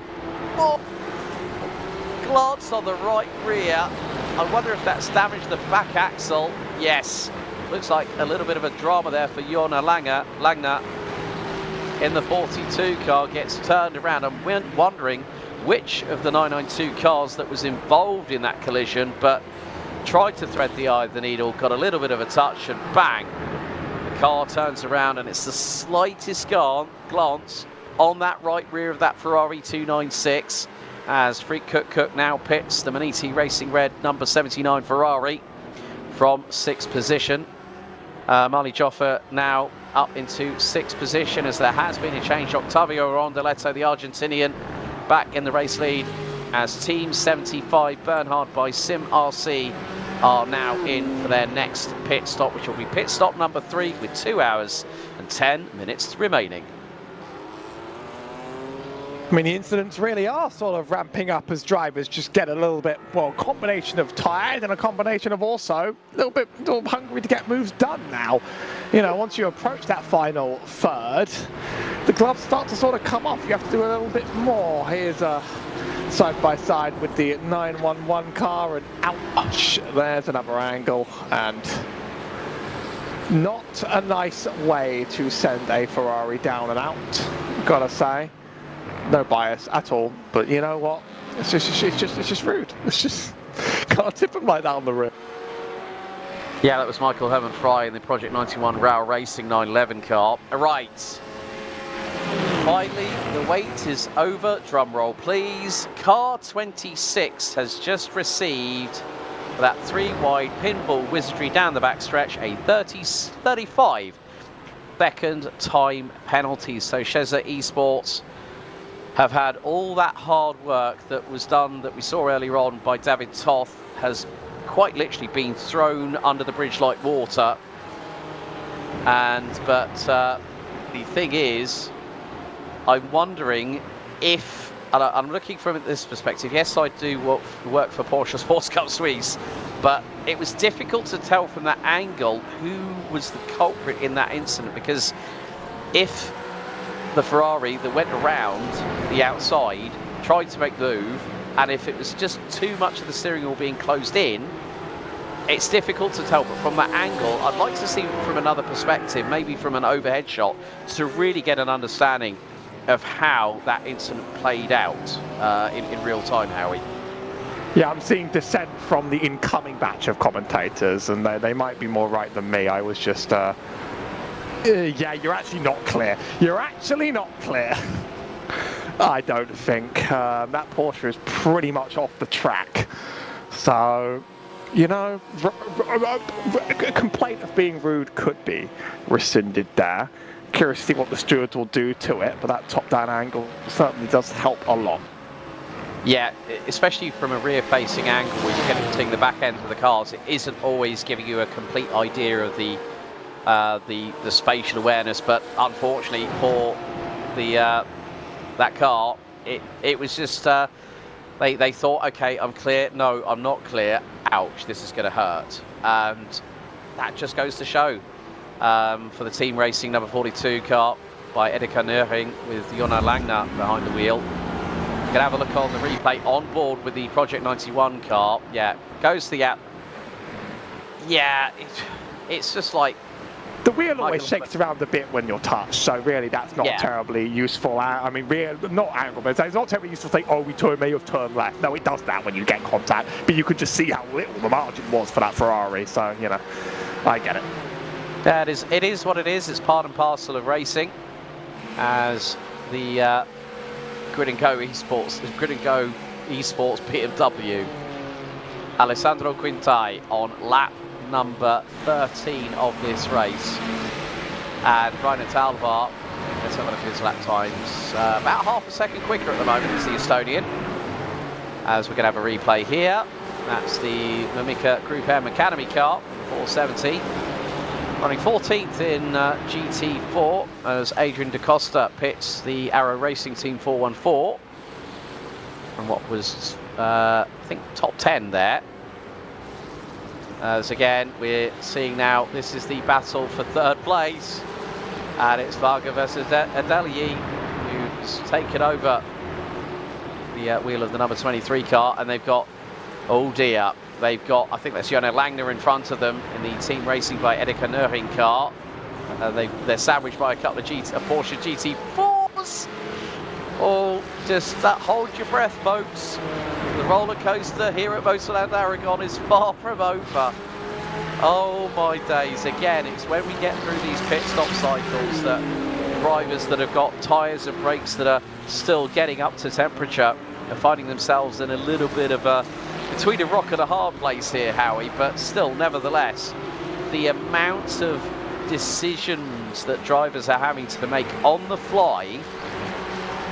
This race here at Motorland Aragon for round 2, in terms of activity, this is as you rightly said, and I think a few of us have also rightly said so far over the past nearly 4+ hours, well, over 4 hours that we've been broadcasting live here on RaceSpotTV, I think the first 2 are just going to be as frantic as the first 4.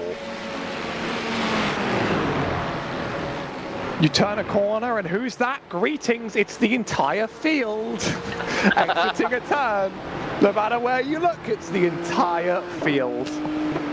So, yeah, there's no such thing as a clean tire, quite. No, Gabriel Adelyi for WSR Esports into pit lane from 4th on the road whilst chasing down Mate Varga. Let's not forget that team has got to serve a 35-second penalty. It has been issued. Also, car 70 has got a 5-second pit lane infringement.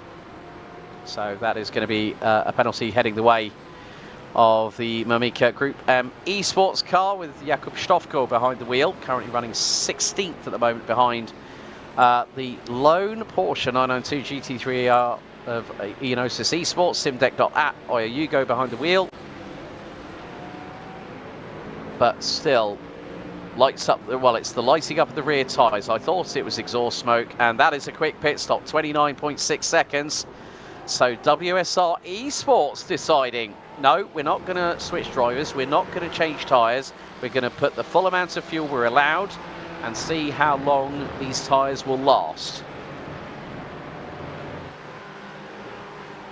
Now everybody's strategy sort of coming to roost now, so to speak. Everyone is going to, everybody's locked in their decisions, and the next 2 hours are going to be seeing how it plays out. And that's most important for our #1 grid and go car in the GT3 class, obviously, because they have completely committed to that alternate strategy, and they are still holding it out there strongly up in front. But that will be a game for our next batch of commentators. In just a few minutes, we'll be handing over to David Haynes again and Marcus Solheim for the last 2 hours of this race. How have these two gone for you on reflection, though, Alex? Well, firstly, it's been actually quite good to call it alongside yourself, Howie. This is my first ever 24-hour series esports event, and believe you me, if I get the opportunity to jump in for a couple of hours at least, I'm definitely going to make sure that happens, depending on how my IRL schedule parlays out over the coming months. But yeah, it's been absolutely really interesting to see, and still to have 47 cars battling away. We've had six retirements so far, but there's still just over 2 hours, well, 2 minutes to go until we go into hour number 5, the penultimate hour here at round 2, Motorland Aragon, the 2026 24-hour series esports season, live here on RaceSpot TV. Top 5 rundowns before we hand over for our final relay change here in the commentary box for the final 2 hours. Gridigo Esports lead overall in the #1 car ahead of BS competition. Cesar Esports still to serve their 35-second time penalty for that pinball wizardry, and I'm sure that the Who would say, and Roger Daltrey would say, they sure played a mean pinball, including to one of their teammates, as we see a bit of a battle. 9-2-2 or 9-3-2.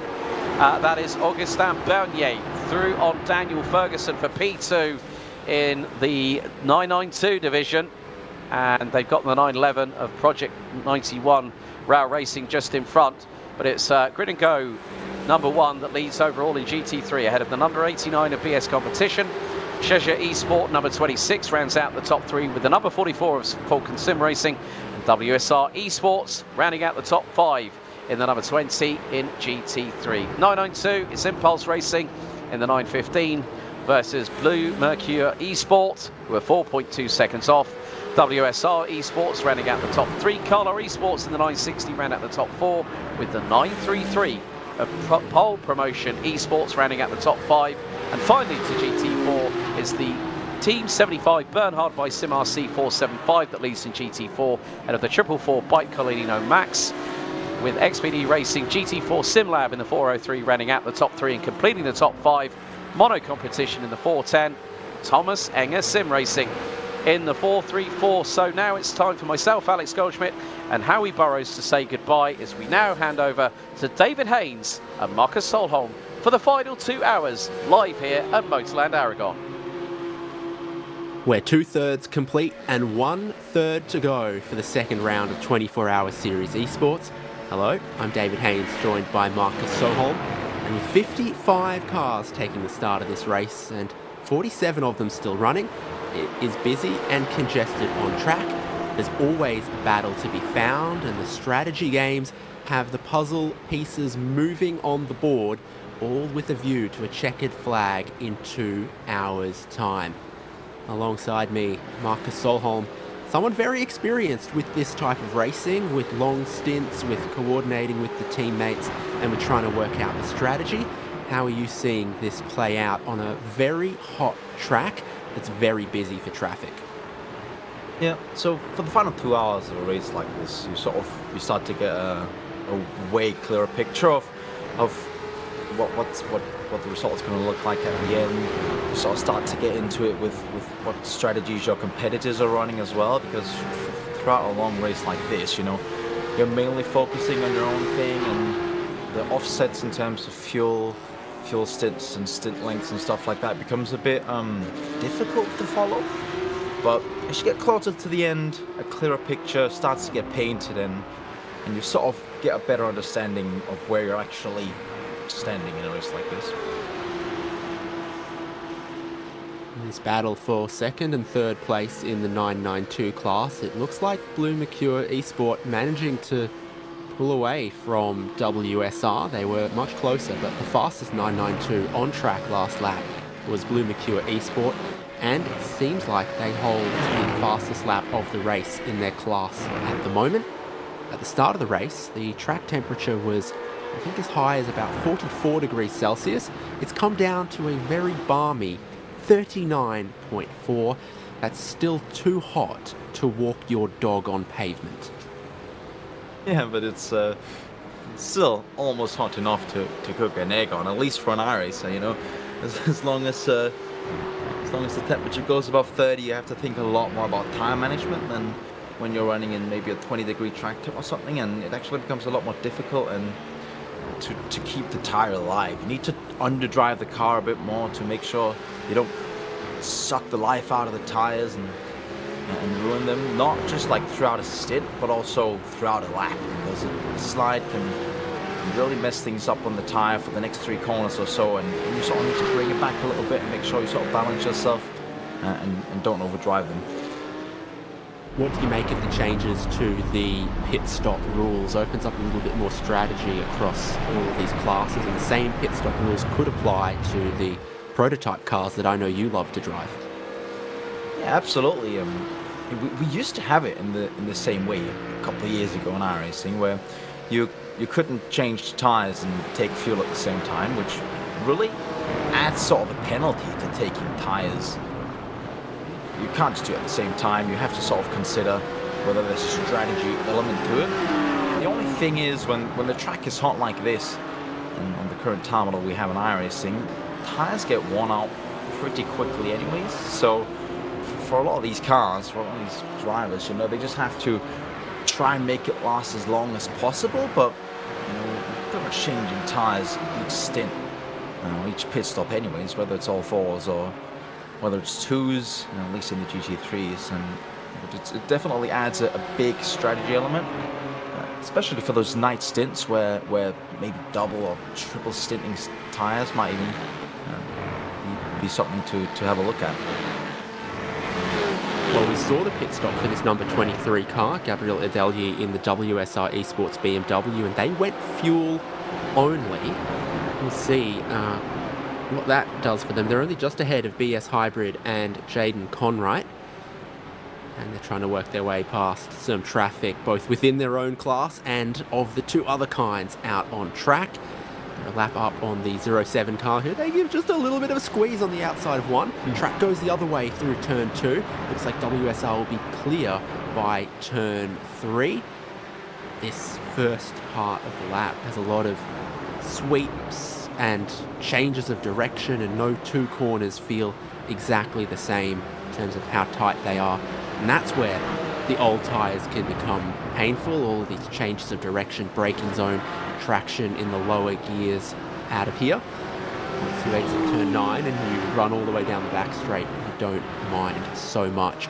The traffic is certainly helping Adelyi with his old tyres maintain track position. Absolutely. I think they've maybe tried to play a bit by feeling. They've raced for 4 hours now in slightly hotter temperatures, and now temperatures have come down a bit, and they've maybe thought, oh, we're going to try and double stint this, but they're definitely going to have some troubles with that. It's not going to be as easy as having new fresh tires from the start of the stint, especially when that's what we've sort of been used to for the last couple of years, that you've just been able to take tires and fuel each stop pretty much, especially the special events and stuff like that. Coming to also hosted leagues and with these kinds of tire rules, it's something that drivers actually have to adapt to, and it makes it a lot more interesting because you also have to think about it when you drive. Well, it's not all teams that have engineers on all the time to sort of analyze this, so as a driver you also have to sit and think about these kind of things when you drive, maybe down the back straight, sort of reanalyze a little bit how your tires are actually feeling, and you sort of have to do it all at once. Jaden Conright has cleared the traffic, and now the next vehicle ahead of him is for position. WSR Esports Black. It's BMW versus BMW. It is one of the more popular cars. Every team had their choice, but once they choose at the start of the season, they are left into it. So we've got a bit of variety in GT3. The 992 class is obviously a one-make class, and that makes it very close and very competitive. And in GT4, there was a choice of multiple GT4 cars, and basically only the 718 Cayman was chosen. We cut further down the field to those 718 Caymans, and a three-way tussle, 9th, 10th and 11th. Absolutely, and they go onto the back straight and going to try to overtake each other. One thing about the GT4s compared to the GT3s, say, is that they feel a lot heavier to drive. Not that they are heavier, but they feel heavier because they don't have that same aerodynamical package as a GT3 car. That also makes them more technical, especially in the low-speed corners. You got to fight them a bit more. Here's the slipstream battle down the back straight. Yeah, maybe even a little bit of fuel saving from the car leading the way. Fury SimSport are going to move ahead, but Colino are going to try to follow alongside, and we get two lines side by side through the final corner, 14, and this little kink at 15, and from 9th place to 11th place in the space of about 2 corners for Team Checkmate. They're not going to give up on the fight, trying to come back against Matteo Di Feo in the Bike Colino Pro. It's not going to work, and for Fury SimSports' Daniel Ostler, that was a very profitable move in the slipstream down the back straight. Absolutely, and I won't be surprised if these guys would be trading paints at one point, but there's still an hour and 51 to go. You have to sort of think about whether it's really worth it battling it out now, whether you just have to focus on just losing as little time as possible, essentially, because there's still quite a long time of the race to go, looking at it from the situation right now. Of course, if you're in a 24-hour race or something like it, which 2 hours doesn't feel like a long time, but so much stuff can happen, and so much stuff can still change. This phase of the race, you start looking towards the next checkpoint, which is what we often call the critical lap, which is the point in the race in which you can make your final pit stop and not need to stop again. We think for GT3 and GT4 that'll be in about an hour with about maybe 45 minutes to go. For 992 it might be a little bit earlier than that, 50 to 55 minutes to go. So thinking about the tyre life and the strategy to get you to that point, and that's the point that then takes you home to the checkered flag. It's looking positive for Fury here. We've seen them make the pass on track, and they seem to have a lot of pace, pulling away from those 2 other cars. Absolutely. And something to note as well, with a 6-hour race like this, it's actually possible and doable to sort of calculate the whole strategy ahead of time. Of course, there's always going to be thrown a curveball your way throughout a race like this, but you can sort of roughly calculate it all the way until the end in terms of how much you're fueling, whether you need to fuel save, or whether it's quicker to just go forward flat out, because essentially you can calculate how much time you'll lose from fuel saving. It's very close there with some lap traffic, but yeah, you can pretty much calculate how much time you lose per lap with fuel saving, and then whether you can actually make or skip a stop throughout the end of the race. And that's sort of a thing that needs to be carefully considered throughout the whole duration of the race. Essentially, you're thinking about it from lap 1, and then as we close to the end, you just get a slightly clearer picture. In GT3, it's still BS Hybrid trying to catch WSR Esports, 5th and 6th on track. Still need Sheza Esports in 2nd to serve their lengthy penalty. I think that will elevate teams like Grid and Go, WSR Esports and BS Hybrid up a spot. 35 seconds is a big penalty to take. Yeah, and when you're sat taking the penalty as well, it feels like a lot more than 35 seconds, because you're not moving. You just see all the cars passing by you out on the track, and just thinking, am I ever going to get out of this penalty box, or am I going to be sitting here forever? The longest minutes of your life is when the race is on and you're not moving. Suddenly 35 seconds feels like it could be 5 minutes, 10 minutes. And you're in that moment of the race, a pinch at the apex of turn 3. Team Checkmate Edent are trying to keep their Mercedes in 11th place ahead of Team Racing. There's a few parts in this opening section of the lap.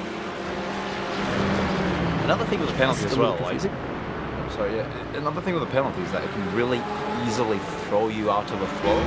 Okay, you've just had a stint that's gone well, you've gotten into a rhythm, and then you need to come in and you're frustrated about having to be still standing for 35 seconds essentially. It can completely throw you out of it. So, perhaps I think what I would do there is, when you serve the penalty, you kind of swap the driver as well. You get someone fresh in, so you can go out there, you don't have to think too much about it, and just start pushing and get into the own rhythm. That is a good thought, because you serve the penalty on the way into the pit lane, so you could have the driver serve the penalty and then immediately get out of the car, and it's kind of a hard refresh of mentality. On board with the Team Racing by Azeka Nürburgring, and this year's hottest gaming accessory is the Ferrari 296 GT3's RGB steering wheel. Behind each button on the steering wheel, you can program what colour you want it to be backlit. You can have it all white, you can have it all orange, or you could do how it is on iRacing with green, red and yellow, and green to start the engine, yellow for the full course, yellow speed limiter. I'd go blue for my windscreen wiper. I think sometimes with having like very flashy lights on the wheel and stuff, it can honestly be more distracting than helpful, unless it's something important like a yellow flag that kind of needs to be right up in your face for you to have time to react. But at least in my opinion, having too much flashiness and stuff like that is almost more of a distraction. So Conright's close to the slipstream of Gabriel Adelyi. We know that Adelyi's just trying to keep those tyres underneath his car. They're in their second stint. They've been asked to do a lot, and they have been heated and used up. Both cars completing the lap there in about a minute 35, a 35.3 for WSR, 34.9 for Jaden Conright. He pulled 0.4 of a second. Meanwhile, your leader is in the minute 34s. So this looks like the old tyres are costing 6 or 7 tenths of a second per lap. Not a whole second per lap, but certainly new tyres faster. Well, these two teams, WSR and BS Plus, very, very experienced in all kinds of classes of racing, but especially in GT3. They've both been at the top of sim racing for years now, essentially, competing, getting experience. So they both know how to go about the situation in these teams. Perhaps they have engineers sitting there calculating the stuff for them, telling them, all right, you're going to sit behind, save fuel, or do you need to make a move? Looking to maybe make a move, shaping up around the outside of turn 14. It's a diamond to the apex for WSR Esports, but it's round the outside for BS Hybrid. Not able to make the move, but it gets them some good momentum onto the front straight. And there is the race-leading teammate just ranging up behind them. Blue flags to be displayed soon. That shows how dominant BS Competition are being at the moment. Reina Talva leading, and the car in second place has a penalty. Yeah, and the move we just saw trying to go around the outside there, it's a pretty brave one trying to pull off, especially with hours still to go in the race. I mean, pretty much risking it all. We also get a little bit loose, just slightly having to fight the rear and make sure he doesn't lose it and essentially have to give up the position. But yeah, now there's a blue flag behind them. It's the teammate, so he doesn't want to get in the way of that. He needs to get out of the way of Reina Talva.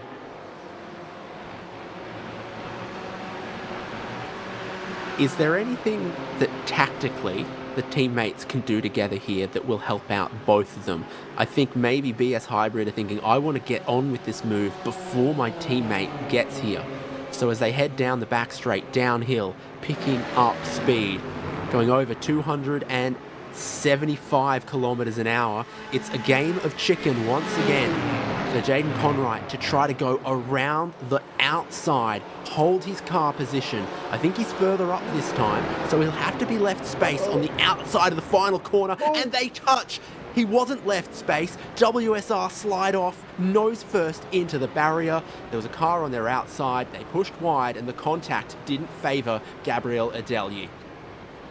And that's what we just talked about. Just mentioned it. That is a risky move going around the outside. That, well, you're pretty much risking the whole race, and they repeat the situation, but without getting through it cleanly this time. I don't know if we can see there's a little bit of a damage on that front bumper. Here we get the replay. He's actually gotten the overtaking maneuver done around the outside, which is impressive enough. But yeah, Gabriel just kind of drives into the side of him. Doesn't really leave him all the space, even though the car's clearly on the right side of him.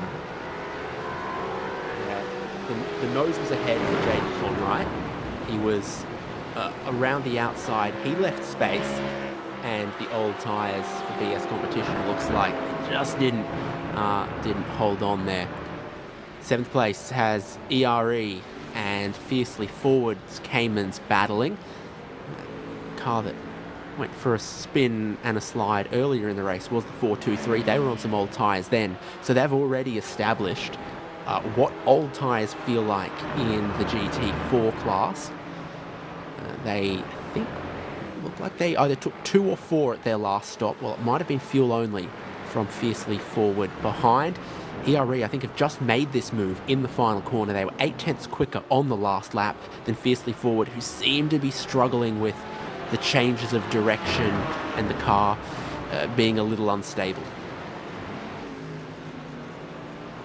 Yeah, and well, that's what we get with these strategy things as well, is people in completely different areas of their stint or their strategy, and you get these fluctuations throughout a race, which keeps it quite a lot more interesting, in my opinion, instead of just, well, running a stint flat out, changing tires, running another stint flat out. Instead, we have these big differences in pace, and yeah, it keeps it really interesting even throughout a 6-hour like this.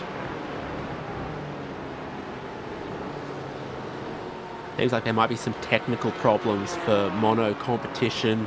That's the last that we saw of them.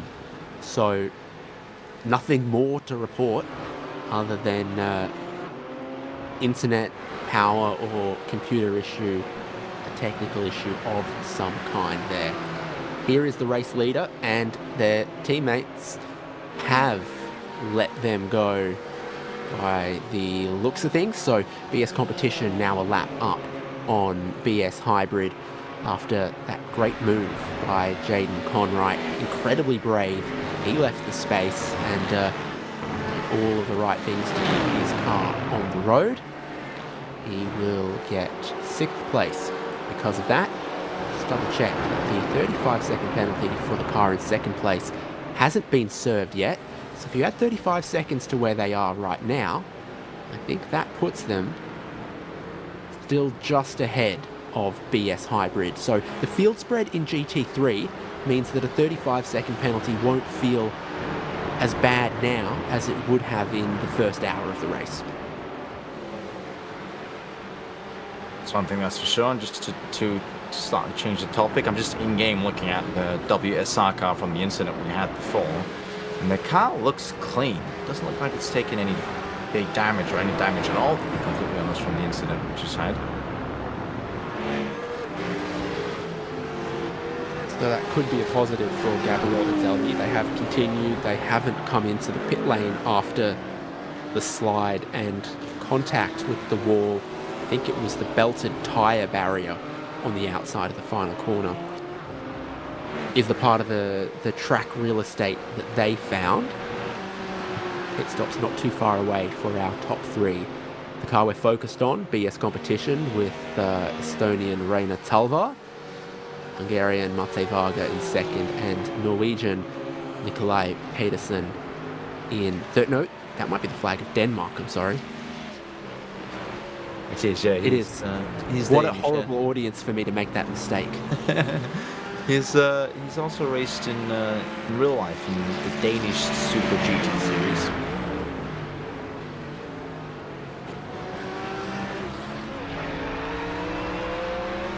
Side by side in GT3, we ride from the wing mirror as they battle through the switchback. Turn 8 into turn 9. Traction advantage for the Ford Mustang. Negative delta go up into 11th. Jonah Langner in the team racing Ferrari drops back. Now, I thought there was a little bit of aerodynamic damage on one of those Ferraris at some point, and it might also be older tyres. The traction out of turn 9 for the Mustang was dominant. Yeah, and that's the interesting part about the classes where there's multiple cars is the different characteristics of the cars. Some cars might be better in traction or better in a straight line, and it creates a dynamic in a race like this and in a field when you're racing very, very close. Something like the Porsche Cup car, well, you're essentially driving the same car, so it's all about the setup and the driver and just the raw pace, which also has its strengths because it keeps the field very close. We see it in the LMP2 class in Le Mans in real life, as an example, which is a spec chassis, spec engine. The field is always incredibly close throughout the race, and it keeps it really, really interesting because the margins are incredibly tight. Absolutely.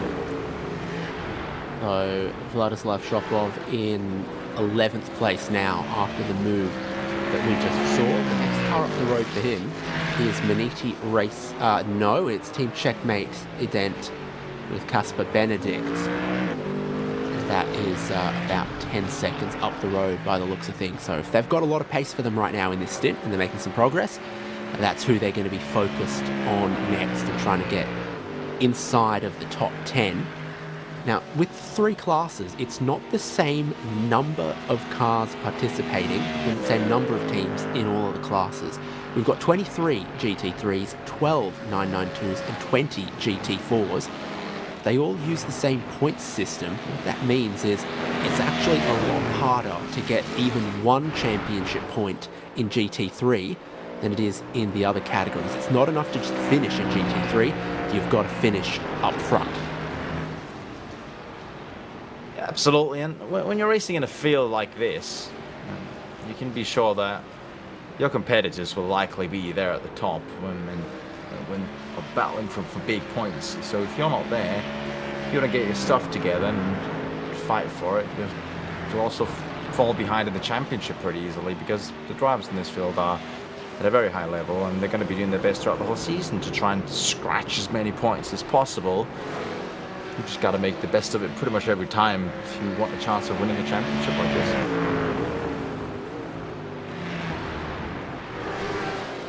So the points structure is points to 15th place. That means everyone who completes the race in 992 gets a point, but not everyone in GT3 or GT4 will get a point, only the top 15. And 20 points go to the race winner and 18 to second place. So you are rewarded for finishing the races and you are rewarded for consistency. You've got to be in the top 15 for it to count. Yeah, and then in classes like the Porsche Cup, you know, you essentially want to drive it till the end. And even if you have an incident, if you have a crash or something like it that brings you down to the back of the field, if you can then still bring it home, get some points, that could be, well, all important in the championship at the end. The thing is, we're only in round 2, so you don't know anything about what the situation is going to be like later in the year, obviously. So you don't know if you can actually really use that point or 2 or 4 or something like it, you know. So you really have to just get your stuff together, even though you might have been crashed out and it's not an exciting race like driving around at the back. You have to just keep going. So we just saw pitting from the lead of the race, Impulse Racing in 992. Ross O'Connor looks like he got fuel only in a 35-second stop. And then coming in this lap, I expect to see Blue Mercure Esport. That is the battle for the win in that class. We've got to see what strategy they'll employ. When they'll put on their new tyres, you've got to assume you probably look to go fuel only at the final pit stop. Blue Mercure are in. Augustin Bernier is driving down the pit lane once he serves the 5-second penalty in the penalty box. Now enters the pit lane. So that gives just a little bit more breathing space to Impulse Racing. But that Blue Mercure 992 has been, when it's stayed clean and away from penalties, one of the quickest cars. Augustin Bernier down the pits, a young driver, but already with quite a lot of experience, both in the sim, but also recently raced in the Road to Le Mans series at Le Mans in real life in the LMP3 class. So he's got experience from both worlds that you can sort of swap between the worlds and sort of bring the best of both worlds to the table and sort of use that to his own advantage. Fastest car on track right now is Marley Joffa in the WSR Esports Red. He has just breezed past gridandgo.com Esports Sean Campbell as if there was a 50 horsepower difference and they weren't driving identically homologated BMW M4 GT3 Evos.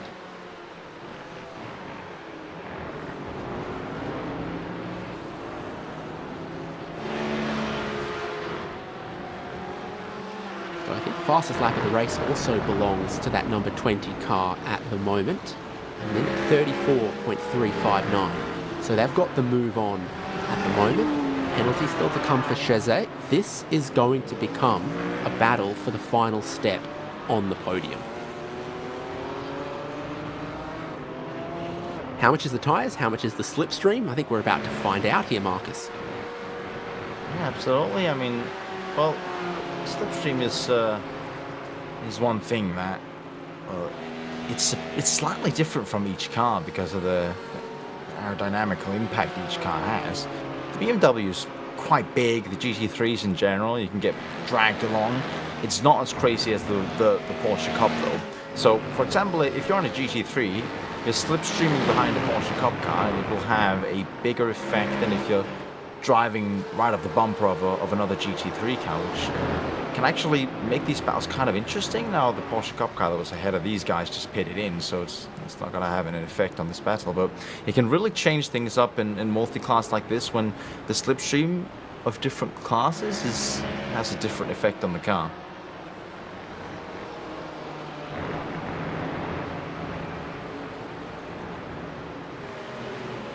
I was just reminded as we saw these two racing through turn 1 to check the track limits. So you get the allowed number of track limits breaches before you get a penalty, and there's a warning system when they're halfway. So everyone already has a warning. A few drivers in this back part of the race are going to need to be careful with their track limits. They're kind of approaching last strike, final warning. How would you use that in a race like this? Would you try to be very careful early on and then, you know, be comfortable with the track limits later on? Or would you use them early to get track position and maintain track position and then tidy it up a little bit later on when the field's further spread out and there's less jeopardy? You absolutely want to save them like as long as possible. It's incredibly frustrating if you're driving around and you're really having to manage your risk. You can't just push it, especially if you find yourself in a battle for position at the end of the race and you're also having to manage the track limits. That kind of ruins it a bit, especially if the guy you're driving against, well, first of all, isn't in the same problem, and second of all, knows that you're in the same problem, because then you can kind of use that to his advantage. You've got to be a bit more careful. You've got to take care of your off tracks and not get that penalty, and that just puts you at a disadvantage. So for sure, you're going to want to save them for as long as possible. Sometimes, though, that's easier said than done, in my opinion. Mate Varga has just served his penalty and now enters the pit lane. If they follow the Marcus Solholm school of driver temperament management, he's about to get out and be replaced. So we'll see. But, oh my goodness. And then he leaves the penalty box almost into the door of another GT3. Yikes. And we've got the other cars from our top three pitting. So the race leader, Reina Talvar, also enters pit lane. And 90 minutes to go. I think that's very easily just 2 more stops. No fuel saving needed. Yeah, absolutely. Like, it's not needed, but you could also shorten your pit stop time by doing fuel saving. The main place that it might be good, as we get the replay of the rejoin, that was incredibly close. I mean, it could have gone very wrong. No, but see, normally, when there's a strike from the penalty box, it's the World Cup, not motor racing. Yeah, well, in this case, it's motor racing, and it's a bit more expensive as well if it goes wrong here. Touch contact, but yeah, as I was saying with the fuel strategies, you can still fuel save if you find someone that's like perfect to drive behind. You sit behind them, fuel save a bit, and then you can shorten your pit stop time and actually get a pretty big advantage out of that. But you also need to find that right guy on the track to fuel save behind. If it's someone that's slower than you, you might end up losing a lot of time. If someone quicker than you can't really save a lot of fuel. So what's important in these pit stops is how long the cars stay up on the jacks. The new process is they pull into their pit stall, they do refueling, and when the refueling is done, either they'll drive away with no new tyres, or they'll go up on the jacks and change a number. And in this case, WSR drive away without going up on the air jacks. Malejoffa keeps all 4 of the same tyres into his next stint. Meanwhile, BS Competition had a driver change to Lucas Herrmann, and they put 4 new tyres on. So Reina Talvar out, and with 2 stints to go, do you think they'll leave Lucas Herrmann and that set of tyres from here to the end?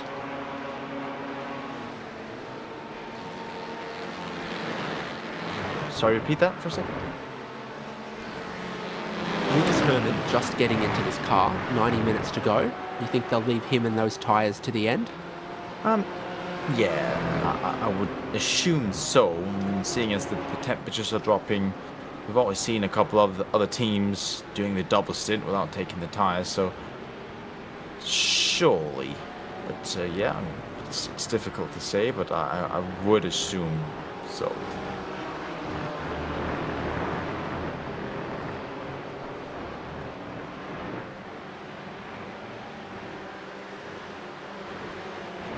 So there they are now, just waiting on pit stop for Grid and Go, who are going to need 2 more stops still.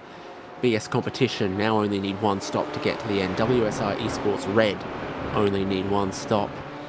2 stops needed for WSI Esports Black. They pull off to pit entry in the back of picture. There goes Gabriel Adelier to the pit lane.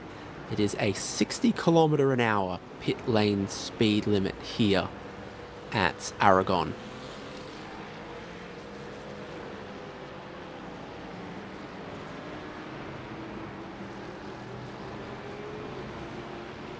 Now, if those tyres were older for Adelier, they might do similar to what BS Competition is doing, which is a driver change, 4 new tyres, and then double stint tyre and driver to the end. Enzo Tabani gets into the team. The assistant referee holds up the board, and there's a substitution in the number 23. Enzo Tabani, a relative newcomer to sort of the pro scene and pro community, if you look at it in the big picture, but has recently proven that he's got incredible pace and can drive at the forefront with the very competitive people, and he's done a good job here as well. 48.5, they have either short fueled that or they only gave him 2 new tyres. Not sure what the case is, but it's not a complete full service. They're trying to maintain a bit of track position for WSI Esports Red, who fortunately come out of the pit lane just ahead of a whole gaggle of traffic, but still with some other cars in front of them. It's very busy in the opening sector of the lap for the first laps of this stint for Enzo Tabani. Yeah, and it could also easily be a situation that, well, they've taken all 4 tyres, but they've might have just slightly short-filled them due to the amount of time that's left. It's not 2 full stints left, but it's close. So they might have just short-filled him to gain that track position, but also to have the car slightly lighter, running slightly quicker right from the pits and right from the offset. And if you are taking 4 new tyres that you're going to take all the way to the end, then light filling the car in the first stint here will help you preserve the tyres potentially with a gentler start to life with a double stint ahead of them. It's 18 laps into the stint for the race-leading gridandgo.com GT3. I don't know if they've got enough fuel to get them to a point where they can get home on 1 more stop. I think it's 1 full stop and a splash and dash for the number 1 car. The best placed on strategy appears to be the number 89, then the number 20 WSI Esports Red, and then Falcon Sim Racing Team's number 44. It's a wider pit stop and fuel window in 992. We saw that Impulse Racing went fuel only. They still lead there from Blue Mercure in second. Blue Mercure, from the numbers that I can see, also went only fuel at their last stop. So quite a few old tyres getting around on Porsche Cup cars. And they also seem to just be able to make their tyres stay alive for a little bit longer. Not just last, but you need your tyres to stay alive and to keep the temperatures around the sweet spot for as long as possible. The local time is 5:59 p.m. There it says. It's about to be 6 p.m. Getting some long shadows into the sunny Spanish summer evening, but the trackie is cooling off. It began, as I said, at 43 degrees Celsius. It's now down to 37 Celsius, or 99 250-year-old American freedom units. So cooling off just a tiny bit towards the end of the race can help the tyres. But I also see that the track and the racing line is so rubbered in compared to the start that I think that also can help older tyres a little bit. Yeah, for sure. I mean, the track feels very different in later stages of a race like this, both off the line but also on the racing line. I mean, the car just feels slightly better. You feel like you have more grip until you go off the racing line. All of a sudden, it becomes a bit more difficult. If you go out where the marbles are, trying to lap a traffic car or something, the grip just changes a lot throughout a session like this. At least in the teams I've raced, we actually use practice sessions before where we run the track maybe for an hour or two with AIs on it to sort of simulate the rubbering in of the track, rubbering of the racing line, and rubbering in the marbles, sort of out there, and that sort of helps a little bit in terms of getting a more accurate estimate of how the track feels. So when you go into a race like this, you're actually sort of used to the track state changing a bit, and you have a bit more knowledge in that way. At the moment, Octavio Ronzaletto and Byte Colino Max lead GT4. They're about to run out of fuel and need to come into pit lane probably at the end of this lap. Second is Team 75 Bernhard by SimRC, and third is XBD Racing. Both of those teams have made recent pit stops where they've put new tyres on as well as filled up the tank. Here is XBD. They're about 15 seconds behind Team 75. And we'll see where the pit stop puts Byte Colino Max, but the tyres take a long time to change and the fuel takes a long time to go in for these GT4 cars, whereas full service for a GT3 car can be done in about 50 seconds. It's taking 1 minute and 12 in GT4. A pit stop basically costs you a whole lap. A Argentine driver change. We'll see an Argentinian replace an Argentinian with Ivan Lendaroso, may have mispronounced that name, get into the car. Good thing there's someone that can tell me I'm wrong, but maybe not teach me the right way. I'm not that guy to teach you the right way to say that name, I think. Our producer Ramiro has pulled me up by my boots a couple times. He says Ivan Senderos. I'm not going to get any closer, but thank you, Ramiro. And they are going to be surely well pleased to inherit this car in such a competitive position. That minute and 12 seconds of pit stop can take. Most GT4 cars don't have the single lug nuts on the wheel. They've got sort of 5. It takes a lot of effort and time to change all 4 tyres, and now it happens after the fueling as well.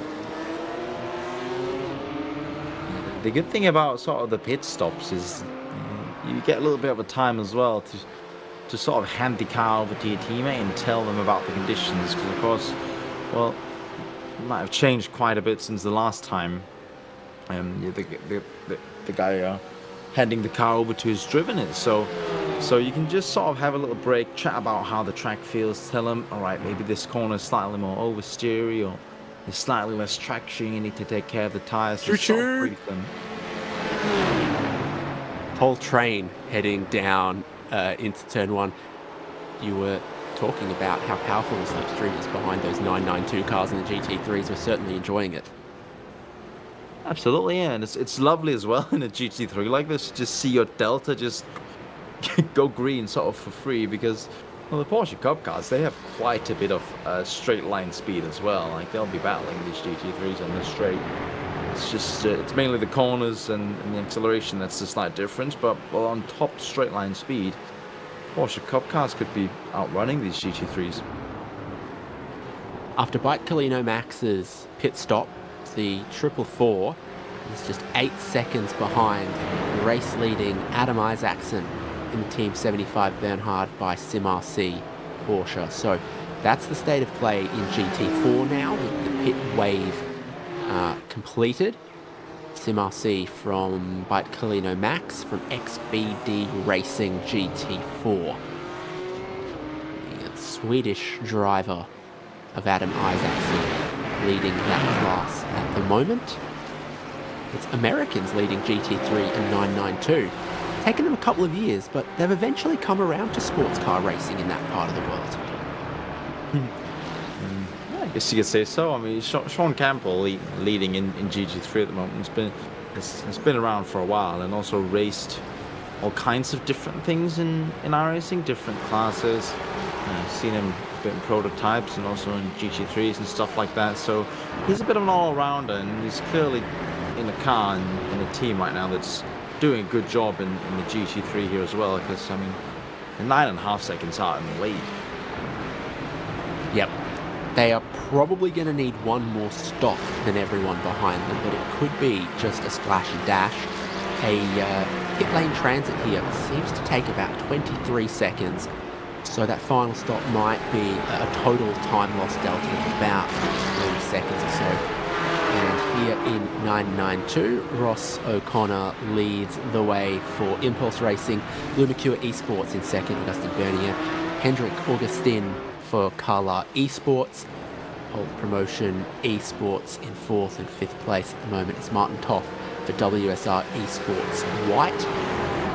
WSR might have some slightly newer tyres than everyone else, because I think it's double stinted tyres on all four corners for the whole top three in this class at the moment. They're looking to maybe get a shiny set at the next stop, or maybe just take probably fourth. Changing two tires as well is something you definitely need to have practiced before going into the race. I mean, we've seen it already, but the thing is, it's definitely planned and optimized before that, because the balance is just different when you're only changing two tires instead of changing all four. So we see a drag race here. You can see the Porsche Cup car now pulling away from the GT3 car down the back straight, which is what we just talked about. But as we head into the corner, the Porsche Cup car will have significantly less grip and get overtaken. I thought Impulse left room open to the inside to let the GT3 go, who was hesitant to take the opportunity. So yeah, that's the GT3 versus the Cup spec Porsches side by side. Even though the Cup car keeps getting wider, the GT3 car also keeps getting wider. They never miss an opportunity to hit the gym for these GT3 cars. You can see the Porsche Cup car here is like solidly on keeping up, and yeah, as you mentioned, he was a bit hesitant to make a move down the inside. Essentially, you either want to commit to it or you just should wait a bit around.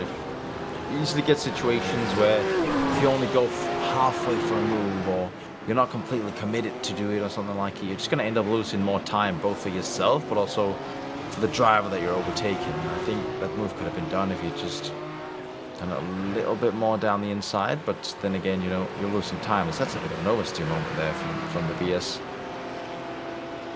Yeah, Jeremy Balmer is driving the BS hybrid car since the last pit stop where he took over the number 90. They sit in 6th place. And even after the penalty for Sheza Esports, that car has remained in 5th ahead of BS hybrid. So it looks like serving that penalty has moved Sheza Esports from net seconds to what could be 4th or 5th. There was a penalty for unsafe rejoin for Sheza Esports that we saw, unsafely leaving the penalty spot, and that unsafe rejoin, oh my word, is 30 seconds. So another penalty, and this one 30 seconds. Catastrophic for Sheza, who could have been on the podium today. Yeah, I mean, it's not much to do for them now other than just sort of accept the fact that that's happened. It's a very frustrating situation when you get penalties, but of course the unsafe rejoin is something that needs to be penalized, because it can be very dangerous for multiple teams, right? But essentially, you just have to focus a bit for the last hour or so. It's not the most exciting part of the race when you sort of aren't where you perhaps feel you should be, but you just have to try and get the best out of it still to get as many points as possible. vexillology chat on Racespot. What flag was that for Eric Muxa?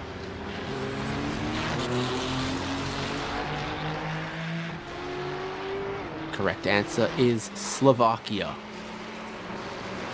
He's right behind Chris Capello. This is 18th and 19th in GT3. And it's Ferrari versus Ferrari, which is interesting to see.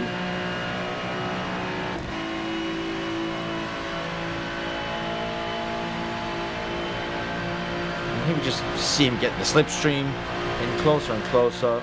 Move to the inside and a slight move as well there.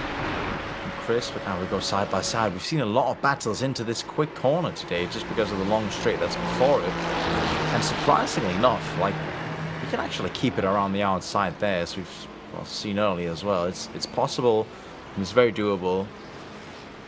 Just move down the inside of the first corner here again.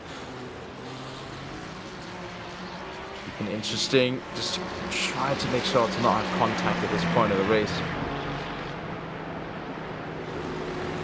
Fast turn 3. I don't think you can quite go flat out side by side through there, and then you want to have the inside for turn 4. It tightens again to the left at turn 5, so the left-hand side of the road was the correct place to be for Scuderia Volpe by P1 Sim. Chris Capello still ahead. I don't think it will stop Eric Muxa from challenging, because if I see these last pit stop times correctly, Capello is on old tyres and he's almost out of fuel. Eric Muxa pitted only 15 laps ago, where it would appear they put 4 brand new tyres on that Ferrari.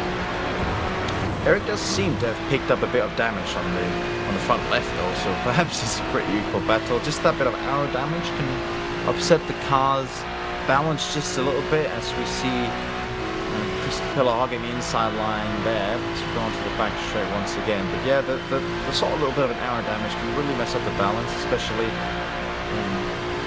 turning to one direction. But you sort of have to adapt to it, do as good as you can. So there's no side by side into this corner on this lap now. Maybe he gets a better exit. He's right up in the back there. Chris dives into the pits, and that could be so unpredictable sometimes when the car in front dives into the pits. And a track like this, where you just have to lift off or hit the brakes or something like it, it can just be a bit risky. But, well, they're going cleanly through it.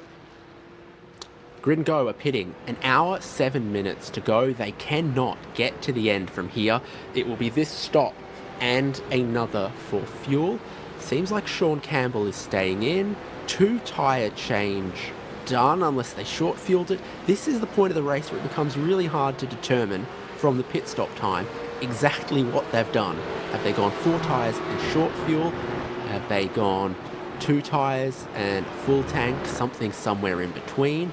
Certainly it was longer than just taking fuel for Sean Campbell. So somewhere there's at least 2 new tyres on this car.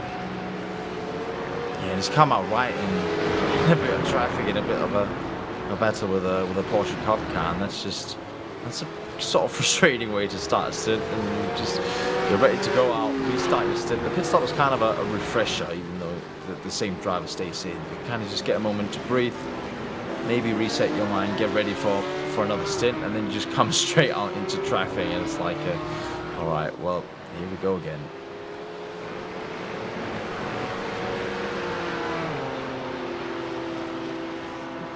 If at their next stop they'll take 2 tyres again, or they'll take fuel only. This is inside of the points. It's Team Checkmate Ident versus Negative Delta by Simgear.gg. One of the few Mercedes AMGs out on track, one of the few Ford Mustang GT3s out on track, and this is for some serious points in 10th position. Shape to the inside of the final 2 corners. Usually that's where you want to be. Got a little bit of overlap to try to muscle and force the issue. Track tightens at that final kink and will remain side by side, heading down the front straight towards turn 1. Inside line and nose ahead for Negative Delta Mustang. They look like they'll move into 10th place. Good move. Yeah, Vladislav in the Ford making a good clean move like that. Tries to point his nose forwards and you focus forwards, but you never know if Casper in the Mercedes will be coming back at him down the next back straight. If he can keep this gap up right here, he's going to have another shot at it in, well, pretty much a couple corners.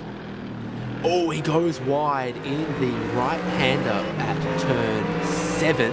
Now has to defend the inside at turn 8. Mercedes can't challenge from there, and as they do this, they are battling for position with that Magneti Ferrari up the road. Ryan van der Greep is 9th place. He's only just clear of these two, so if there's pace for that Mustang, there could be another position on offer. Just needs to make sure he gets the car to the apex at places like turn 7. Absolutely, and the thing is, when you have a little bit of a slide like that with the apex, just for the next couple of corners, as I mentioned previously, the tyres are just going to be slightly different, and it's not going to feel a whole lot different, but that slight difference might even be able to catch the game. And you just need to be careful that it doesn't snowball and end up messing up the tyres completely.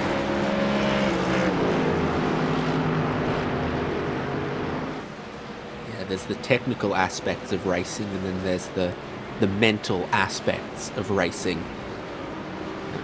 Keeping your cool, staying under control, staying focused, and maximising the technical aspects, which is the fuel, the racing line, the braking points, the brake transfer, and the tyre age. Maybe they're asymmetrical one side of the car to the other, and the car brakes and turns well into left-handers because you've given it new right-side tyres, but it doesn't do the same well into right-hand corners when the tyres are a bit older and inside potentially.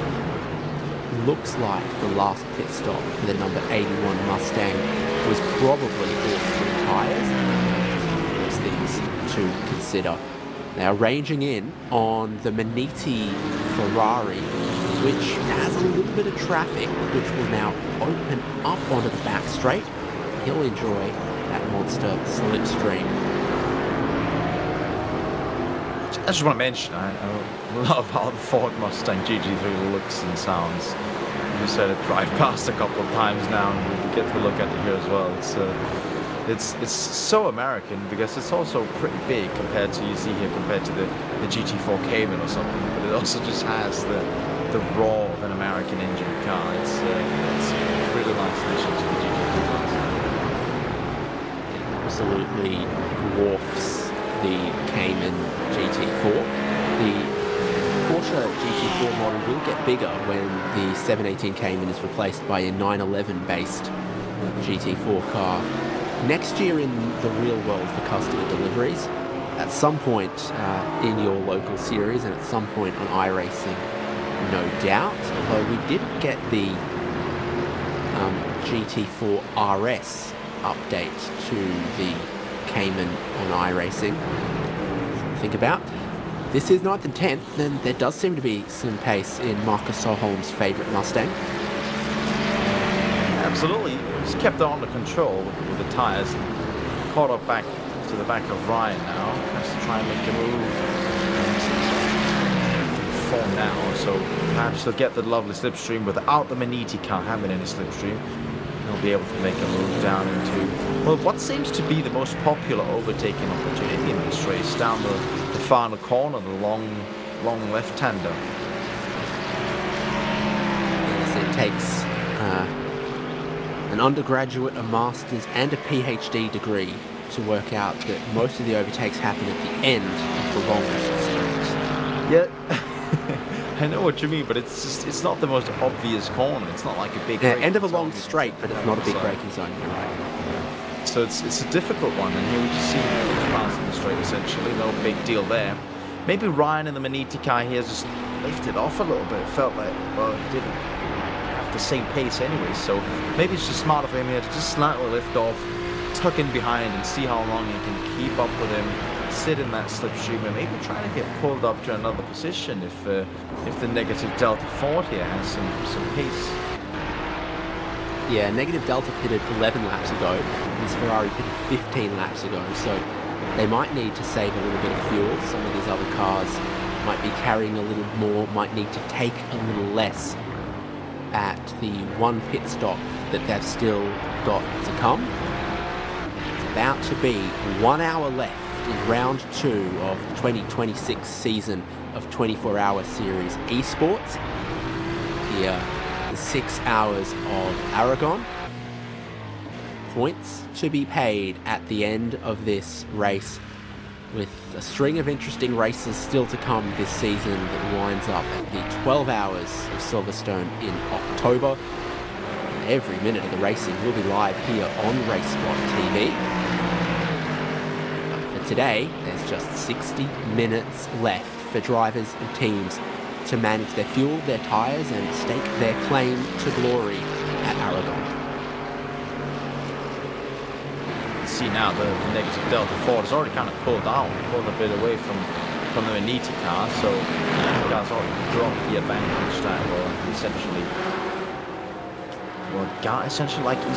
dropped off, throttled a little bit, was going to tuck in behind, tried to follow for as long as possible, but he's already sort of lost the slipstream as he navigates the Caymans there, one to the left, one to the right.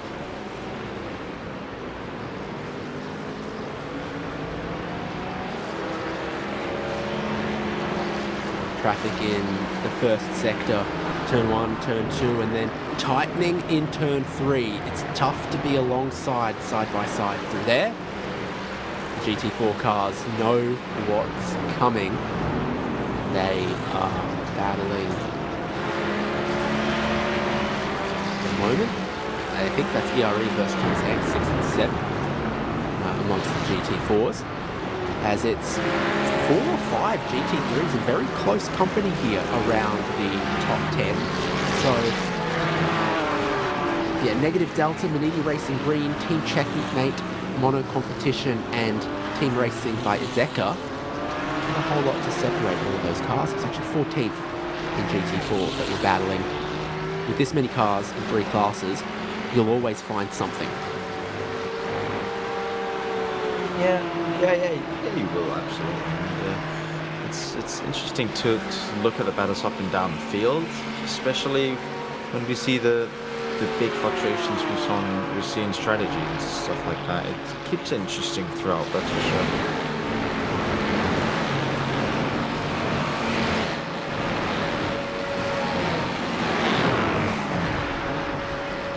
Like Team Racing, Carlo Rettig, going to the inside of one, going to the outside of another. Traffic management non-stop for the drivers of every class. With over 45 cars still running on a 4.5 kilometre lap.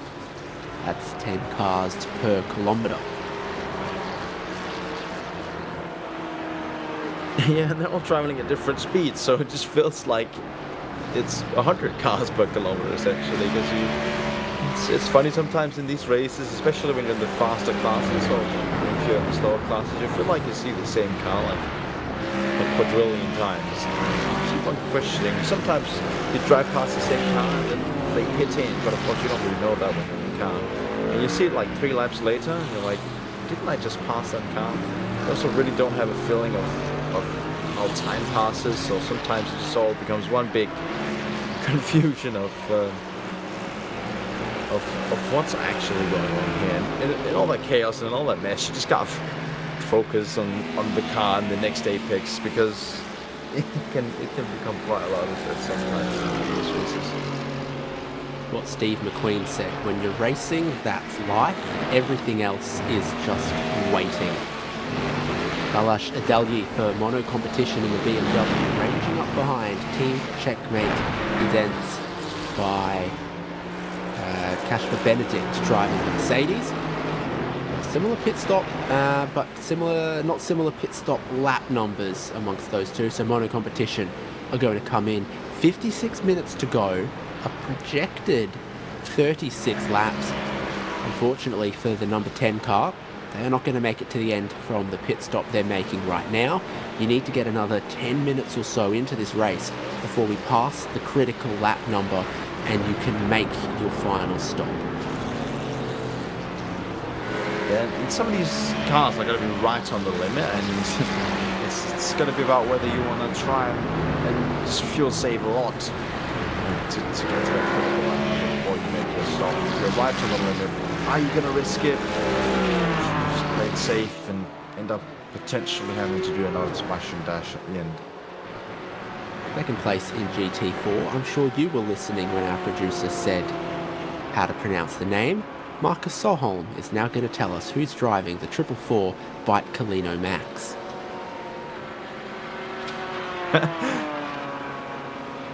Yeah. See, the thing is, we should have our producer say that. What size bus would you like to throw you under? I think that one might have been an articulated city bus. Double-decker. Yeah. Adam Isaacson is leading in this class. It looks like Team 75 Bernhard by SimRC have a gentle, not firm grasp on the race lead at the moment, but there is always so much jeopardy, even when you're leading by a large margin, because every lap 992s, GT4s are trying to get past you, and you put your fate in their hands.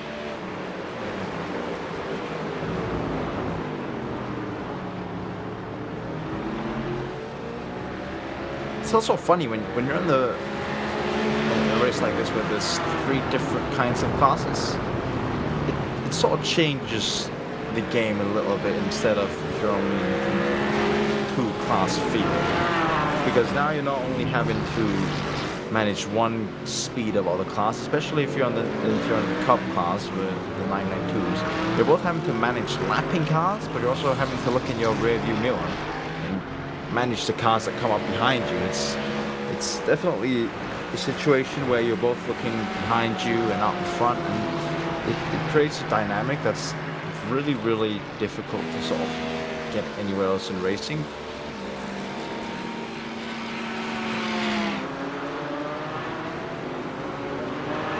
So, a very positive race for Team 75 Bernhard by SimRC leading the way. For Byte Kalino Max, they're one of the teams that have 2 cars in this race. One of them is in 2nd place, one of them is in 11th, but if they're lucky, it could be 10th soon.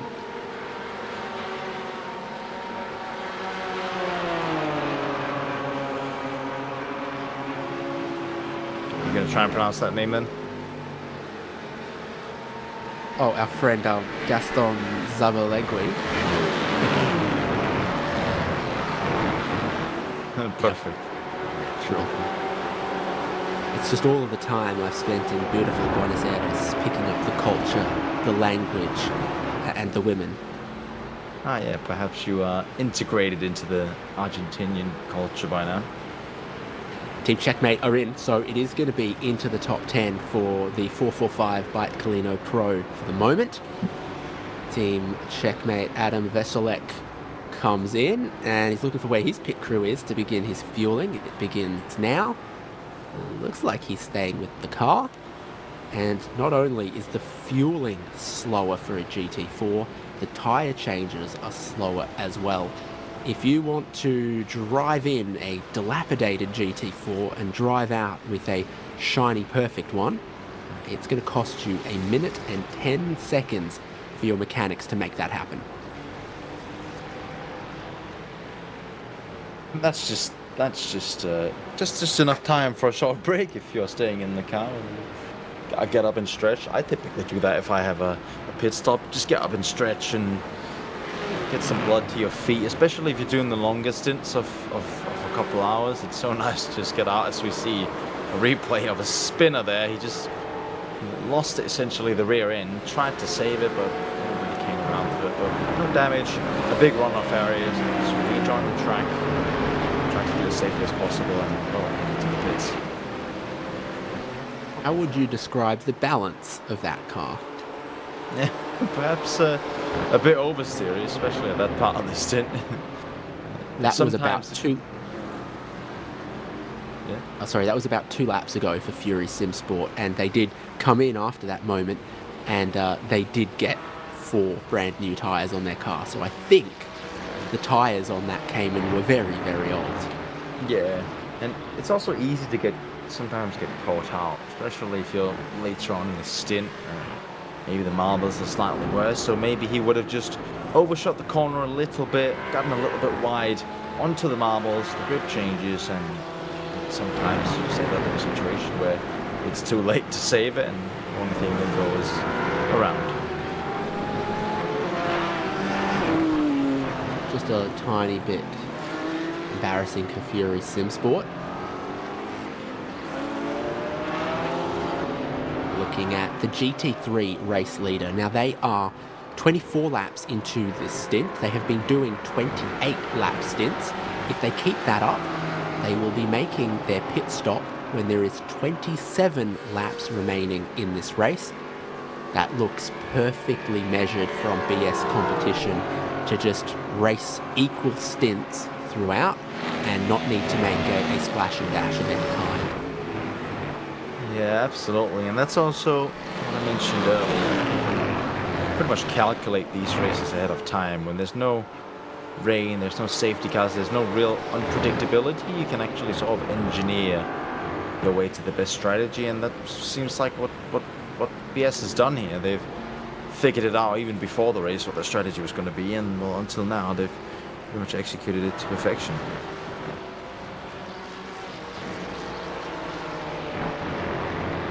Same distance in the stint for second place WSR Esports Red, so we think they'll follow a pretty similar strategy.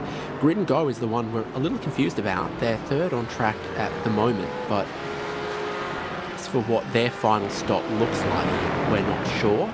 Falcon Sim Racing are fourth, likely to be able to move up into third, and obviously forward are in the pit lane. There is Team Racing by Itzeka Koloretzig, and they are not making it to the end from here. We are still predicting 31 laps to go, I believe. Well, actually, it could be getting touch and go about now. It could be possible, but it still feels a little early. I'd rather be doing what BS competition are doing. Yeah, absolutely. And you mentioned Grid and Go, and currently in third place. They're just 3.7 seconds behind WSR. They both have to do one more stop, but Grid and Go stop will be shorter, presumably. Because they're 12 laps into the stint now. They might just come in for a splash and dash, and they'll save time on the actual stop itself. And, well, I predict jump WSR into second place, but BS competition in the lead are looking pretty untouchable. They have done very well. There's Sheza Esports in fifth. And so fiercely forward, a one lap down to them after that pit stop. I think that was fiercely forward pink.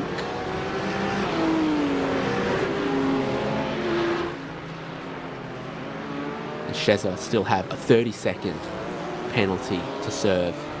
Having served a 35-second penalty at their last stop, they exited the penalty area into another car and were given a 30-second penalty for an unsafe rejoin from the penalty spot. Very uncommon, and I think they've sort of broken glass and walked under a ladder with that one.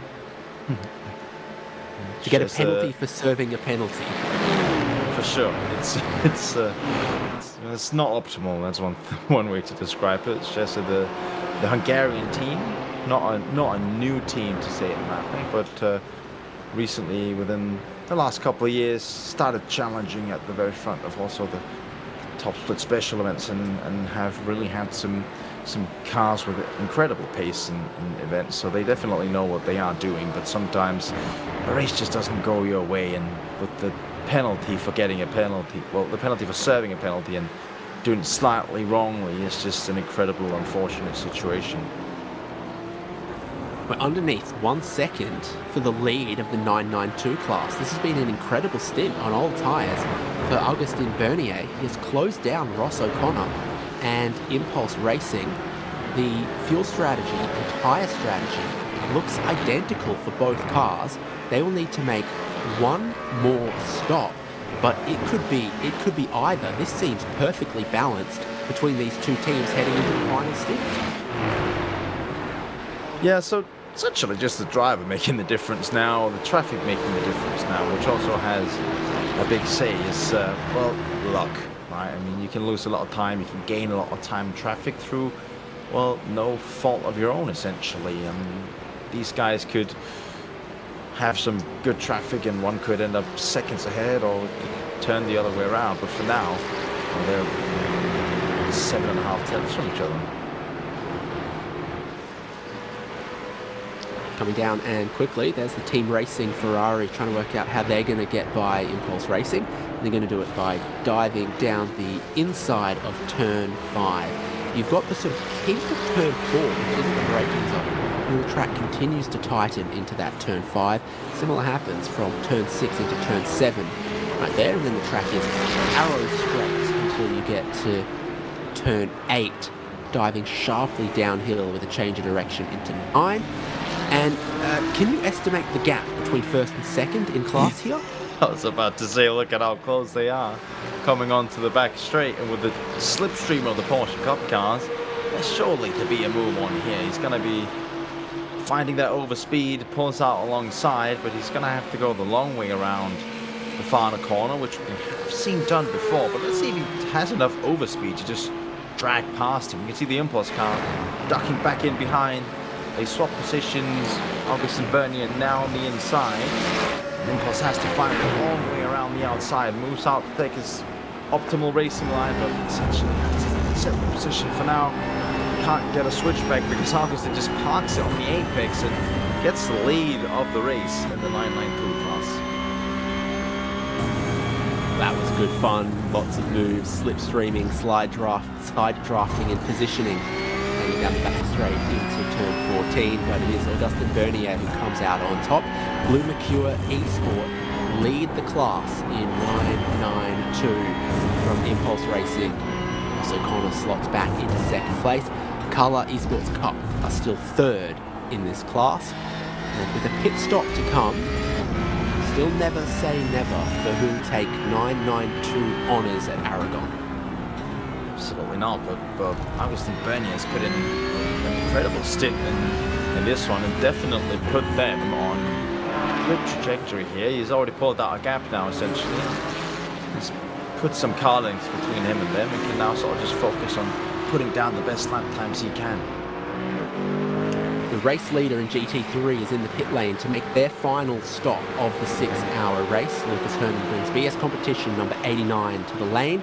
And at this time, past the critical lap number, there's a flurry of other cars in the pit lane. Sheza Esports are going to have to serve their penalty. Enosis are in the pit lane as well. 07 making their stop, as well as cars from GT4 as well. This is the most synchronized I think we've seen pit lane be and strategy be for some time. Everyone seems to think it's 28 laps to go right now. We can fuel and get home. And the leader takes 32 seconds of fuel. Lucas Herman is back out on track, fueled to get to the checkered flag. And skipped out on the tyres, so he's just going to keep going until the end and see how well he can do. A 30-second stop is not a long time. It feels like it's so short now that you've gone a whole race where you've done full tanks or tyres. Now he's just cut a couple seconds off of that time. Just feeling, well, a couple laps less essentially. It's not like he's filled the half tank or anything, but just a couple laps less and now he's ready to go out. Well, bring it home. Yeah, with the 75% fuel tank size, going from empty to full seems to be about 38 seconds. So that's 32 for Lucas Herman. So just tiny trim. You know when you fill up the car and instead of filling up the tank, you go, I'm going to put $40 in? I think that's what BS competition have done. Yeah, perhaps. As we see the top frame now.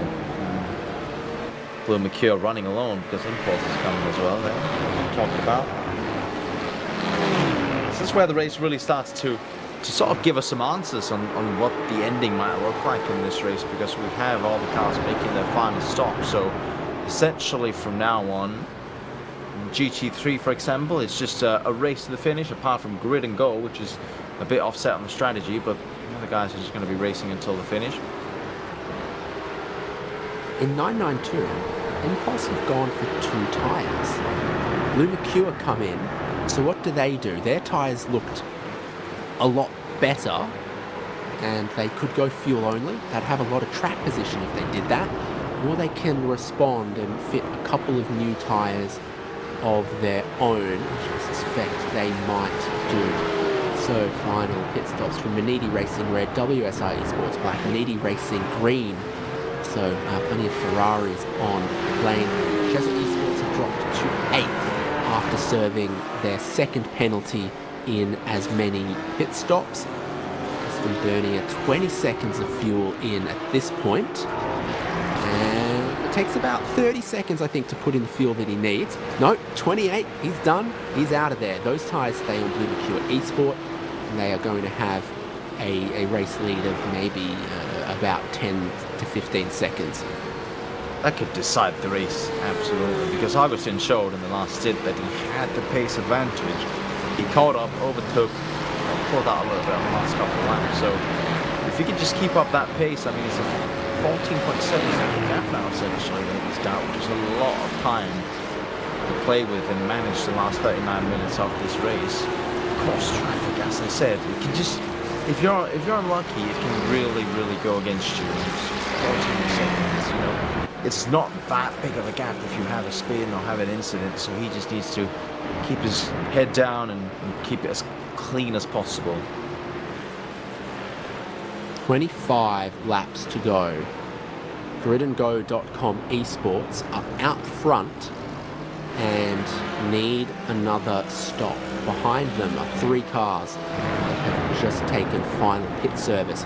BS Competition, Falcons, and come out ahead of any of them. They can't cover off BS Competition, but they might have enough time to still be ahead of Falcon Sim Racing Team and keep second place. They don't have to fuel a full tank, or well, close to a full tank, or 80% tank, whatever as the other guys had to. So their stop time is going to be quite a bit shorter, which definitely could help them out. I'm going to say that they start out second place pretty easily as well, would be my guess. We said big penalty for Chesser Esports, the number 26. It's put them behind Maniti Racing Red, but they will not wish to remain there. The green Ferrari from Maniti is the beautiful Hungarian scheme for Chesser Esports. Go onto the back straight. We might get similar games to what we've seen in the battles beforehand, but there's a bit of traffic in front of them that complicates your moves. There's some other pieces on the chessboard. Yeah, and now that Chesser have served their penalty, we need to just maybe wait a little bit and see if they get slapped with another one, or whether they're clear now finally. The other thing to keep an eye on is track limits now at this point. I think 5 of the last 7 penalties have been for track limits, and it's a 15-second time penalty for that.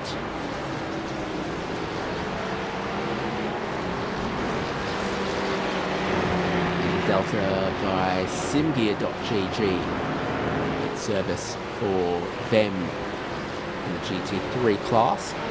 GT4s and 992s also in the pit lane. This is a team, Ford Mustang, looking for a top 10.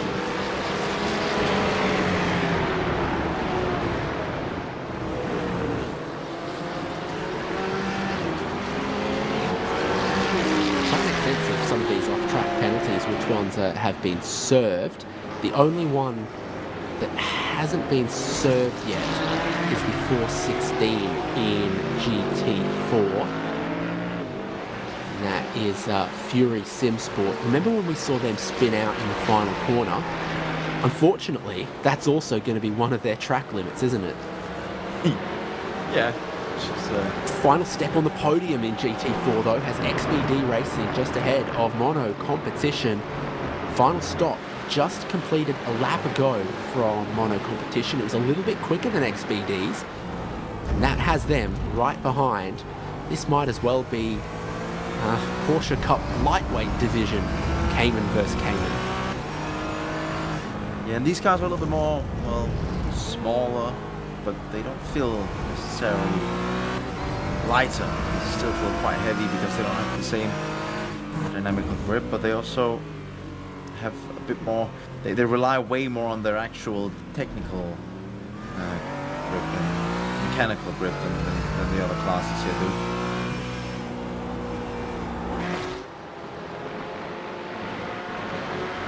And actually, it makes the GT4s quite a fun driving experience because you're sort of fighting the car a little bit more, especially in the slow speed corners, whereas the more aerodynamical cars, you sort of want them to be more on rails, sort of more settled essentially, and more straightforward. Where the GT4s, you can sort of brake, you can sort of push the brakes a bit more into the corner, use the brakes to really rotate the car through the corner, which is also why we see some of the GT4s have these oversteering moments, or as we saw earlier, someone just losing it, especially later on in the stint. It's because you're playing a little bit more with the mechanical grip, playing a little bit more with the trail braking, and just having a bit more of a fight with the car, if you can call it like that.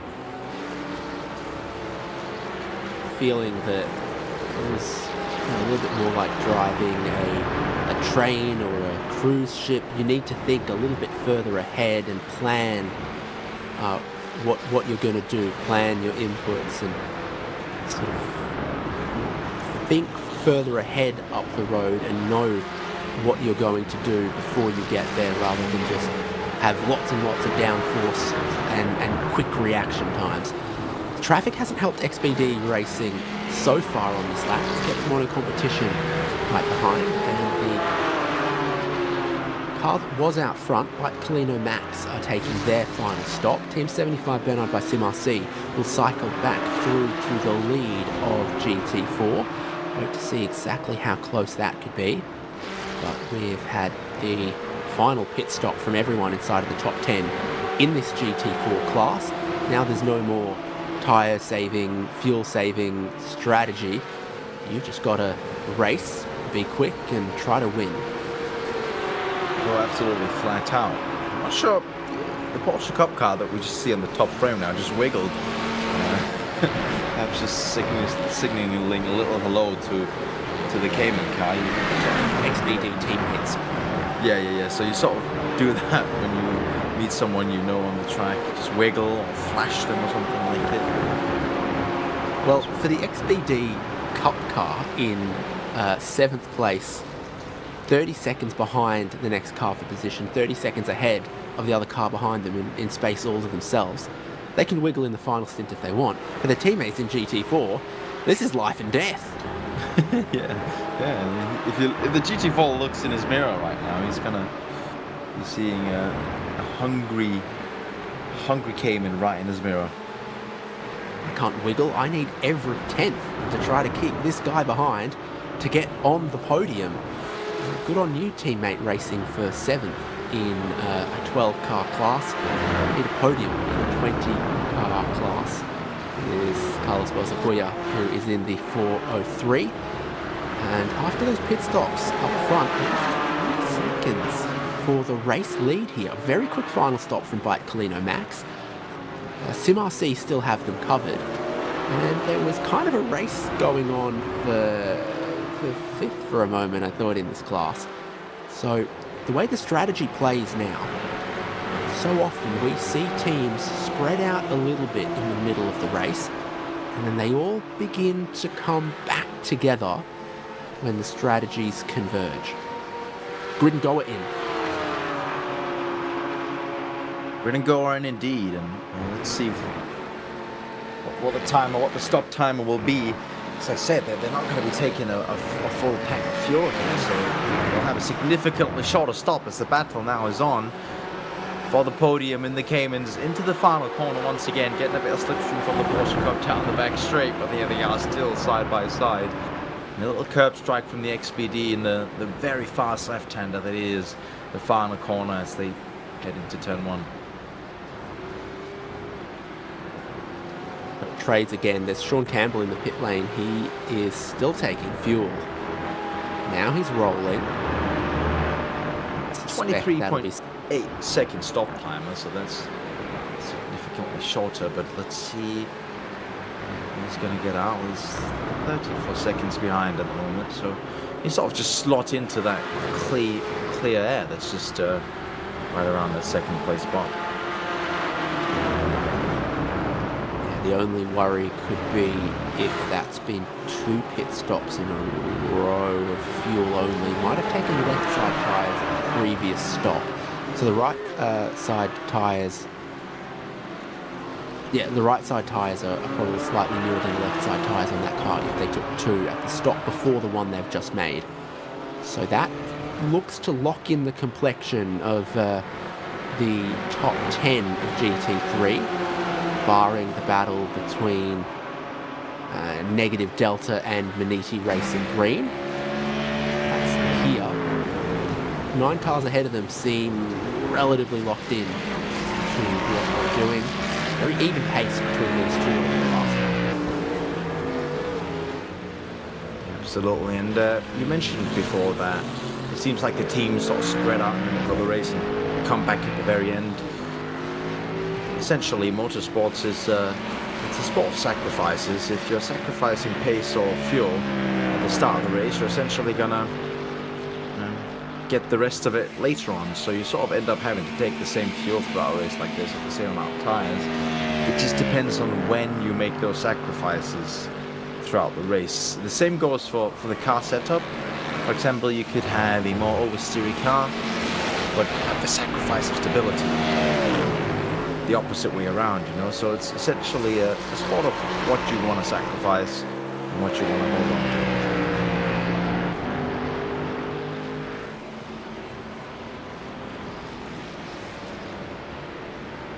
There is our 9th and 10th crossing the start-finish line.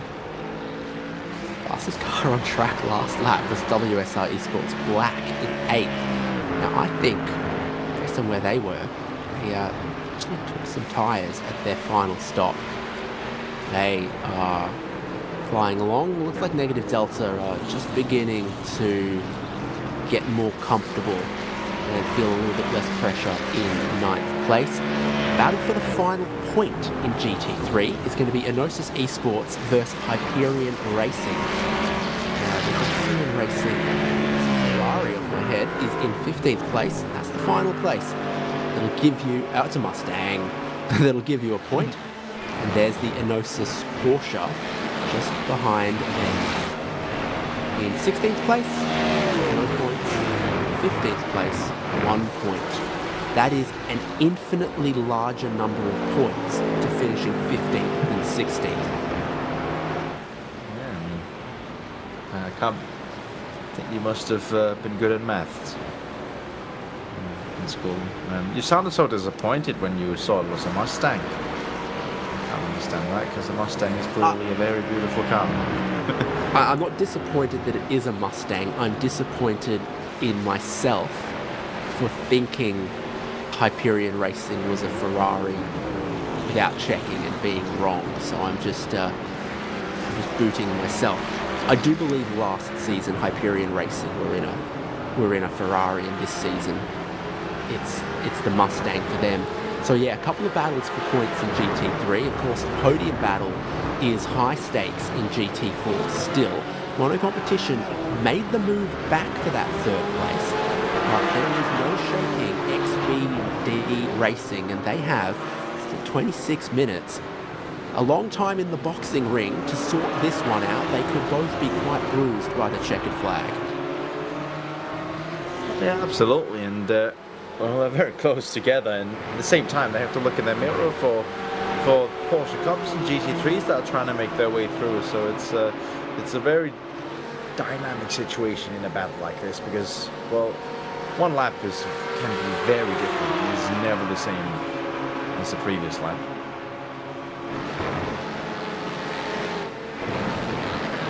As they come onto the back straight, after turn 9, turn 10 looks to be flat out for GT3 cars, but it seems like it's not quite flat out for the GT4s. It's one of those kind of corners. So that's interesting to see that sometimes the GT3 cars treat it like it's not a corner, like it's just part of the straight.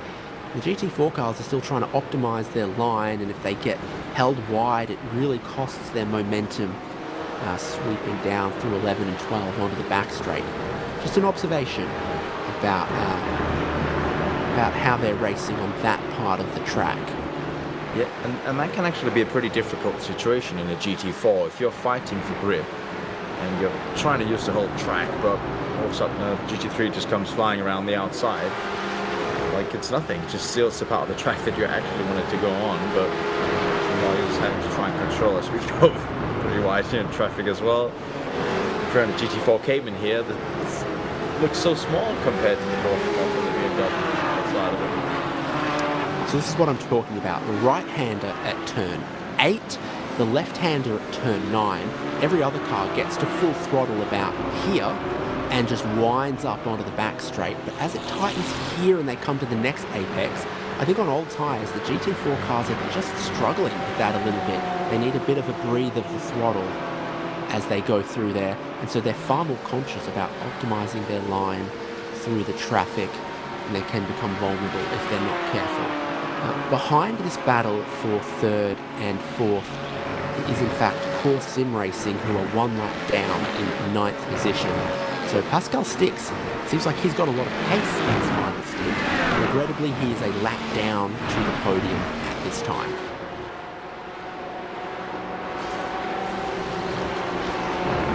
Sometimes you just sat in the situation being a bit bummed out. It's not nice, but you can't help to think, what if something had gone slightly different, or this and that hadn't happened. If they'd both won all of their games at the World Cup, Australia and Austria would have met in the final. For the first time, the FIFA World Cup final has been played between 2 teams that are only 1 letter apart. And if my grandmother had wheels, etc., etc. Yeah. That would have been a funny situation, though, because I hear a lot of people end up traveling to the wrong airports in terms of Australia and Austria. I believe is it Austria airport where they have like a department or like an info station that travel to the wrong place? I know that parcels and packages and mail can sometimes get confused and bounce between the wrong places, and they have pre-made stamps.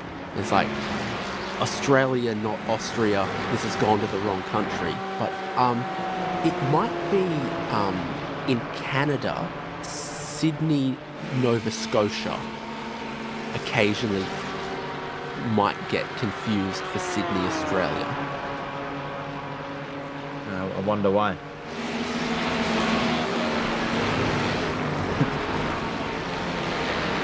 Because Sydney, Nova Scotia doesn't have an opera house or a harbour bridge or a Sydney motorsport park, and it's not a short drive from Mount Panorama Bathurst, and it doesn't have, a harbour with overpriced property. Right. So look at the Cayman battle sort of settled down a bit and spread out a little bit. It's not. It seems like it's settled and there's been a gap pulled out.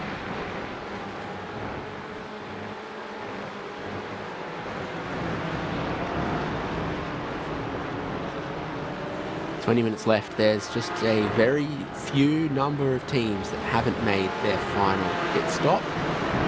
It seems like Hyperion Racing are going to need one more, so maybe their battle with Enosis will actually come down to fuel range rather than on track.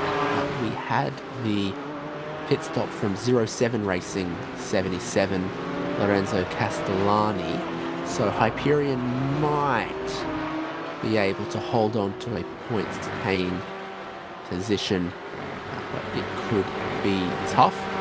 In this GT4 battle, things are looking up for mono competition. Now, a couple of car lengths ahead of XBD Racing, but no massive margin to be sure. And Bite Colino Pro versus Team Checkmate for 10th and 11th. Apo Racing Ascari is 15th place in GT4. They're the last team that are going to be paid a point in this class. We also have a bit of a clarification on the whole Hyperion situation. So they started last season in McLaren, switched to Aston, and they were only in the Ferrari for pre-quali. So, well, yeah, technically. My you're not ability wrong, to be they did drive in incorrect. Ferrari. Unlimited.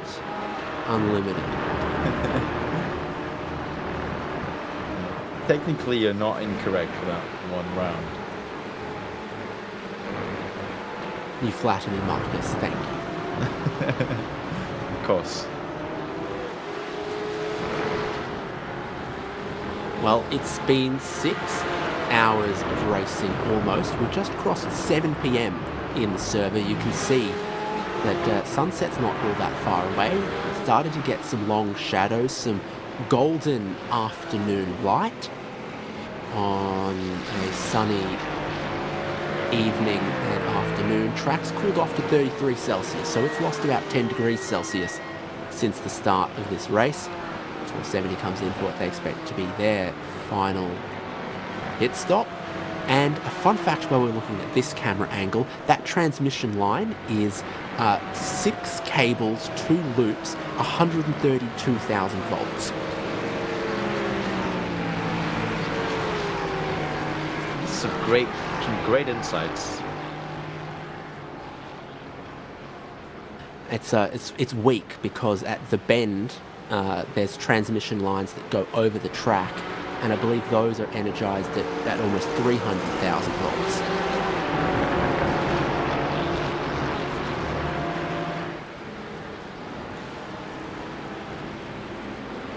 The other track I can think of that iRacing has scanned a transmission line is Misano.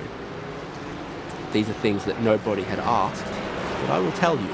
Hungaroring. Hungaroring is in between a gas turbine power plant and the city of Budapest, so a transmission line goes past it as well. The Hungarian for gas turbines is Gazturbinas. You pay a lot of attention to details. I don't know a single. No, there's really one interesting fact detail. like this because I just focus on the driving. We've established just minutes ago there's one detail I wasn't paying any attention to. And that was Hyperion Racing.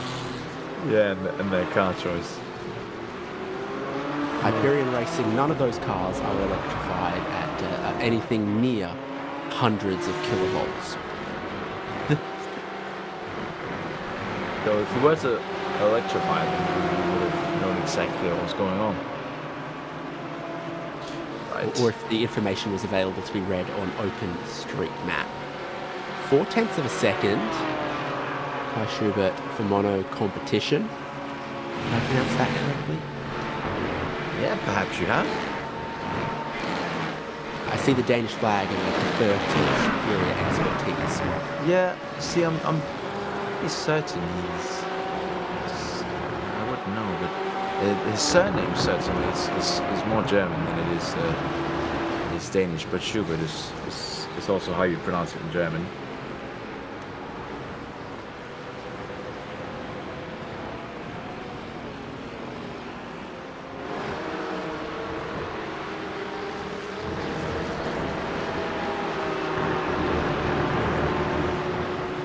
I'm looking forward to the 2032 Summer Olympics in Brisbane, Australia, because the last time we had the Olympics in Australia, the Danish royals came over and decided they wanted to marry one of us.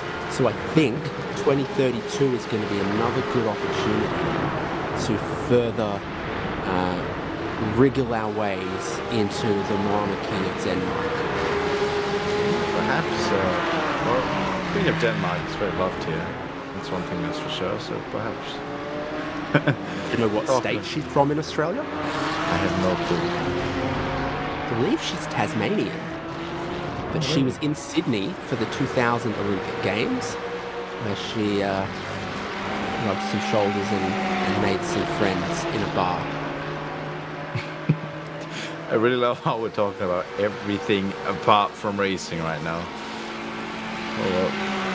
XPD Racing need to pull their finger out and light this powder keg on fire, because it was 23 minutes to go that I said this could still go down to the wire. That was 7 minutes ago. We're still sitting mono competition ahead of XBD Racing. With 15 minutes to go, they are 19 seconds behind Mike Kalino Max in second place, and they are 7 seconds behind the race leaders Adam Isaacson and Team 75 Bernhard Dyson RC. Here they are. Yeah, and as we just saw, the XPD car just kind of shove his nose, well, not down the inside, but sort of just marking that he is there. Just kind of moving around in the mirror, trying to distract them on a competition car. You can see here throwing him slightly off the line and just trying to create that opportunity instead of just running behind in a racing line and having to find him. He's sort of just trying to throw him off his line a little bit. As here, as he sends it down the inside, tries to brake as late as possible. Gets it done for now, but with these cars where it's a lot about weight management and weight distribution and playing with the mechanical grip, it's really easy to sort of get a switchback going or sort of get yourself back into the fight after you've been overtaken. Onto the back straight we go. The XBD up into third, but there he goes, what I was talking about, into turn 10. The GT3 car comes past, just takes the racing line away from Carlos Boza, and I think that hurts his momentum onto the back straight, whereas Kai Schubert had no such problems, and he may look to strike back. We'll get overlaps side by side in the battle for the podium spot. Heading down, XBD drop back in behind once again. The final stop for both of these cars was fuel only, so they're both racing ragged towards the end of these tyres. How do you drive early in the stint to preserve the tyres? How do you set up a GT4 car to be quick now more than just when the tyres are brand new? Essentially, on not just the GT4 cars, but just on iRacing in general, you want to make sure that you're not pushing the tyres too hard, too early. You sort of want to underdrive them, keep the temperatures low, not too low, but keep them low, because it's so easy to snowball them. If you have a slide that's too big, you increase the temperature, then it's easier to slide. You increase the temperature even more, and it's just it's a wonderful once you end up in it, and you just want to, well, essentially give up on it. But you sort of need to just underdrive a little bit, try not to push it, maybe be around 99%, which is for absolutely optimal, and that sort of keeps the tire alive throughout the stint. And temperatures have dropped a little bit as we sort of get later into the day, so perhaps you can push the tires a little bit more later on in the stint and try and get the final bit of life out of it, but you also want to manage it, because you want to be sure that you have that bit of tire life at the very end of the race in case you end up in a battle like these guys. It's mono competition back in front of XBD Racing. They can battle pretty hard because they've got almost 30 seconds back to 5th place Team Floral by Impulse. So there. A replay of Maniti Racing, curb at turn 8 into turn 9. The GT4 car is still there. There is contact with one of the Bike Kalino cars.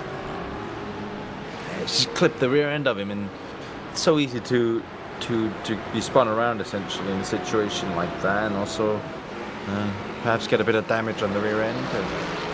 This close to the end of the race as well, it's just an annoying situation to end up in. But you can see the Maniti car sends it down the inside as we get a top-down view. You can see, yeah, I mean, that's so difficult as well to pin on any of these guys, because they seem to leave a respectful amount of racing room.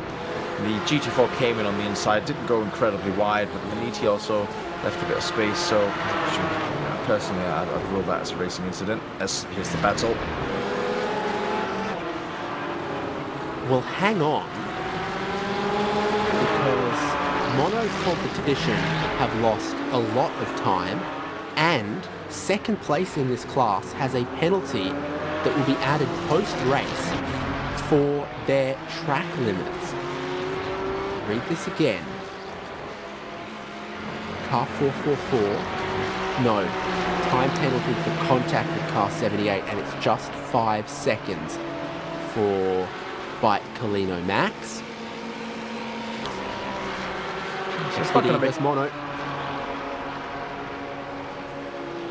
So the penalty's not going to make a difference, because if it was, these guys might want to battle a little bit less with a potential position game. But these guys are definitely, well, as you said, they started to pull their finger out. They're giving it everything for these positions now. We're also into the last 10 minutes. So this is essentially where you want to try and make that difference, try and get the position. There's a little bit of a wiggle from the XPD going on to the start-finish straight. Look at all the traffic behind them. That's going to be interrupting and stealing the racing lines in the next sector or two.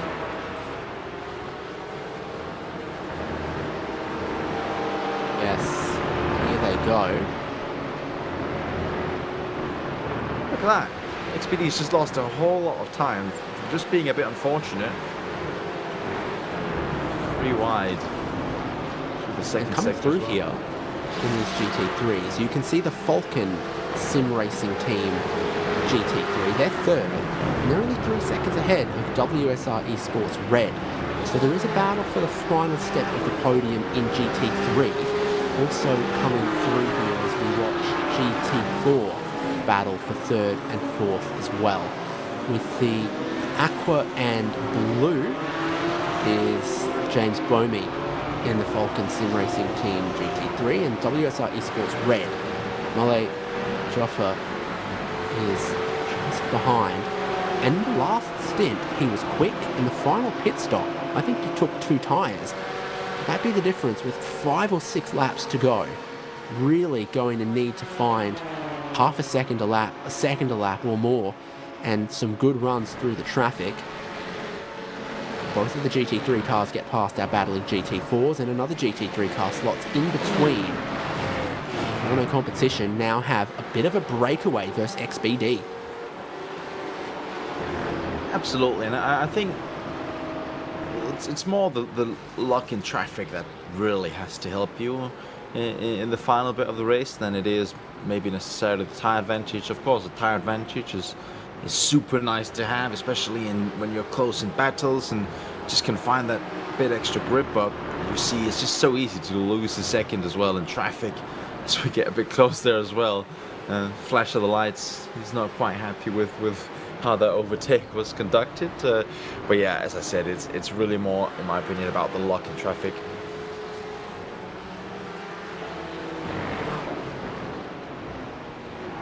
So, WSR 1.2 seconds quicker, and do you think they saved up some of their track limits? Based on that, I'd say maybe. Mileage Offer is not afraid to really push the limits here to try to get third place.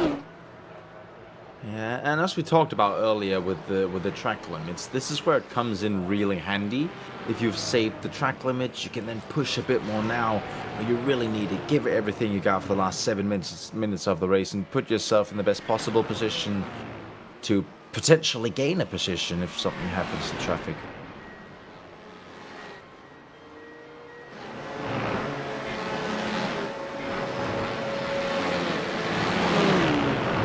Focused on WSR Esports Red as they go into the final corner. If they took 2 tyres, they were taking the right-hand side tyres. It'll be really benefiting them through that final corner.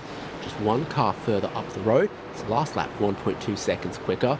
This lap, it's that 6/10 slower. It's traffic giveth and traffic taketh away in multi-class sports car racing like this. Yeah, absolutely, and yeah, that's what I mentioned. It's not the tyre advantage that's gonna mean he's gonna catch that gap. You know, it's more the traffic luck and the 1.2 second pace advantage. I would very likely believe is also down to a traffic to traffic and the car in front losing a bit more time there. Well, we're looking at the car that's got the fastest lap of the race, so when they go hammer and tongs with it, it's quick. It's a very quick car, and then a little advantage to them there, and you add intrinsic car pace to tyre pace, and you arrive at what could be a pretty powerful difference. This competition have crossed the start-finish line. I am seeing a prediction of 4 laps to go, but we are well and truly in the twilight of this race. Not too far from the sun setting over Motorland Aragon in round 2 of the championship as well.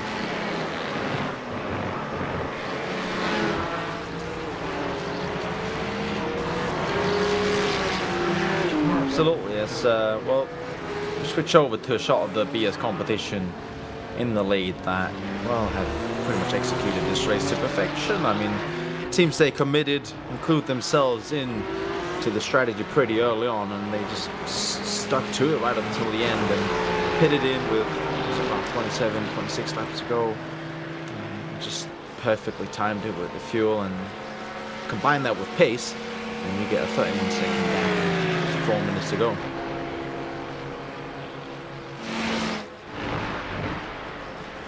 About to see another lap completed, and from here, definitely expecting 3 more laps. The race leader is doing lap times just over 90 seconds. So 2 laps at that pace would be about 3 minutes. We've got more than 3 minutes. We're going to get 3 more laps of Motorland Aragon for the race leader, and then everyone else behind them.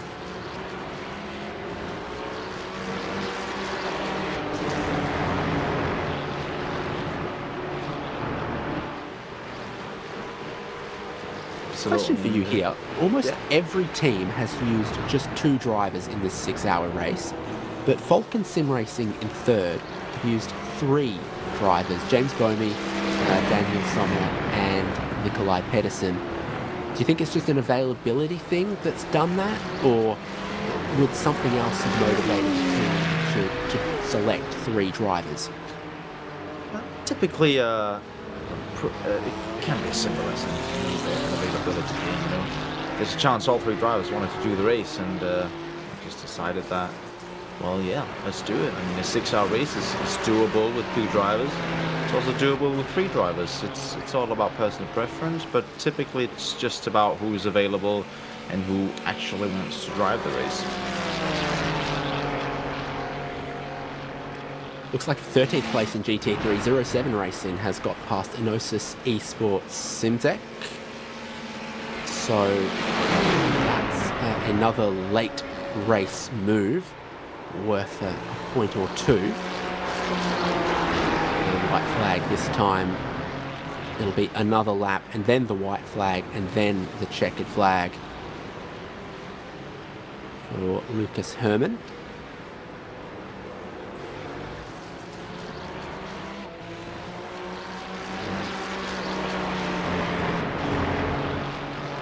Blue Mercure are running away with the lead in 992, a 15-second lead for them. Team 75 Bernhard by SimRC managing their gap to Bite Colino Max, who still have a 5-second penalty looming over their head. It makes it more like a 15-second race lead for 75 Bernhard by SimRC. Everyone still needs to mind their track limits, because right up until the final corner of the final lap, if you go over the 40 off tracks, you will have 15 seconds added post-race. That could cost you positions, it could cost you points. Still need to be careful. The thing is, when you go into the last like 10 minutes of the race and you have a solidly big gap, you can sort of relax a bit on the track limits. You don't need to push it right up until the limit in case you have a 15-second gap like Blue Mercure. So you can sort of relax a bit, not take as many risks on the track limits as you may have needed to. You just need to sort of manage it. The other thing is, in case you're close with someone, or in a battle or something, it's a completely different mindset, because you want the position, but you don't want to overstep that limit either. You know, it's a hard dilemma. It's a difficult thing to balance at the end of the race.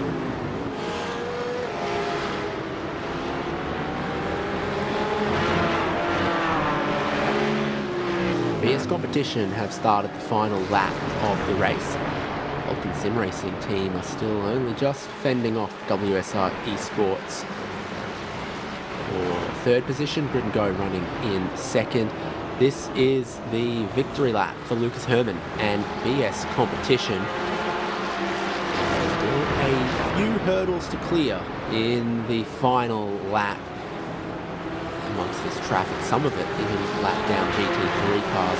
There's the GT4 battle ahead of them. So if the outright leader passes them, they'll have one less lap to try to figure it out. This will probably be the final lap. Oh, for the GT4s.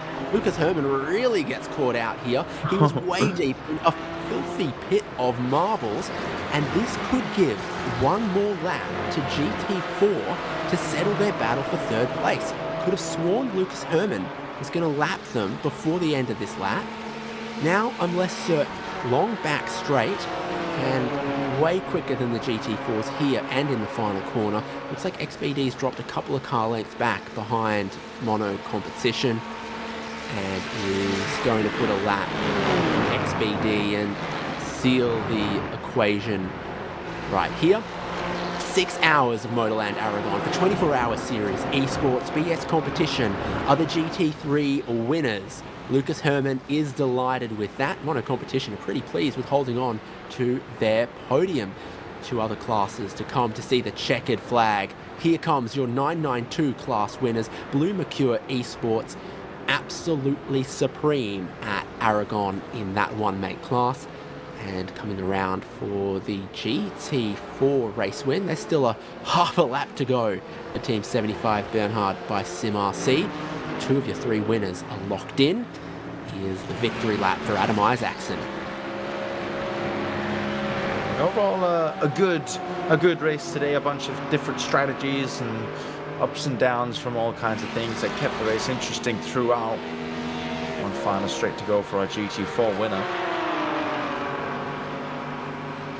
We will seal the deal. 2nd round of the championship, so it's still very, very early on.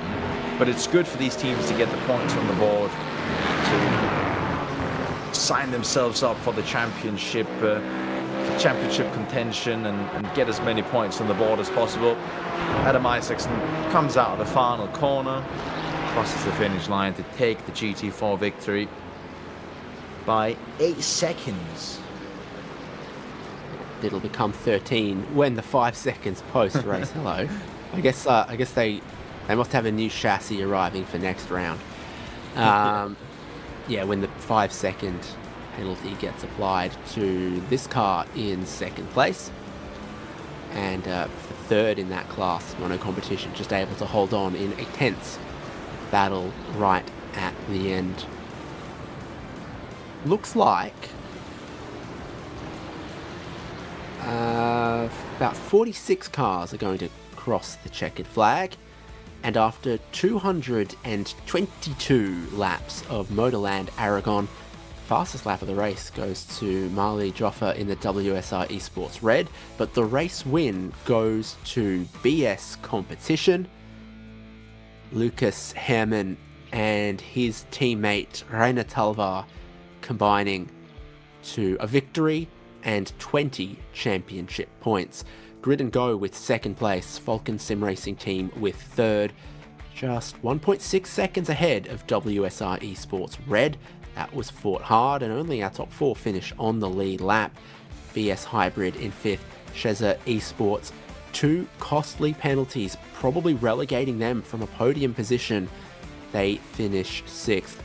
The BMW M4 lockout of the top 7 positions is completed by the other WSR Esports machine, while Manidi Racing get 8th, Negative Delta by SimGear get 9th, and Manidi Racing's 78 gets 10th. This big field of 23 cars completed by Team Racing by Azeka Noring, Fiercely Forward, 07 Racing, Enosis Esports Simdeck.app, and Impulse Racing by Tam Livery is the final car that will get a championship point. Hyperion Racing are just outside in 16th. Also finishing the race was Scuderia Volpe by P1 Sim, Motomica Group M Esports, Team Checkmate Ident, Mono Competition TS Sim Shop, and 07 Racing over PX. Our 2 retirements were Zenith Esports and Solpec Precision Racing. 992 was taken by Blue Mercure Esport from Impulse Racing and Carla Esports Cup on the podium. Pole Promotion Esports with 4th, 07 Racing Rhino Power in 5th, WSR Esports 6th, XBD Racing 7th, Rail Racing Project 91 in 8th, and the last car to finish was Team Purple Sector, gridandgo.com Esports about 3 hours short there, and Eclipse Sim Sports and Fiercely Forward also early retirements in today's race. GT4 was close and thrilling all the way to the end. Team 75 Bernhard by SimRC winning by what will shake out to be about 15 seconds over Byte Colino Max. It came down to the final lap, and it even came down to where the outright leader was to tell them how many laps they had to fight. Mono Competition get 3rd and 15 points, maybe it's 16, in 3rd place ahead of XBD Racing, who wanted that but couldn't get it. The first Ford Mustang in GT4 is 5th place, Team Floral by Impulse. Thomas Eng Sim Racing Project 91 in 6th, and Fiercely Forward, ERA Race Esport Team, Core Sim Racing, and Byte Colino Pro. Fury Sim Sport, Team Checkmate, Kozulka Z-Logo, Arrow Racing Team, Apo Racing Ascari, Motomica Group M Academy with the last point. Team Checkmate, Wallach Group just miss out. Sheza Esports with big damage on their Mustang come 81 laps short. Also retiring today was Impulse Racing, Wizards Esports GT4, and GT Unit.de. 55 cars in 3 classes for 6 hours of racing at Motorland Aragon, and we have our winners. We'll go now to the podium celebrations and see which of our race winners we can grab. From GT4, Marvin Strell and Adam Isaacson are the GT4 race winners. Welcome, Adam. Welcome, Marvin. And first of all, a really big congratulations on the race win. Adam, how did you find the tyre strategy now that you have to make big decisions about double stinting them or not, and the cost that you have to pay? Yeah, well, thanks. It's a bit of a reset for sure. It's been quite a few years since we had it like this, so you almost kind of forgot how to do your strategy with these races. But yeah, I think it turned out quite fine, to be honest. We kind of winged it. But I mean, we said before the race it's never gonna be double stints, and then after the first wins, we realized that like this is actually gonna be possible. So we kind of had to reset the strategy and think it through again. But yeah, I think it turned out quite fine. Marvin, with a tight first sector and a massive back straight, how did you manage the traffic as the slower class with all of the rude and bossy GT3s and Porsche Cup cars? Oh, well, it was a bit tricky. Like you always had to watch your rear mirror and jump out of the way. Just kind of react to what the GT3s and Porsche Cups are doing. And what was your feeling with the hot track temperature, but the track really rubbered in and then cooled off the longer we kept racing?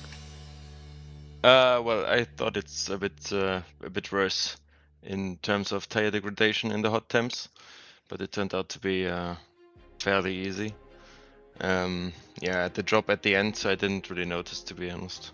Like I think Adam got the coolest weather in the end, but yeah, as I said before, I didn't even feel it.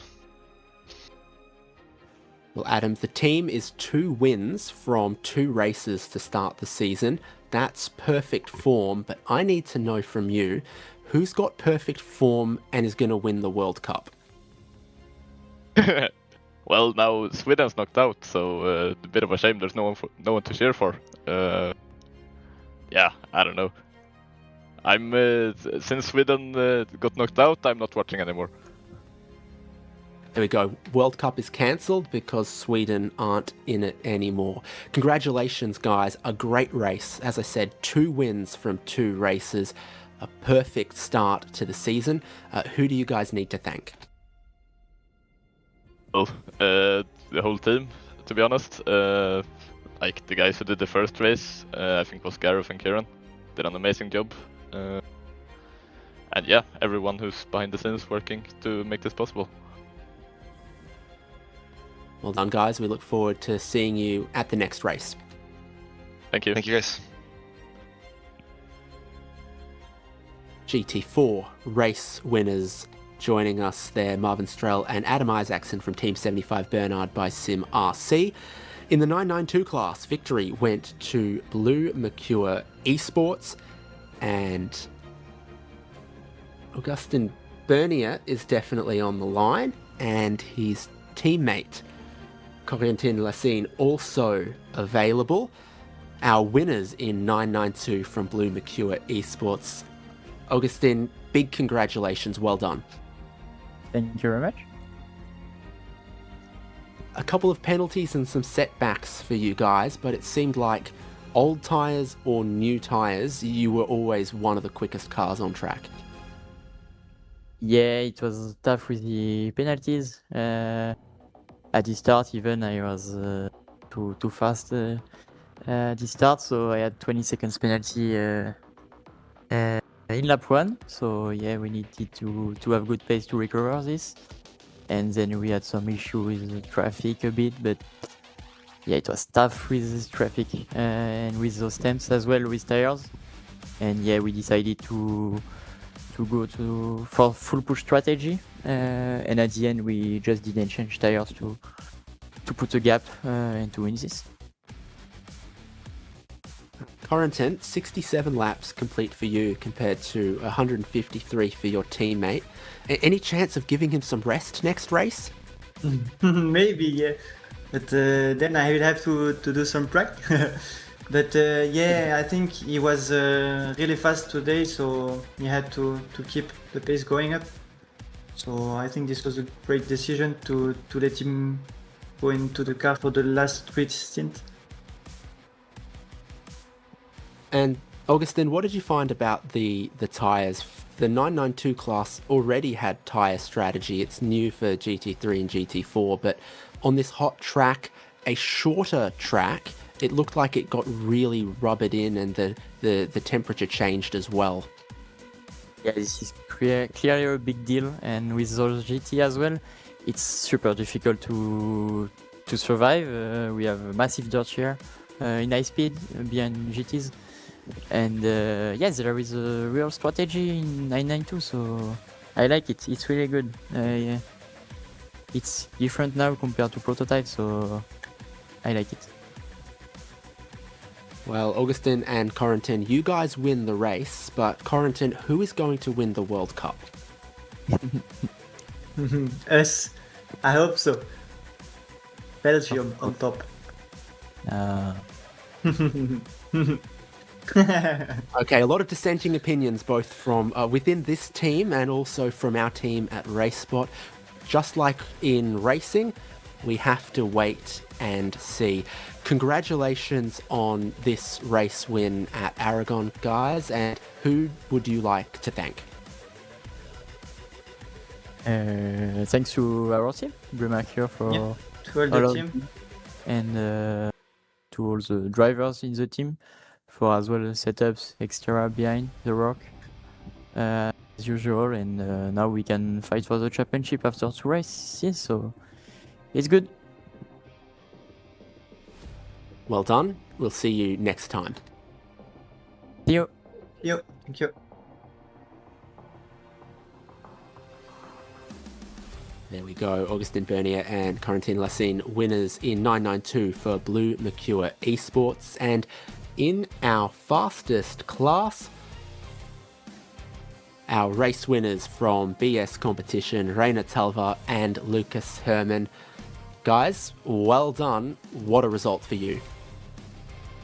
Yeah, big thanks.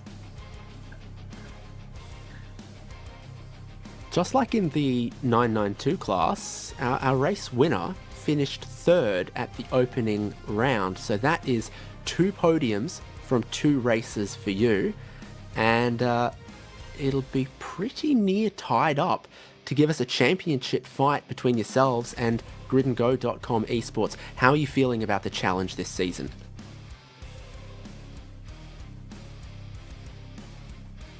Right now, you can I mean, this is my first DR race actually. I'm not 100% sure what happened at Motegi, but obviously every championship we enter, our main goal is to win. So today we managed to do that, and hopefully we can keep that going for the rest of the season. Tyre strategy is different now for GT3. Are you happy with what you did today, and is this still an area where everyone needs to learn more?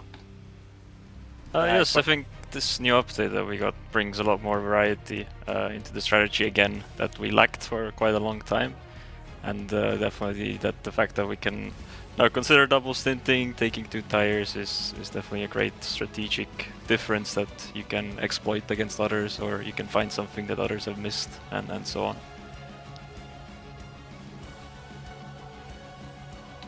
Well, it's going to be very competitive at the front of the championship. There were some other teams with a lot of pace today.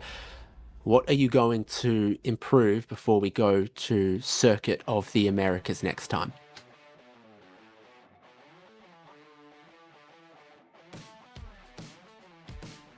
Lucas, you can take this one. Honestly, I don't know. The car was pretty good, so just keep doing like we are doing today, and avoid at any cost any penalties with lower class. So we collect a lot of penalties at Motegi, so it cost us the win. Today, no penalty, nothing to get with the lower class. So keep doing this for the next round and try to get the win for the next one. Lucas, it is very important to avoid penalties. Do you think France can avoid penalties and win the World Cup this year? I don't know. I'm not following the football, so I don't care, honestly. So many different opinions from every team, but it's good to hear from you guys. We offer our congratulations from 3rd place in round 1 to the winners at round 2. Surely there's some people you would like to shout out and thank. Yeah, definitely. We had a great collaboration with the hybrid team this time by. We managed to do practice together, we managed to figure out the setup, do runs, and this was definitely a good link that we managed to find. And obviously the rest of the BS competition squad as well. Perhaps didn't maybe participate in the preparation too much this time, but in general they're always good support. All right, thanks guys. We'll see you in just a couple of weeks' time at Circuit of the Americas for round 3 of 24-hour series esports. Well done. Thank you. Thank you. Lucas Herman and Reina Talva joining us from the race-winning GT3 team. The sun sets on the track and it sets on today's racing in 24-hour series esports live here on RaceSpotTV. Marcus, we won't have to wait too long to get our next dose. Just 5 weeks away, another 6-hour race at Circuit of the Americas. From what we've seen today, what do you think could happen at COTA? I think it's incredibly unpredictable. It's a completely different track, to be honest, at COTA. The dynamic of the track is way different, and it's also a longer track, so you'll be seeing less traffic than you were here at Aragon, but it can go, well, pretty much any way, I would say. It was very unpredictable today, and I also think it will be very unpredictable at COTA. The championship fights remain wide open in 24-hour series esports. you'll see us for the next round at Circuit of the Americas on August 9th here on RaceSpotTV. Thank you to our whole team putting together this coverage, not just myself and Marcus Soholm, but our co-commentators as well, and producers Ramiro and Hugo Lewis. Arjuna Kankapati was with you in the first 2 hours, then Alex Goldschmidt and Howie Burrows. And it was my delight to be with you as well. Congratulations, as always, belong to our class winners across the 3 classes. We can't wait to see what happens at Circuit of the Americas. I'll see you there.